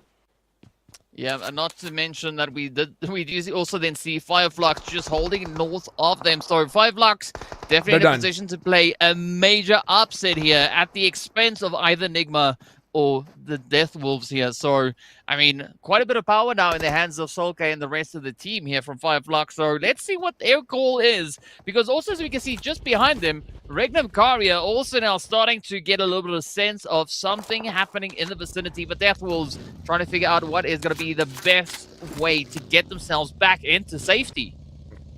Yes, they are. They are just hunting in a pack. Just like their name has said, and these guys have been on an absolute wrecking crew. They did a rotation though. Meanwhile, Catch casts his freak out, and meanwhile Inko gets one of the players from Enigma Galaxy. Coops, the last player up, is trying to keep Enigma Galaxy's hopes alive, and it's looking very slim here though. Yes, Coops goes down. That has gotta hurt. Death Wolves now in a big position here to get that ticket to the finals. I mean, talk about a stressful situation at hand. I mean, this is such a defensive match that we've been seeing, right? The teams not exactly within reach of the top 8, causing so much problems for the teams that could potentially be in contention. Up comes Fireflux, a quick molly across the way. Doesn't exactly connect up the way that they would have wanted, but look at that. Raton Boy is going to be down as well. Death Wolves having their numbers really taking quite a bit of a beating here. Regnum Karia also holding on to the 3-piece. They are going to be sitting quite comfortably over on towards the southwestern side as well. But again, right, such a decisive play can be made at the expense of everyone ahead of them. Vampires, they just keep on cooking, already sitting with 7 eliminations in their hand. And they're not done yet, right? They are still going to be looking to pack in even more. Vampires just eating at this point. 7 eliminations, just having fun with it. Right now, the eyes are on Death Wolves. How many points are they going to get here? They are on an absolute tear. Fireflux, they're done. They did not play this right, strategy-wise. They just tried to play the same game that they normally did, and that is not going to be enough, as Regnum Karia is going to shut them down. So, bye-bye, Fireflux. Better luck on the next tournament as we take a look here at the squads that have really been getting it done. Regnum Karia, brah. Man, these guys are on a tear. Vampire saying, wow, top 5 is not enough, right? We want to make sure that we're in that top 3, baby, as they just keep racking up the points. And I love that switch up, that back and forth now with regards to points between Vampires and Regnum Kari. As you can see, they're just alternating positions over on that right-hand side. But this is where Tony K now finds himself in a phenomenal position, looking to just get that angles in. Quick play coming through there, as we do see the knock now on towards Regnum Kari. But now the big question comes is whether or not the Death Wolves will be able to get themselves back into the safety of the zone. But there we go. The confirmation is in. The cleanup is happening. Obscure can definitely still clutch this one out. But they're going up against World 77K, who we saw play a phenomenal game in the last year angle. And he's just staying there. I mean, I don't think he realizes the situation, and it's totally understandable. We as observers can see what's happening. They cannot, and there's a lot going on. So many players still up. That nade from Wild 77K is going to go ahead and finish out Obscure. But I think they did enough. 7 eliminations and a good, not the best placement, but some placement points as well are going to help out big time, especially considering that the teams right below them, right, that they're hunting them. Royals of War went out with only 1 elimination. Nigma Galaxy didn't even get a single one. Furia, on the other hand, got 8. So it's going to really come down to the last match to see who's going to get that 8th position on into the finals, as we're going to watch 2 teams that unfortunately mathematically don't have a chance of making it in. Are just going to try to have their last little hoorah and put on a show for us here. Yeah, well, speaking about shows, I'm doing the math. Death Wolves, if you take 64, you plus 7, that equates to 71. Right, and that's just on elims. So I think a little bit of something is going on somewhere. What that is, we'll find out a bit later on. But in the meanwhile, yeah, it's going to be Foot Chaos. Ooh. Now it's going to be Vampire. That's what it's going to be right now. Angle, yeah. I mean, there's like 8 players down below for them to pick up more. I mean, they've got 9 elims. It's like, sure, let's go fishing. Let's go get 8 more elims. Why not just like try and pick up the whole entire lobby? Literally, I just see Vampire just like licking their lips at this point, just big chilling. And you know what? One thing that we didn't really talk about, but we heard Sir Tanny, right? I mean, this guy is one heck of a coach for the squad. He stressed the importance of playing central circle, right, in these types of lobbies here. And I see why. I mean, with this type of contention and this many like solid teams, playing edge is just too chaotic.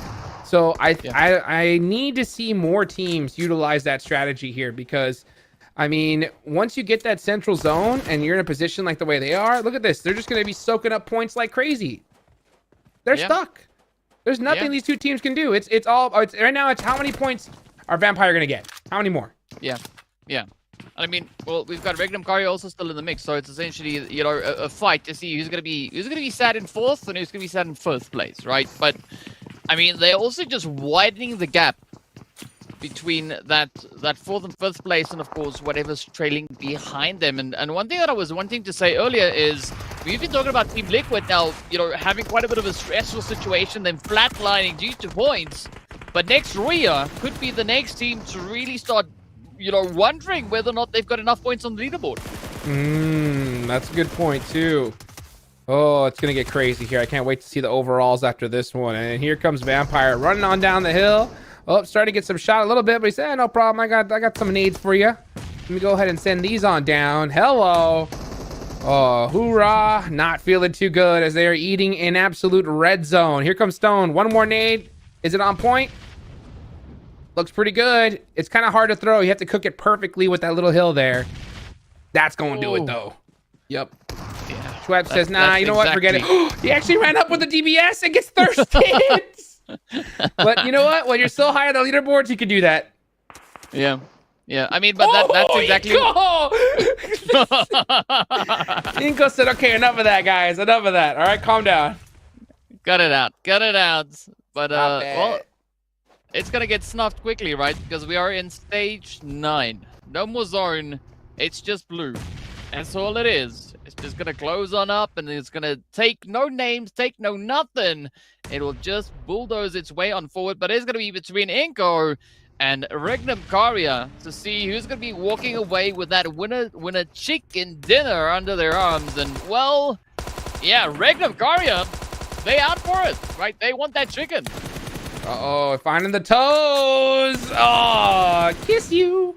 That's how you do it right there. Gonna go ahead and finish him off. Regnum Karya soaking up the points, and Regnum Karya, brah, getting the chicken dinner. You can see the frustration right there on Foot, who are, I believe they're sitting in like last place, and that's what happens. You know, this is what I was talking about, is when you don't have a good tournament, frustration between players, between teammates goes on, right? The blame game starts happening, all kinds of stuff, right? And when that happens, especially in the last game of the tournament, all of what you know is out the board, right? At that point, you're just having to react to what's happening, because you're gonna have teams push you like crazy. You're gonna have single players go off.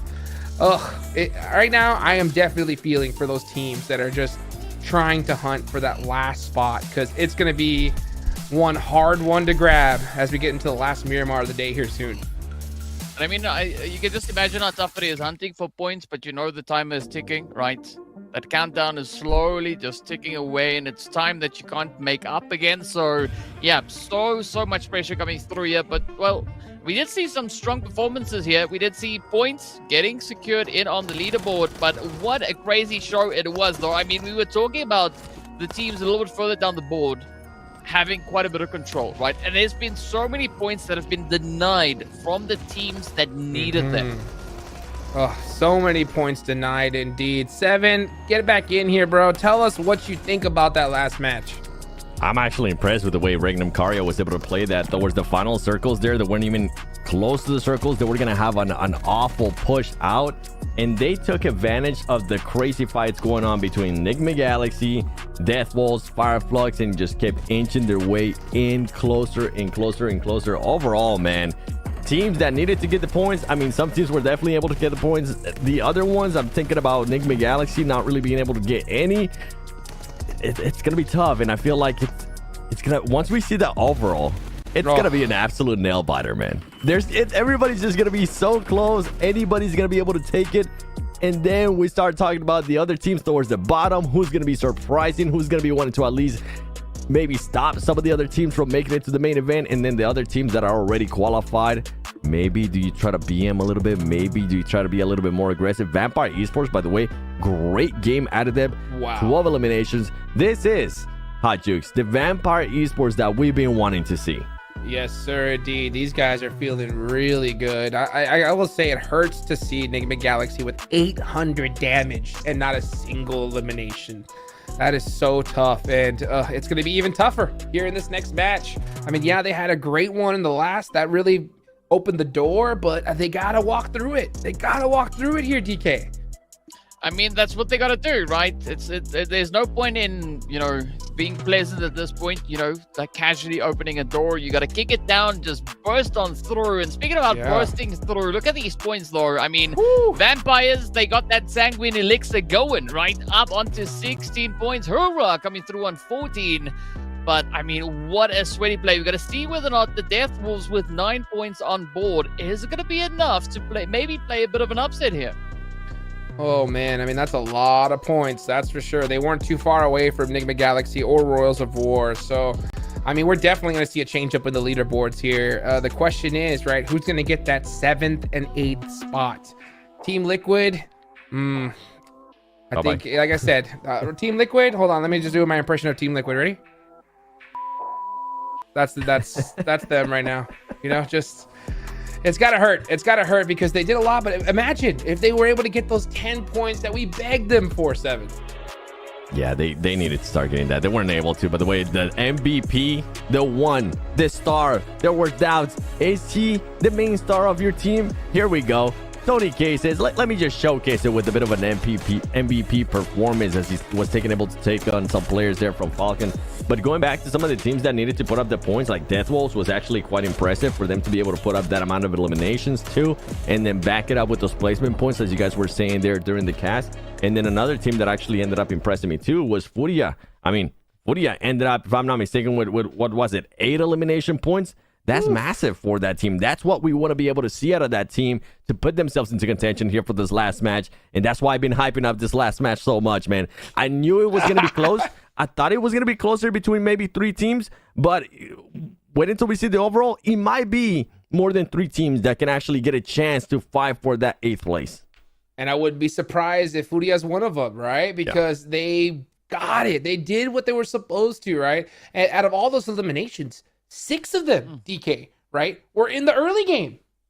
Yeah, I mean, like, what were they up to? Where was this Furia in the days that we needed to see the plays, right? I mean, we want all the action, and it's amazing to think that teams remind you when it gets to the really important moments that they're like, you know what, we can actually play in an amazing game, right? But sometimes they wake up a little bit late, so we're gonna have to see whether or not the point situation is gonna work out for them. I hate it when teams do that. Absolutely hate it. It hurts so bad to watch because, I mean, it's just absolute nail biting, just shivers down my spine action because you put yourself in such a terrible position because we've been alluding to it all tournament long, right? These entire prelims, the last game, shenanigans, right? It's just absolute craziness, right? With the top teams, they know they're going to make it. They can do whatever they want. Teams at the bottom, I mean, we saw just from the players, we could see them kind of arguing and frustrated with each other. So we don't know what's going to happen here, DK. I mean, it's going to be the wild, wild west, right? And what better map to do it on 7 than moving straight into a bit of that Miramar action, of course. Yeah, and then on top of that, you have Deathwolves. Remember what Deathwolves was able to do during qualifiers on the last match for qualifier finals. They ended up winning that match. So they have a good trend, a good pattern here when it comes down to Miramar. How are they going to be able to perform? If we were able to put some, some predictions here up, Deathwolves should be able, based on what they've been able to do in the past and based on what they were able to do just now, get just enough points to put them within that main event. But it's easier said than done. You just mentioned it too, Hot Jukes. Shenanigans can happen here. We can see hot drops. We've seen it already in this tournament during those qualifier finals that I'm mentioning. Teams towards the top. Team Falcons, you already know you're going to be first place, right? We see what you've been able to do to influence Rage. How about if they decide to just target somebody else as well? Anything can happen here with the way that this is set up. I love this format, by the way. This format, 24 teams, I'm loving it. Dude, I mean, who knows, too? I mean, you'd be surprised. I mean, maybe, one of the teams at the bottom, they had lunch there, and one of the teams on contention took the last piece of, steak or something, and they're just saying, you know what? We're going to hunt those guys down, dude. You know what? How dare he take that last little piece of picanha? I know they're over there in Brazil right now, so they're eating good. But I'll tell you what. Hungry, bro? I know, dude. I'm hungry right now just thinking about it. But I'll tell you who else is hungry, right? It's got to be teams like Enigma Galaxy. Coops has to clutch it up big time here because I don't care what everybody said with their names. I know Coops picked Lord as that clutch factor player. And that last game, the game before this one, Coops had 5 eliminations, and he needs to have a performance like that here if they want to make it into the main event, DK. Yeah, that is going to be of the utmost importance. So if you've ever seen a clutch master step out onto the battlefield, this needs to be the game. Game number last, right? It is all coming down to it, and that is where, I need to go get my seatbelt because I'm gonna need it, right? There's just going to be so much happening in here, and based on the basing that the teams brought in onto game number 5, the last Miramar, it's going to be insane. Oh boy! I want to see the overall. Me too. I want to see that overall. So bad. Real bad. Like real bad right now. I know you guys as well. Thank you so much for being so patient with us here. The second it comes up, we're going to do the full breakdown on it because, I mean, like you mentioned, I have a good feeling there's going to be, those 2-3 teams just really trying to make it happen here. Now, one thing I want to talk about, Seven, because I know you were watching the game, right, is Fireflux, okay? Right? What did you think about them and their strategy? Did you hear what I say? Did you tell me? What do you think about that? I mean, for a team that was able to get 7 eliminations, right? At this point, it's not going to be good enough for them. They needed to do more. They needed to go for that chicken dinner. They needed those 15 eliminations to even put themselves in contention with some of the other teams that we are talking about, like Frudia, like the ones at the top, Deathwolves now possibly being there within the top 8 as well. But now, like, that's just the mental change, Hot Jukes. You need to be able to just make that switch for those teams. Like, you're not going to be able to make it at this point. You're going to have to go for something completely different. And here we go. We've been asking for it. Now we got it. The overall standings. And look who's moving up. Deathwolves makes it to 7th place with 73 points. Team Liquid just barely holding on. How? You were talking about maybe being a miracle if Team Liquid holds on. Going into the last match? Barely. barely holding on. I can't wait to see that second page though. How are they still alive? Wow. I mean, I think we need 2 teams. Oh my gosh, that's how. That is how. Nigma Galaxy Royals of War tied with 70 points. 1 point being the difference. Now, Team Liquid has 1 chicken dinner, right? So Royals of War, if they tie, they lose, right? Nigma Galaxy, if they tie, it comes down to the next one, which I'm not sure of right now, right? So regardless, right, it's going to take 2 points from both of these teams. Furia, after that last one, have now put themselves in position. And then, yeah, Fireflux on down. It's over. I'm trying to think of scenarios here, DK, of Fireflux being able to even get into that. They would need a 20-point game. And even that, you're just kind of hoping that those teams that are a little bit higher, like Nigma Galaxy, Royals of War, don't end up getting any points. So for Fireflux, Jukes, I'm going to be thinking you might not need to hot drop somebody, but you definitely need to hunt somebody early on in this match. And teams that you're going to need to hunt are going to be those teams at the top that you need to stop from getting those points. Nigma Galaxy, Royals of War, Furia, all these teams, they need to be stopped if Fireflux even wants to get a slight chance at making it there within the top 8. Yeah, I will say, personally, I would disagree because I think that they have to hot drop Nigma Galaxy or Royals of War. Like, you have to. Yeah, because you need those 20 points and you need them to put up nothing. And you can't hope that it's just going to happen by itself, you know? So if you're Fireflux, if I don't see a hot drop here, then you just gave up. Like, literally, that's what I see in my opinion. What do you think, DK? I mean, we're going to have a super, super intense game as we saw those points, right? Team Liquid in trouble. Next Rio could also maybe be in a little bit of trouble on that one. So there is quite a bit of play at a hand here. And who knows? Maybe they could change it up. What do you think, Sam? You think I'm right? Ah, man. Like, I like hot drops. This is where I'm like torn apart because I like hot drops. But I feel like the better strat would be like maybe not like hot dropping. Don't start the fight right away. Just wait a little bit and then try to hunt them down on the rotations. Well, we'll see what happens here, guys. Get ready. Get your drinks ready as we'll be right back after this short break. How to be a portrait master.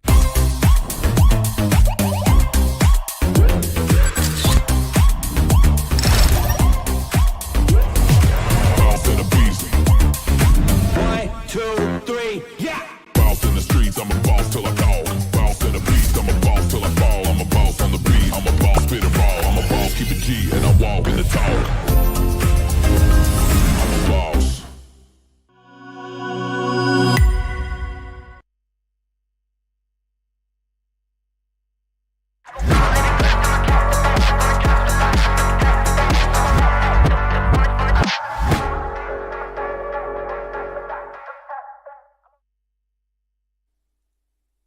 Welcome back, everybody. It was a short break indeed because, we're going to start heating things up here in the last match of the prelims. We're going to find out which teams make it into the finals. Just a quick recap here. It is top 8 that move on. Now, Group B, as you can see right here, they have already played, right? So they're not playing today, and with how Zebra Masters and Smoke Gaming did, they're 100% going to qualify. Team Falcons, we know they've made it as well. Might as well, yeah, I was about to say, Vampire, where you at? You got to have that qualified sticker as well. They're big chillin'. So according to this, 1, 2, 3, 4 teams, 5 teams, right, already have it for sure. It's all about those last 3 slots here, 7. Yeah, I mean, next Ria not having it there with 85 points. That would mean that, let's put that in a scenario, right? Death Wolves would have to get 13 points to pass them for next Ria. And then on top of that, you would have to have Nigma Galaxy be able to put up 16 points. Yep. And if we go back to what Nigma Galaxy was able to do during their win, they were able to put up 21 points. So it is possible, but I feel like next Ria, it is a little bit safer. It's going to come down to that Team Liquid and also Death Wolves, how they're going to be able to close up this match because they just put themselves in such a good contention. But anything can happen here. We've seen this before. Anything can happen.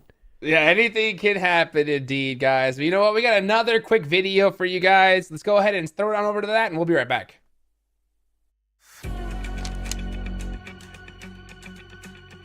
which you give them 2 shotguns, they're going to eliminate every opponent for you. So that was the 6th game of our life. We looked at how other teams play and the teams that are playing with us. I'm not too worried about Alpha 7 and S2G. And the second day we say to each other, like, we have to do 40 points, otherwise we're not gonna make it. IHC, we've got the Korean best teams, D+. So we decided together to drop on Falcon, and that was probably the play of the tournament.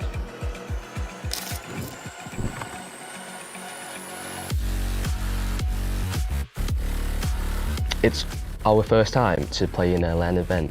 It's not very difficult to play in because I've got the best teammate of France in my team. I've got the best IGL, Snowix. I've got the best Fragger, Robs, which you give them 2 shotguns, they're going to eliminate every opponent for you. It's very brilliant, so it's easy in close range fights. We've got Ozzy, the best supporter, very good in taking angles. I'm a free man, so I do a support role, co-IGLing and stuff. A brilliant brains, mindset and gun skill. As a team, we formed 2 weeks ago. Tout d'abord, on est parti de rien, on avait zéro synergie. And we haven't had the best games, but until now, we've talked about strategy and everything, and we've overcome our problems. Donc on s'entraînait avant, on a fait quelques scrims. That was pretty difficult because like we come from the Online Qualifier and we was top 45. First day we did not too good, I would say. First day it was pretty hard also because we did like almost 20 points, so we was close to not pass. After we went back to the hotel, we studied different strategies. 所以其實喺更多嘅時間就係我會花喺睇唔同嘅比賽，去觀察其他唔同嘅隊伍，去留意佢哋嘅進圈嘅路線啊，佢哋嘅打法，然之後從而去為整個 team 去準備更加多嘅唔同嘅戰術，令到佢哋喺場上面可以有更加好嘅發揮。We looked at how other teams play and the teams that are playing with us, and we made a strategy to overcome them. And the second day we say to each other, like, we have to do 40 points, otherwise we're not gonna make it. So day 2, of course, we did better than day 1. 然之後喺第2日，我哋由原本嘅12名追到上前5名。Je pense qu'on y allait en mode on n'avait rien à perdre. We was playing like do it or die, like just try to do our best. No pressure because we was outsider. Last game we was second place, so we decided together to drop on Falcon, and that was probably the play of the tournament. This would have to be it right here. We got 3 just off the distance. My squad, they need to be coming in hot right now to help their teammate. And they do, right on time. In big trouble. It's all up the top. The man, the myth, the legend, and get shot in. Donc on a tout donné, on s'est motivé entre nous, et puis voilà, on a réussi l'exploit, un exploit historique, et vraiment je suis très heureux. Obviously we make it, so that was pretty cool. And yesterday there was only 6 games, so that was the 6th game of our life, and we basically did everything possible for do it. 而去到琴日，我係仲要係可以直接攞到第1名嘅呢一個資格，直接進入呢個決賽嘅門票，亦都好難得。Finally, there is gonna be only good team, but for me the main contender for the title is Alpha 7 and Nova Esports. Nova is a really good team. They do good globally. Of course, Nova Esports, the 2-time PMGC champions. From last PMGC, IHC, they're very good as well. They're good at fragging. IHC, we've got the Korean best teams, D+. We've got Indonesian team, Boom. I'm not too worried about Alpha 7 and S2G. Pour moi, ça va être Nova Esports et je vais dire V+. C'est des teams que j'apprécie vraiment, je regarde beaucoup leur gameplay et je pense que ça va être des teams vraiment très difficiles à battre.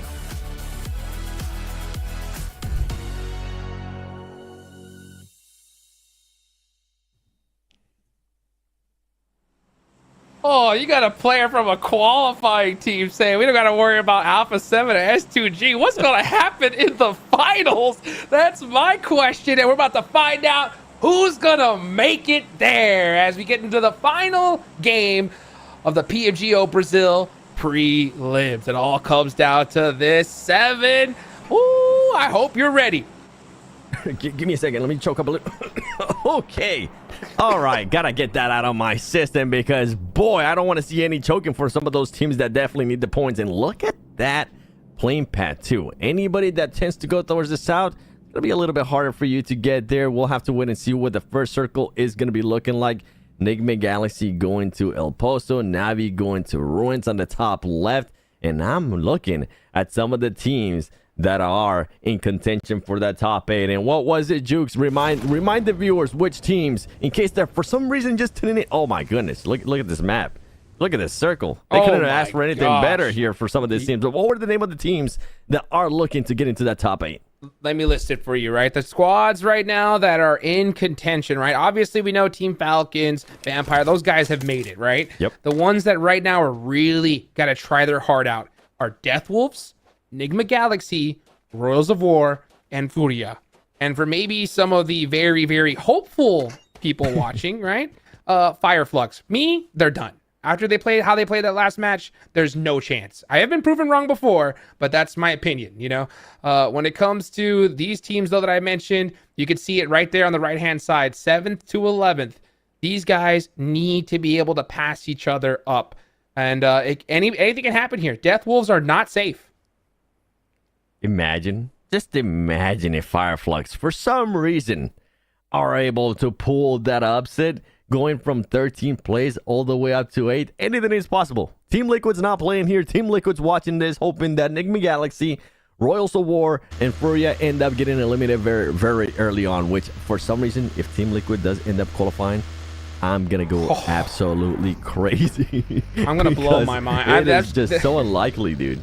I mean, literally, I said that it would take a miracle, and that would be, in fact, a miracle. And honestly, the only way that miracle is going to happen, right, is that X factor, and that's those teams at the top: Falcons, Royal, Regnum Caria, Bra, Vampire. They know they're making it. They can do whatever they want, right? Not to mention all the teams below Fireflux. They don't have a chance at this point, so they're just playing for fun here, as it's their last match of the tournament. They could decide to say, hey, let's just go ahead and hard push, hunt down Enigma Galaxy, Royals of War, and make sure they don't make it into there. And that could happen. So we'll see how it goes. But so far, everything seems to be pretty friendly. No hot drops that we noticed yet. Yeah, and as nobody's fighting right now, you know what? Let's talk hypothetically here.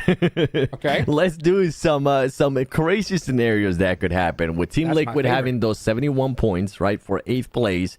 Enigma Galaxy, Royals of War being 1 point behind, which 1 point, I would say it's easily achievable. You know what? Let's say both of those teams get 1 point and then they end up getting eliminated. So they're both at one piece. Then you have Furia there with 65 points. They somehow end up getting 6 points. We could technically end up having a 4-way tie between 4 teams.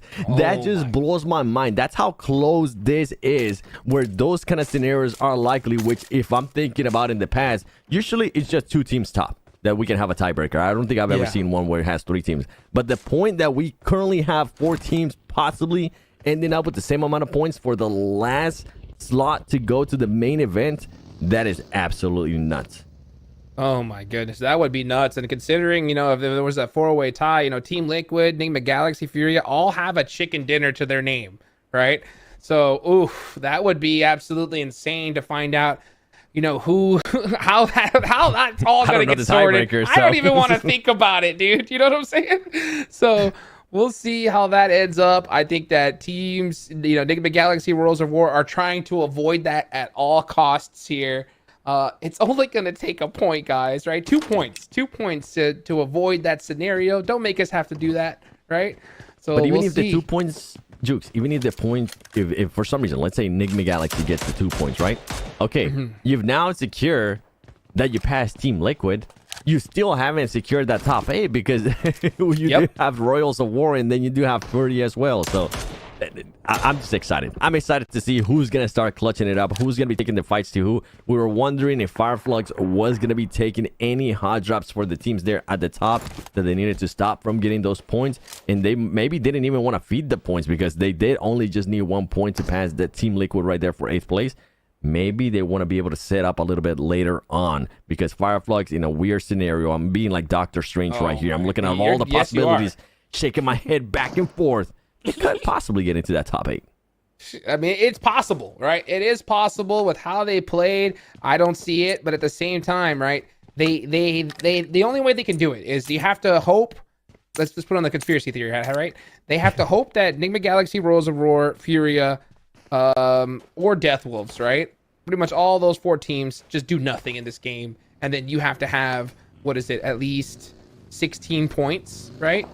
Yeah, 16 points plus. So that's going to be a tough one to hit if you're Fireflux. But when it comes to, I mean, that top 8, we could still see, you know, if Fireflux were to do that and Furia were to do that, Death Wolves will be kicked out, right?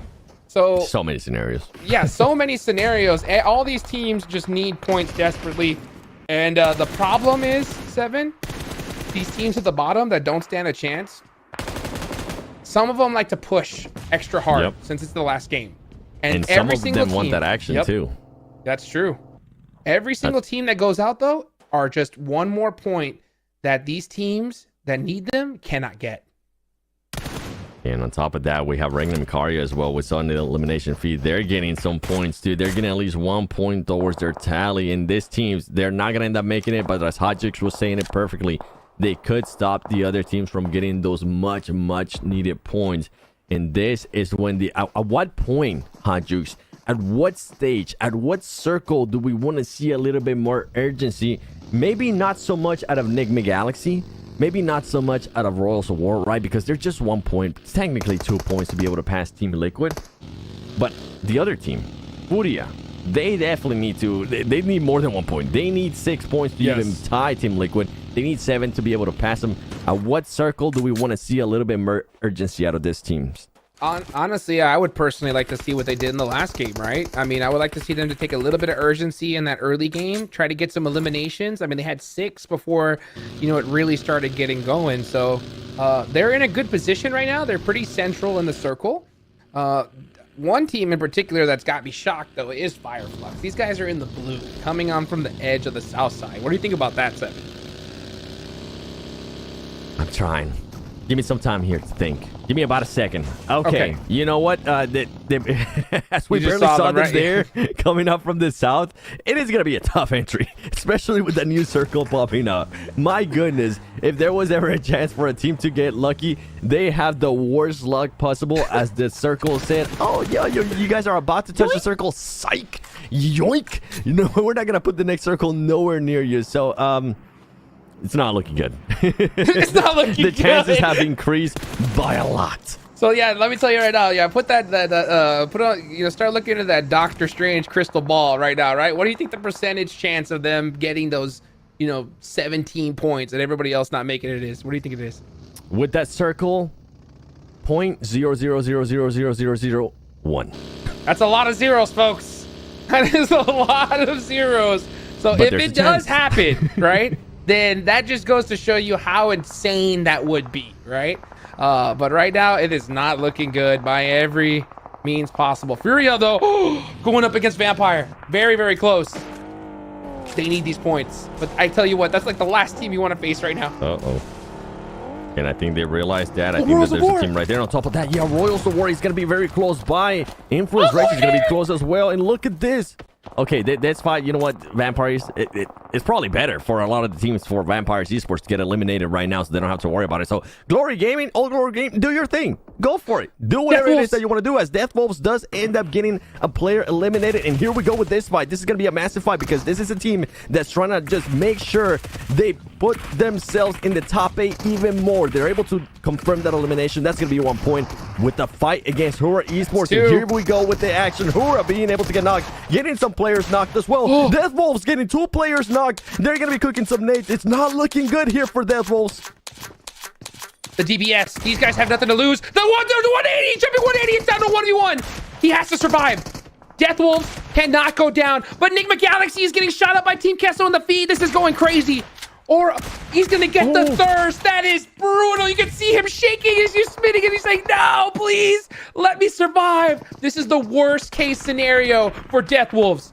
Death Wolves, whatever chance they wanted to have, it got a lot worse. Losing 3 players, that's not where you want to be. And boy, you know, Rada Boy is currently stressing. He doesn't want to have to deal with this because guess what? It's not just Hura Esports anymore. Now it's going to be Regnum Karya. Regnum Karya team that's set to go to the main event. If they can stop this team, Death Wolves, from getting even more points, make it even tighter, make it even closer, anything can happen here. And you were mentioning that Enigma Galaxy was also getting into a fight. As we're looking at this fight, Enigma Galaxy already lost 2 players. A team that only needed to get 1 point. It's looking tougher and tougher, Hot Jukes. Rada Boy's in trouble. It's done. It's done. Regnum Karya, they have to know that Death Wolves is here. So they're going to push this and take him out because why not? They can. You know, they have nothing to lose. They've made it. So they could just push for fun at this point. Oh, this is the worst thing that could have possibly happened. It all came down to 1 DBS shot here as, yeah, now they definitely know who was fighting. So they know there's a remaining player of Death Wolves here. He has to pull off a miracle. And he has a UMP that is like one of the worst weapons to have in a 1v3. Yeah, what you want to have there is going to be a shotgun. Guess what? He's going to end up getting pushed by a shotgun and a UMP as well. And here comes the push. Can he clutch it up? He's not going to be able to clutch it up. And Death Wolves, there they go. They are out and they were only able to get 2 points. So they're not going to be able to do much on that. And for all of the other teams, for Enigma Galaxy, for Royals of War, for Furia as well, if I'm looking at that elimination feed, I'm getting just happy right now because there's an even a bigger chance for them to be able to push up. And there's even a bigger chance for Death Wolves to not even make it into the top 8. For the moment, though, they are within that top 8. Yeah, they are safe for now, but that's only 75 points. Easily passable. Enigma Galaxy, Royals of War, Furia, all can do it, but they all have 0 eliminations so far. Enigma Galaxy lost 2 players to Team Kessel. If you are a Team Liquid fan, you are cheering on every other squad besides these right now, hoping that they're able to get shut down, because if they do, they'll sneak in by an absolute miracle. You are right now on your knees opening up PUBG Mobile and saying, I will buy every single PUBG Mobile skin if you are a Team Liquid fan. As Fireflux, there you go. The 0.00001 chance has come down all the way to 0, as it was going to be super, super tough for that team to be able to do it. And now Enigma Galaxy is currently getting shot by Furia. Furia, a team that definitely needs the points. They already got 1 point to their name. If they can somehow find a way to knock 1 player for Enigma Galaxy, it's going to give them an even bigger chance. And as we were looking at that leaderboard there on the right hand side too, I'm noticing that Royals of War is currently missing 1 player. 1 player has been eliminated. Okay, there you go. He got picked up. Oh man, I was scared there. He was at 0.001 HP and I thought he got eliminated. Okay, that nice heart attack there, Royals of War.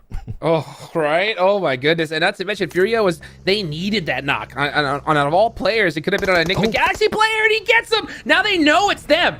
If you're Furia, you have to find the other player. You're pushing him. And that's Enigma Galaxy done for. Oh, like a dagger in the heart. That is not going to be enough. And Furia with 3 eliminations, they're not there yet. They still need more.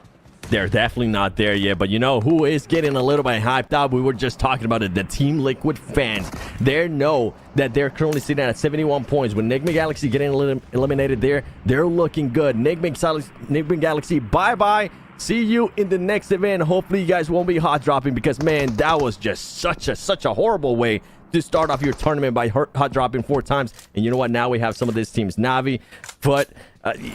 Good job on the fight. I'm kind of focused on some of the other stuff. I'm kind of focused on what can possibly happen between Furia and Royals of War as well. Royals of War, we really haven't heard much of them. We've been seeing Furia getting into the action. Death Wolves got into the action. They got eliminated. Enigma Galaxy got caught in rotation by Team Kessel, and also there in the end with Furia. Royals of War, we need to start seeing a little bit of life from them here. I'm gonna put something out into the universe right now. Uh-oh. Are you ready for it, 7? Send it. Influence Rage. 52 points. Have center circle. They have a good position in this zone. Okay? If Royals of War and Furia go out right now and they pull off a 10 elimination chicken dinner, we could see Influence Rage make it. It's possible. I didn't even think about it. I didn't even look at it. But how this game has gone so far, right? The door isn't closed on them either. I like the way you think. I like this scenario. Influence Rage is one team that definitely pulled that through. I'm looking at the numbers here. Yeah, I mean, they got a chicken dinner with 9 eliminations. It could be possible. It's possible. I mean, Na'Vi, I would have said so as well. They have 4 eliminations, but they're down to 2, and that's going to be really difficult to make happen. You know, I believe in Axer. You know, I got to meet him there at PMWI. He was with Team Falcons at the time. You know, and I know this guy can make it happen, but he's going to have to do it as a duo. That's going to be so unlikely too. And you have some of the other teams. This is what we're talking about. Teams that wanted to get into that action, wanted to see if they could make things a little bit harder. We saw what happened early on too with Hura Esports and Death Wolves. Hura Esports, the team that I guess in a way wasn't even in contention, right? They were like, okay, we pretty much have them already in our minds that they're going to be eliminated. They're going to be sent home. They took the fight to Death Wolves. They ended up hurting them in a big way. And then for Death Wolves, it was just a nightmare scenario. Meanwhile, Regnum Karya here taking some shots on Na'Vi. I wonder what's going to be happening, though, with Royal Sawara. I haven't seen him at all. And I can't wait to see where they're going to be whenever we do end up showing up the map. Furia, 3 eliminations. They at least give themselves some cushion. A team that definitely needed those extra points. That team was not at just 1 point. They're looking to get even more. And that's how you want to get started as Team Queso Papi Potro here. Trying to get away from there. The car is close to blowing up. Oh, yeah, it's about to blow up here. And Team Queso just having a nice little fun ride here. Putting in some work towards the end. But yeah, you know, all eyes right now are on Royals of War and Furia. Looking at the map, Royals of War are all the way to the east side. So they're hugging the edge of the circle. They're hoping the zone comes to them. The problem about that is there's a team right next to them, Seven. And guess who it is? Vampire Esports. That is not the squad you want when you need some points to make it into the main event. Yeah, out of all the teams that you could have asked for, like, you know what, give us Foot Chaos. There we go. You can now see on the right hand side, this is going to be able to tell a lot where this circle closes in. And who is it going to bless? You were talking about Influence Rage. If Influence Rage does end up getting this circle here, they could cause a lot of damage. They could try to get a lot of eliminations, and they're still going to be inside of it. Furia is going to have to push in. And now, guess what? Royal War is going to have to rotate in. They're going to have to figure out if they're going to keep on coexisting here with Vampire Esports, or if they want to find themselves a much, much better location. As we saw in the center of the circle, All Glory Gaming was by themselves. And I mean, if there was ever a chance, third-party team, All Glory Gaming, even though they did have a good performance earlier today, it's just one good performance. They have been absolutely awful this whole tournament. Why not? Take your chances if you need the extra points. 100%. You need to try to soak up as many as you possibly can, because if you don't do that, you're going to have a 0% chance of making it into the main event, especially if your team like Influence Rage, because you need a chicken dinner and double-digit eliminations. That's a lot to do, but they have the position, and you said it too. I mean, any team that can do it, it's definitely them. And oh boy, would that be a crazy thing to think about here. Meanwhile, Royals of War, this is one of the main teams that we're staring at. Tony K is creeping up mighty close to them, and Vampire know that they've already made it, so they have nothing to lose here. Team Liquid fans cheering, Tony K. Tony. K. Just give us hope. Just give us hope. That's what they're hoping for. You know who's asking for hope. You know who's asking for them to bring it. Furia saying that Inco. Okay, I mean, we need the points, boys. If you guys just want to send it to us blindly, we'll definitely take those points. Royals of War now sneaking out of this. Ooh, that is a risky play, as he's going to be giving out his position. Great knock right there from Royals of War, as he's going to be able to connect there on Adrian. And then on top of that, another player from Furia gets knocked. This is wonderful. This is exactly what you want to see out of Royals of War.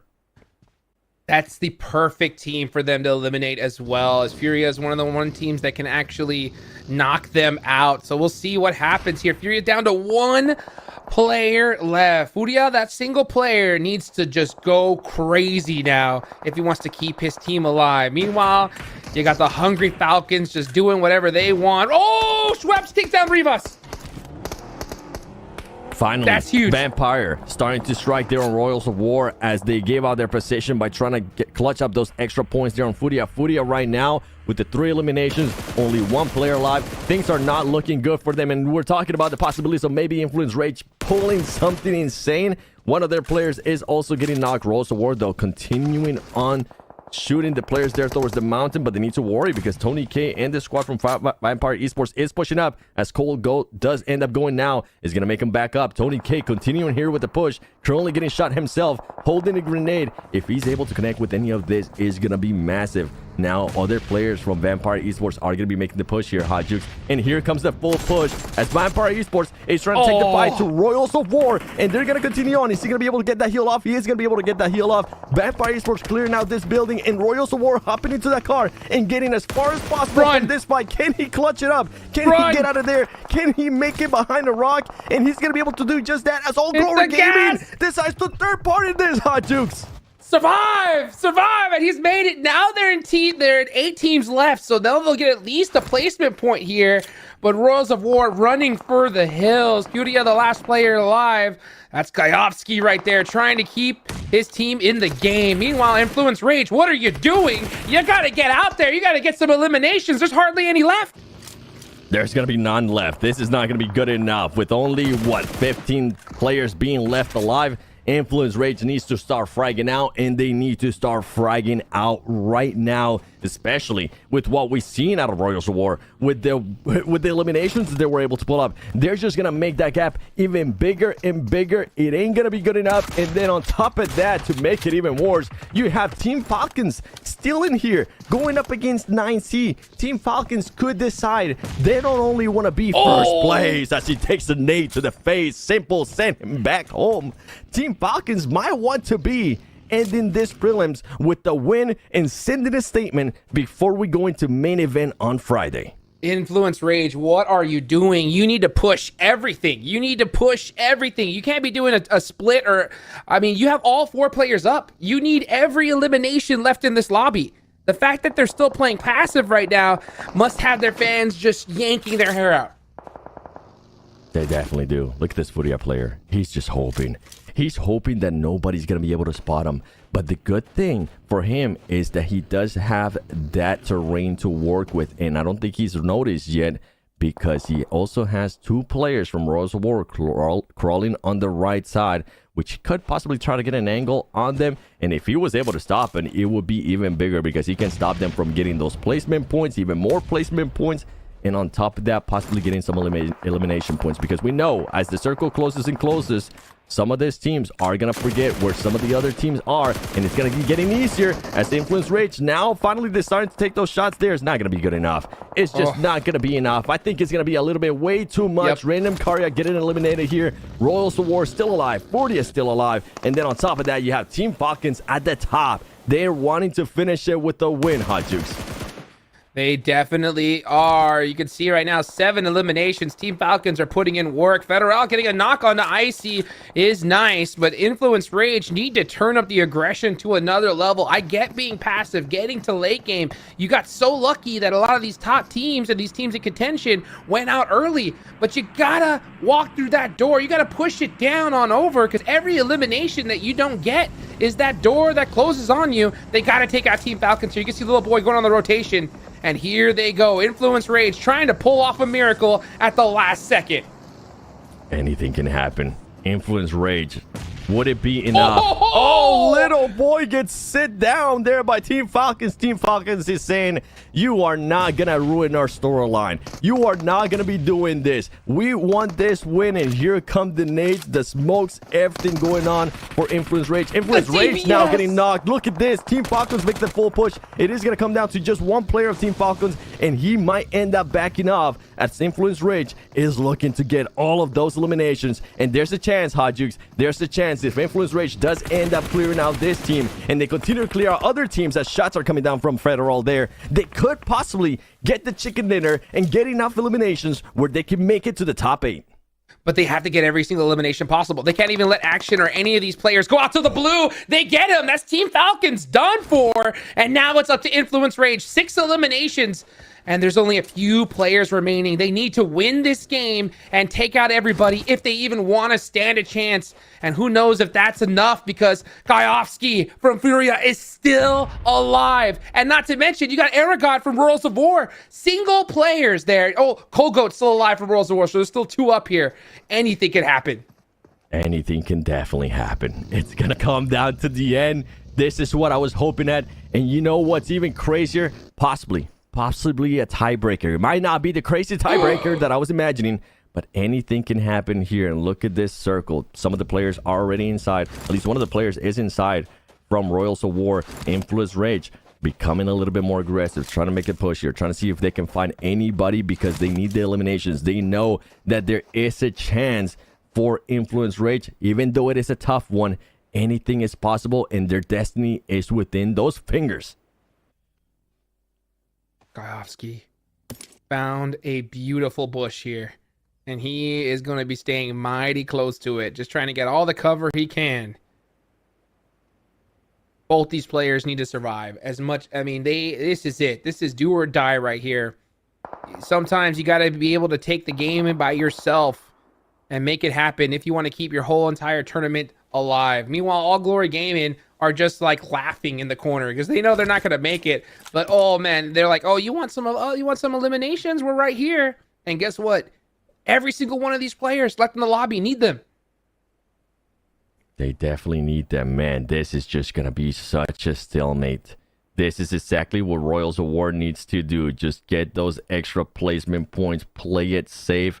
And then for Influence Rage, even if they do end up winning this out, is it going to be good enough because of the amount of points that Royals of War is now being able to collect? All Glory Gaming trying to save a little bit of face here, trying to get those extra points just to make sure that they are not more towards the bottom of that leaderboard. But Influence Rage, you can see a little bit antsy there, wanting to see more people. He's going to have to wait. He's going to have to wait and see what's going to happen after this circle closes in and starts closing in, because it's going to start closing in 20 seconds. The problem is, too, this late in the game, you got Aragod, you know, hugging the zone. He can just deny points and go out to blue. And that would be just brutal for all these teams left. Best case scenario for Influence Rage, you have to take out Furia, Royals of War first, and then All Glory Gaming out last. So that way you could deny some of those placement points. But every single, like you mentioned, every single placement point that they get, elimination that they steal, or even point deny, could be the difference between making it into the main event and not. So now All Glory Gaming is finally starting to step on out. It looks like Cardi happens to have a Groza on hand too. So hey, I mean, I know that we've been joking about All Glory Gaming here. They can disrupt and destroy dreams here in the next few seconds. They definitely can. Now, All Glory Gaming, as they are making that push, they are going to be leaving themselves a little bit exposed. And some team that's looking to capitalize is going to be Influence Rage. None other than them. The team that wants to be able to get all of these eliminations. But Influence Rage needs to be careful because they could end up getting third party with everything being so close, with Kayovsky just being a little snake there on the bush. I think Federal might have an idea. There is going to be somebody there. That circle is closing in. Kayovsky, he could get an angle here on Royals of War. He's going to be looking for it. He's going to be making that push. He's got a shotgun from that far away. He's not going to be able to connect, and the elimination goes to Aragod from Royals of War. It's looking better and better. Not only is that going to be an elimination point, it's also going to be extra placement points that team's looking to get. One player, though, does end up getting eliminated there by All Glory Gaming. What is going to happen here, Hot Jukes, as the madness is starting to go around? I will tell you what's going to happen right now. All Glory Gaming just denied another point to Influence Rage. That has got to hurt. Every single one of these is so huge. Influence Rage needs to take out the entire lobby here. Cold Goat right in between these two squads. And like you mentioned, he can definitely play spoiler. The question is, will Big Milo see him? Will he see him here? He needs to so desperately. They have to take out Cold Goat in this position. A Cold Goat currently being patient, waiting for his opportunity. I think right now, Influence Rage might be a little bit too focused on All Glory Gaming, and he could give the perfect chance here for Cold Goat to just surprise a lot of teams, or even evade the point. Here we go. That's exactly what he's going to be looking to do. He's going to be looking to confirm that into elimination. He's not going to be able to. He does get eliminated, but third place is going to be massive placement points for this team. And now it comes down to Influence Rage. Can they close this out with the win? And is it even going to be enough in regards to eliminations? We'll have to wait and find out. But I'm just excited that some of the teams that we needed to clutch up and get some points were able to do it, as now Influence Rage is getting knocked. All Glory Gaming ready to just crush the dreams of Influence Rage here as they get another thirst right here. That push on the Cold Goat put Influence Rage in a very bad position, and now it's up to these final players. Little Boy has to make something happen here. One of these players has to make a big play. Little Boy, it's up to him as he waits. Waits for his teammates to get the res off. He can't do it. All Glory Gaming coming to finish off Influence Rage. And Big Milo with the last knock. He's got to do it. And he couldn't. It's All Glory Gaming that get the chicken dinner here right at the end. We talked about it over and over again. Not only do you have to worry about the teams at the top, you also start to have to worry about the teams towards the bottom, because those teams towards the bottom don't want to end up being in last place. Guess who was in last place coming into this last match? Yes, if you said All Glory Gaming, congratulations, you guessed that right. They were in 24th place with 22 points, and with this win right here is at least going to be able to help them out a little bit. But the main thing is that by them winning, it stopped a lot of teams. By them getting so many eliminations, it stopped a lot of teams from getting those points that they definitely needed to get into the top 8. And honestly, I can't wait to see that overall. I cannot wait to see that overall. I can't wait to see that overall. I can't wait for Friday. We saw that little cut snippet right there in between. I saw Paraboy. I saw him stretching, getting ready here for this day coming up. Oh, and as we take a look at the highlights, let's go ahead and bring back in DK. What did you think about that one? Heck of a match. Talk about upsets, talk about pressure. It was just all over the place, right? Death Wolves feeling quite a bit of a sting early on in the game. We did see Nigma finding nothing but bubbles. I mean, this is definitely not the way that they would have hoped to close out the final match here after the prelims. But as we know, at the end of the day, it is what it is. Oh, dude, it's been such a tough play. And I gotta say, Jukes, what an insane match to close off the final match here today. I don't know who made it a top 8. I have no clue. Yeah. I am not sure. I mean, it's anyone's game here. That's how crazy this was. The one that we can definitely say for sure, Team Liquid. Team Liquid should be out with the way some of the other players were going to be able, with the way that some of the other teams were able to perform there. But when it comes down to doing the math, I'm not going to be doing any math here. I want to be surprised. And here we go with the match ranking. We got it. All Glory Gaming there. Influence Rage, man. They just needed to turn that trigger on a little bit too soon. If they were able to close it out with at least 14 eliminations and also the chicken dinner, that might have been just enough. And you know what? We went from teams at the bottom in 24th place to the team at the top, stopping the teams from getting points. Falcons with those 10 points.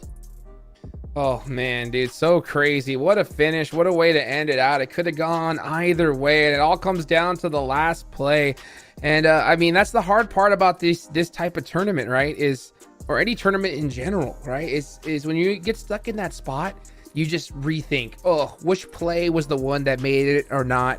At the end of the day, it's a team game, right? You could have done better in the games before, but I would have loved to see Influence Rage turn on that aggression so much quicker, DK. I mean, I have to agree with you on that 100%. But you know what? It is what it is, right? The teams did everything they could have. They played the best possible game that they could in the situation.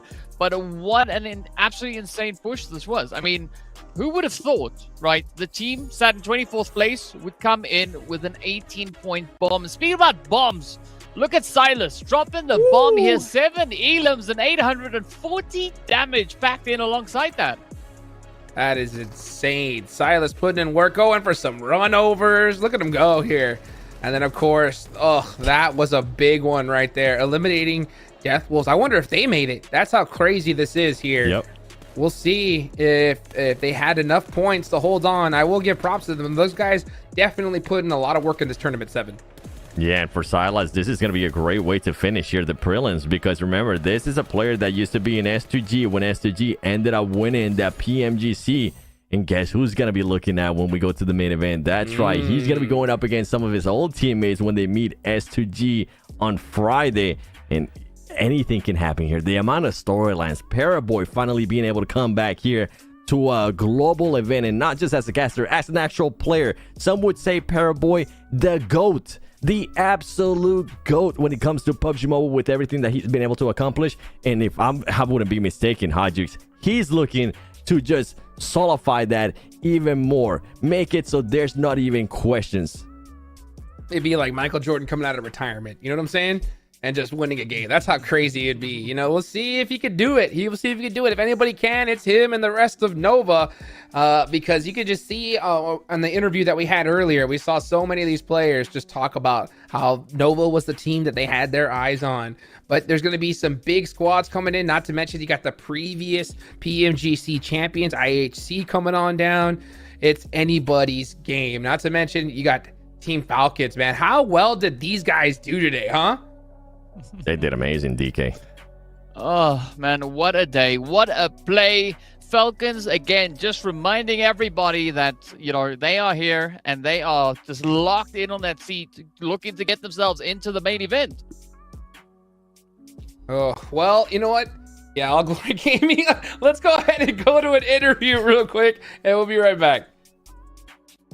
And last chicken dinner in the hands of All Glory Game. We finally got to see some of these guys here, and I have Fran with me.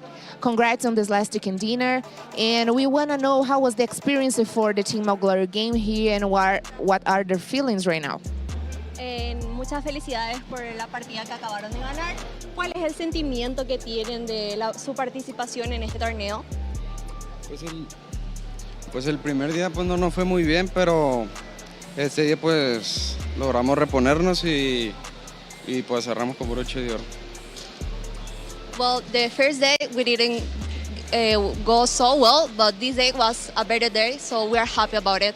Okay, and what they have learned so far, are they prepared for a next challenge, maybe in the other competition?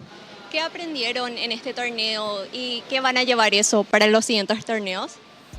Pues más que nada lo que te deja es la experiencia dentro de lo que es jugar un presencial y pues más que nada pues este es un camino que nos abrió para la competencia que vendría siendo la PMSL.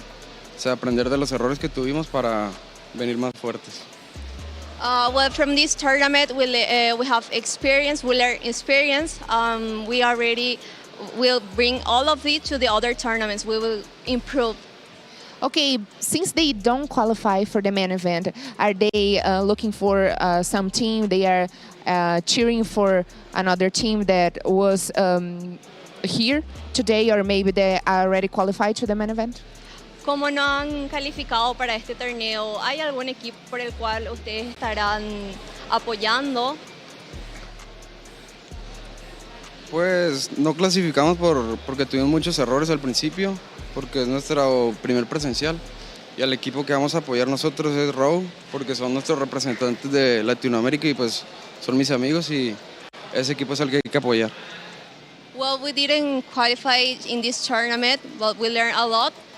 We will cheer up for Raw because it's Latin and they are my friends, so we will cheer for them. Awesome. Thanks so much for the interview and good luck. Thank you. Hey, gotta definitely give the flowers where they're due. Give a big shout out to All Glory Gaming to finish off the day with a chicken dinner. And you heard it there, right? I mean, hey, to be able to get in here, get the experience, hopefully they could stay together and bring it on to a future tournament. Because one of the things that's always tough to see is the frustrations after this, right? How many times have we seen players swap over, roster swaps? We could definitely see a comeback for sure here, Seven. Yeah, and that's the thing too, right? This is the first time in PUBG Mobile esports in the whole lifetime of it that we do have a global event before some of these teams even get a chance to play within their regionals, right? True. Especially if you're one of those partner teams, you haven't even really get any chance to practice besides scrims. But scrims isn't the same as when you are actually in an event. Yeah. As much as people want to say that, oh yeah, but they won the scrim. No, it's not the same. All right, calm your butts down. But now I'm glad that he took it like that. I'm glad that he said that we are going to be taking this experience to PMSL Americas. We're going to be trying to learn from our mistakes, and that's ultimately all you can ask for some of these teams. Oh man, 100%. And you know what? When it comes to All Glory Gaming shutting down the hopes and dreams of Influence Rage, at least they have that under their belt, DK. I mean, they've shown now that they are quite a capable team when they want to be. So I'm curious to see how that is going to translate into the PMSL for Americas, because now they've got no excuse, right? They've proven it on the global stage. and they're going to bring in some of that heat moving on back. So I'm excited to see how that is going to translate. But yeah, I mean, strong finish coming in there from them, Jukes. Yes, sir, indeed. All right, ready? Say it with me, guys. Leaderboards. Leaderboards. Right? Like, that is what we're waiting for here.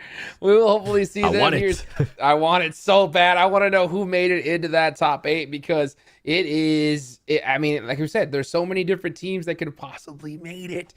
We know that Team Liquid unfortunately didn't. And it'd be crazy, Seven, if after yesterday, right, when we talked about like if Team Liquid just got 10 more points, right, of what we thought would be safe, if that ends up actually being true. The thing is that's why we were pushing that so much yesterday with Team Liquid, right? They got a chicken dinner yesterday. They ended up with the 3rd place and 6 eliminations. And on top of that, we're like, okay, you know what? Maybe this is the momentum that this team needs. Maybe this is what we're hyping out so much of the other teams too, being able to create a bit of a gap, a bit of a cushion when it came down to those points. But then on the last 2 games, Team Liquid absolutely played not like how they were supposed to. 10th place, 2 elims, 8th place, 0 elims. Like, yeah, they just needed some extra points to be able to give themselves an extra cushion. It looked promising there. It looked like the miracle possibly was going to be able to happen until it stopped happening, until all the teams actually started clutching up those points. But talking about, I kind of want to talk a little bit more about some of the other teams, right, that aren't going to be going to the main event, just to kind of give them their flowers with Enigma Galaxy. Man, not how we wanted to, not how I expected this tournament to be. Definitely a stronger team, and they were nowhere near, man. Well, you know what? I think it's time we did talk to Death Wolves right there, because they definitely put in some work at the last second. Let's take it on over to Carol. Wolves, who qualify in the 8th place. Thanks so much for being here, Hato Boy. And first of all, I want to know your feeling right now, because you guys finally got to qualify for the main event. Muito obrigado por estar aqui e eu quero saber qual é o sentimento de vocês que conseguiram se classificar ali em 8º colocado, mas deu tudo certo. Muito feliz. As coisas não saíram como a gente previu hoje, mas mesmo assim conseguimos buscar essa classificação. E agora é focar na final. They are very happy. Not everything went well as they planned, but they are very happy. And right now they will focus on the main event. About the main event, we would like to know what are the expectations, if you guys are going to practice something that you can share with us. Sobre o main event, nós gostaríamos de saber quais que são as impressões de vocês, o que vocês estão preparando e se vocês podem contar pra gente alguma coisinha que vocês já estão treinando. Estamos treinando várias horas por dia, estudando até mais tarde, estudando a rotação de todos os times e vamos dar nosso melhor para que a gente briga pelo título e consiga trazer esse título pro Brasil. They will definitely fight for the title of the champions, and they are studying the other teams, they are studying new rotations, and they will come for it. And for us to finish, I would like to know how you guys were handling the pressure in the late stages of the game, because we know today were very hard for you guys. Sorry. Quero saber como é que vocês estavam segurando tanta pressão no dia de hoje, porque a gente sabe que foi um dia difícil, apesar de vocês terem conseguido se classificar. Foi um dia bastante difícil, a gente chegou aqui com uma mentalidade muito alta, começando ganhando a primeira partida, mas não foi como a gente quis. Nas 2 últimas partidas a gente estava muito animado, mas aconteceu o que aconteceu e a gente conseguiu classificar. Like he said, not everything went as they planned, but they are sure very happy because the most important thing was that they got to qualify for the main event, and right now their head and their mind is definitely on the main event. Thank you so much for the interview. We will see you in the main event and we wish all the luck. Muito obrigado pela entrevista e nós vamos ver vocês lá no main event. I want proof, baby. I want to see it for my own eyes that Death Wolves have qualified and the leaderboards here. But you know what? Hey, I mean, they said it. She said it herself, right? That they have qualified. So, I mean, hey, Death Wolves, I'm not sure exactly where they lined up at the end of this. But if that is true, man, I got to give them some major props for sure, Seven. I do. But I'm with you. I got to wait until I see that leaderboard. Okay? So, my props will be held until then, Death Wolves. But for them to be a qualifier team, we saw what they were able to do in the last match of Miramar. I was kind of hyping them up too here for this last match of Miramar and hoping that they'll be able to kind of mimic what they did on the qualifier finals here on the prelims finals day final match. And boy, did it not happen. And it ended up happening with some of the other teams that were towards the bottom, with Hura Esports kind of surprising them. And we're just, I was honestly, as we were catching, I was just scratching my head. I was like, oh my God, jokes. I think we spoke it into existence. DK, I think we made it happen. I think we might be the ones to blame as some of those bottom teams that end up fighting the teams that needed the points. I mean, the one thing that I was looking at going through this last match is I was looking at the screen, maybe having a little bit of a shake as the teams are moving up. But it seemed like at least that level of nerve control was pretty evident through a big majority of the match. But I mean, we've been talking to two other teams so far, and I think we need to hear what the Royals of War have to say as well. Another team that qualified to the main event, and I'm here with Eragoto. Congratulations for the to qualify to the main event, and we want to know what you're thinking right now, because the late stages of the game were sure very hard for you guys, fighting against Furia to qualify to the main event. Felicitaciones com o seu resultado. Agora queremos saber qué ustedes han pensado, porque parecía un poco difícil para ustedes que ustedes estaban contra el Furia. ¿Qué estaban pensando ahora? No, pues estábamos concentrados en darlo todo en la última partida. Fue algo difícil, hubo pequeños detalles que casi afectan la partida, pero pues supimos sacarla adelante desde el principio. Y pues muy orgullosos del camino tan difícil que pasamos desde el principio, desde todo. Y pues a representar a la TAM y a representar a México. They say that they are very proud to represent Mexico, and that there really were some problems, but which were concentrated in some minor details. But they are very happy to continue moving forward and having some professional progress. Awesome, and we would like to know what are their expectations for the main event. ¿Y cuántas son las expectativas para el evento principal? Pues mínimo queremos entrar un top 5. Es un poco difícil porque están los mejores equipos del mundo, pero sabemos de nuestro potencial, sabemos lo que jugamos y a confiar solamente en nuestro juego. So the main expectation, the main goal now would be to stay at least in the top 5. They know that they will be not an easy thing with such rivals, but they know that they're gonna do that. Congratulations and thanks so much for the interview. Felicitaciones y muchas gracias por la entrevista. Muchas gracias a todos y a representar a la TAM. Nos vemos. Puro row.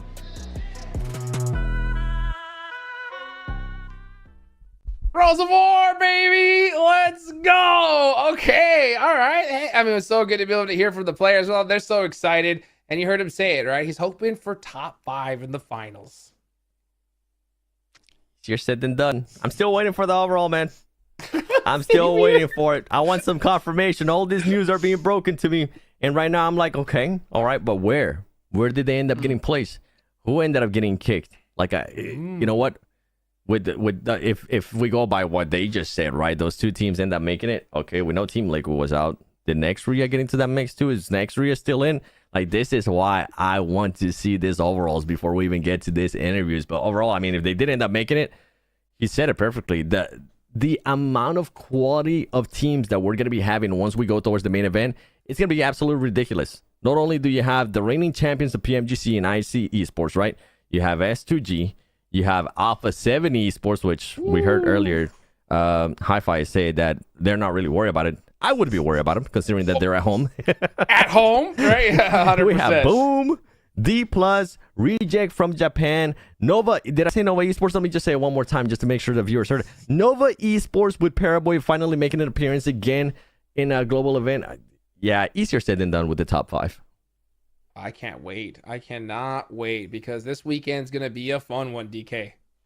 I mean, if you look at what we've already been witnessing out on the battlefield, right? We started with qualifiers, which was pretty exciting. We moved into prelims, adding 16 partnership teams on top of that. And then we make it up into the main event. it's like there's levels of insanity to this entire event. As you think you've been seeing some insane PUBG Mobile action, it just keeps on getting better and better and even more challenging. So, yeah, I think I really hope that these teams that have made it now through, we don't know which ones exactly, but whoever's made it through into the main event, I hope they're ready for what is yet to come.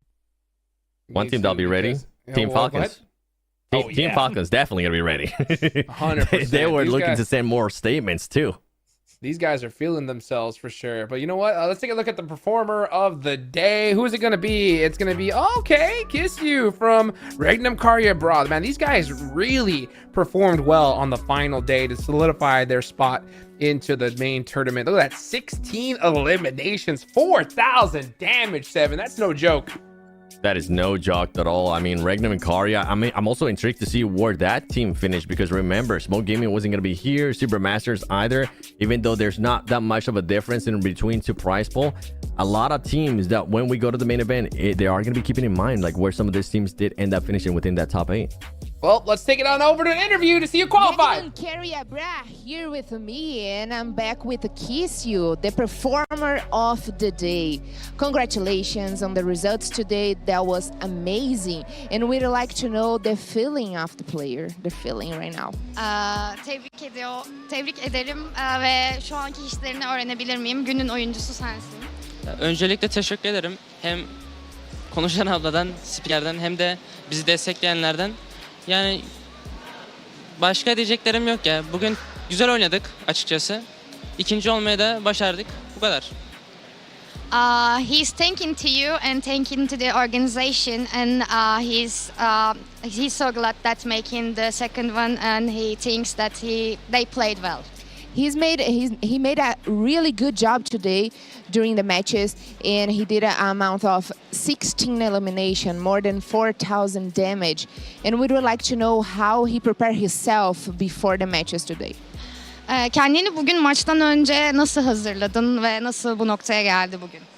Ya öncelikle koçumuz Deniz Apokalip ya bayağı bize motive etti, özgüven sağladı bize. Yani sebebi o. Özgüvenli oynadık, o kadar. Our coach Deniz Apokalip has just gave us the true motivation, and we played with self-confidence, so we managed it. Awesome, and I would like to know what we can expect from him and his team to the main event. Ana etkinlikte senden ve senin takımından neler bekleyebiliriz, ne beklemeliyiz? Ya her turnuvada, sadece main event'te değil, her turnuvada hedefimiz şampiyonluk. Bu kadar. The champion, being champion is our main goal on every event, so it's just it. Awesome, and I would like to know how proud he is of himself for everything you have done today. Bugün yaptığın her şeyle ilgili kendine ne kadar gurur duyuyorsun? Bu konuda ne düşünüyorsun? Yani buraya kulüp olarak geliyoruz ama aynı zamanda Türkiye bayrağını da taşımış oluyoruz arkamızda. Yani Türkiye bayrağını taşıdığım için mutluyum. Bu kadar. We are coming here and we are carrying the Turkish flag with us, so I'm proud of it. Thank you. Thank you. And for us to thank you so much for the interview, and we wish you all the luck to the main event. Thank you. Well, there's one team that we knew for sure was going to make it in after how they performed today. Regnum Karya Bra, these guys did not mess around. They put that future in their own hands and made it happen, 7. They definitely did. I mean, they were able to get 2 chicken dinners today, stay consistent too. I think they overall, with those 2 chicken dinners, they ended up with 4 out of the 6 matches in top 5, and they never went below 7th place. So for that team to be able to do that and stay consistent too with the eliminations, when we go to the main event, that's the main thing we're going to be looking at. And you know what? What are we going to be seeing here? That's right, the overall standings. Let's finally, go! baby. We get to see the old Royals of War as we saw. Okay, all the information that they gave us was correct. This is the order. And look at that. Regnum Karya ends up getting in 2nd place. Wow. 2nd place finish. They jumped up big time right there. Beautifully done. These are going to be your top 8. Moving on in to the finals, and Death Wolves sneaking on in. Beautifully so. I got really nervous there with them going out early, DK.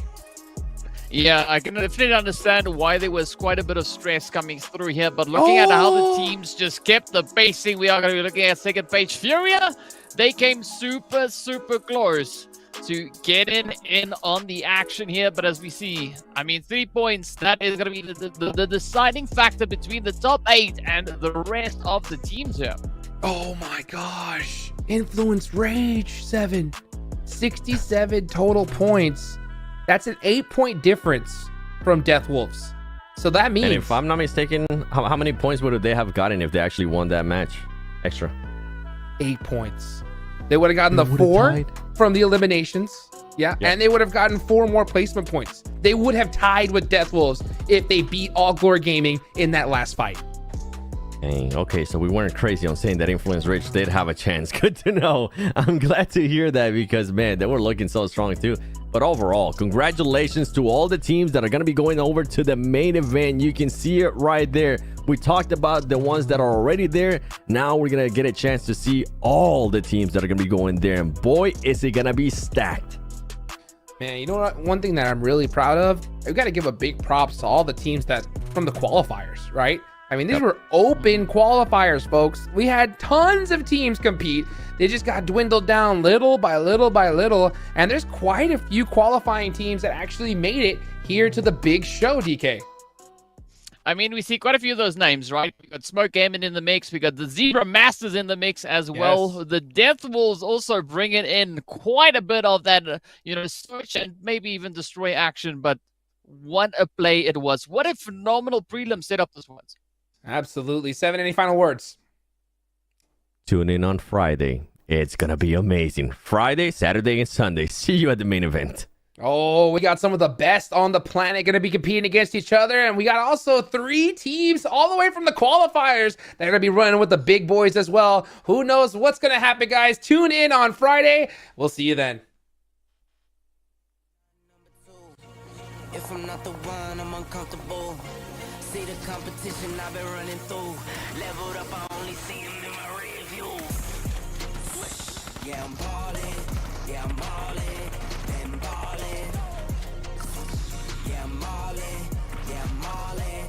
Been ballin'. I'm winning, get buckets from the court side to the nosebleeds. Yeah, they love it. Yeah, they love it. I'm winning, get buckets on the first in and the last out. See me coming. First take, I'm hotter than hot. Hotter than some boiling water, I bubble the pot. Team full of ballers, baby, we winning a lot. I'm like Curry with the rock when I get to my spot. I'm tapping in, I'm passionate. This is what passion is. This here, nah, this is no accident. From the start to the finish, I'm cashing in. I am number 1, not number 2. If I'm not the one, I'm uncomfortable. See the competition I've been running through. Leveled up, I only see them in my rear view. Yeah, I'm ballin'. Yeah, I'm ballin'. Been ballin'.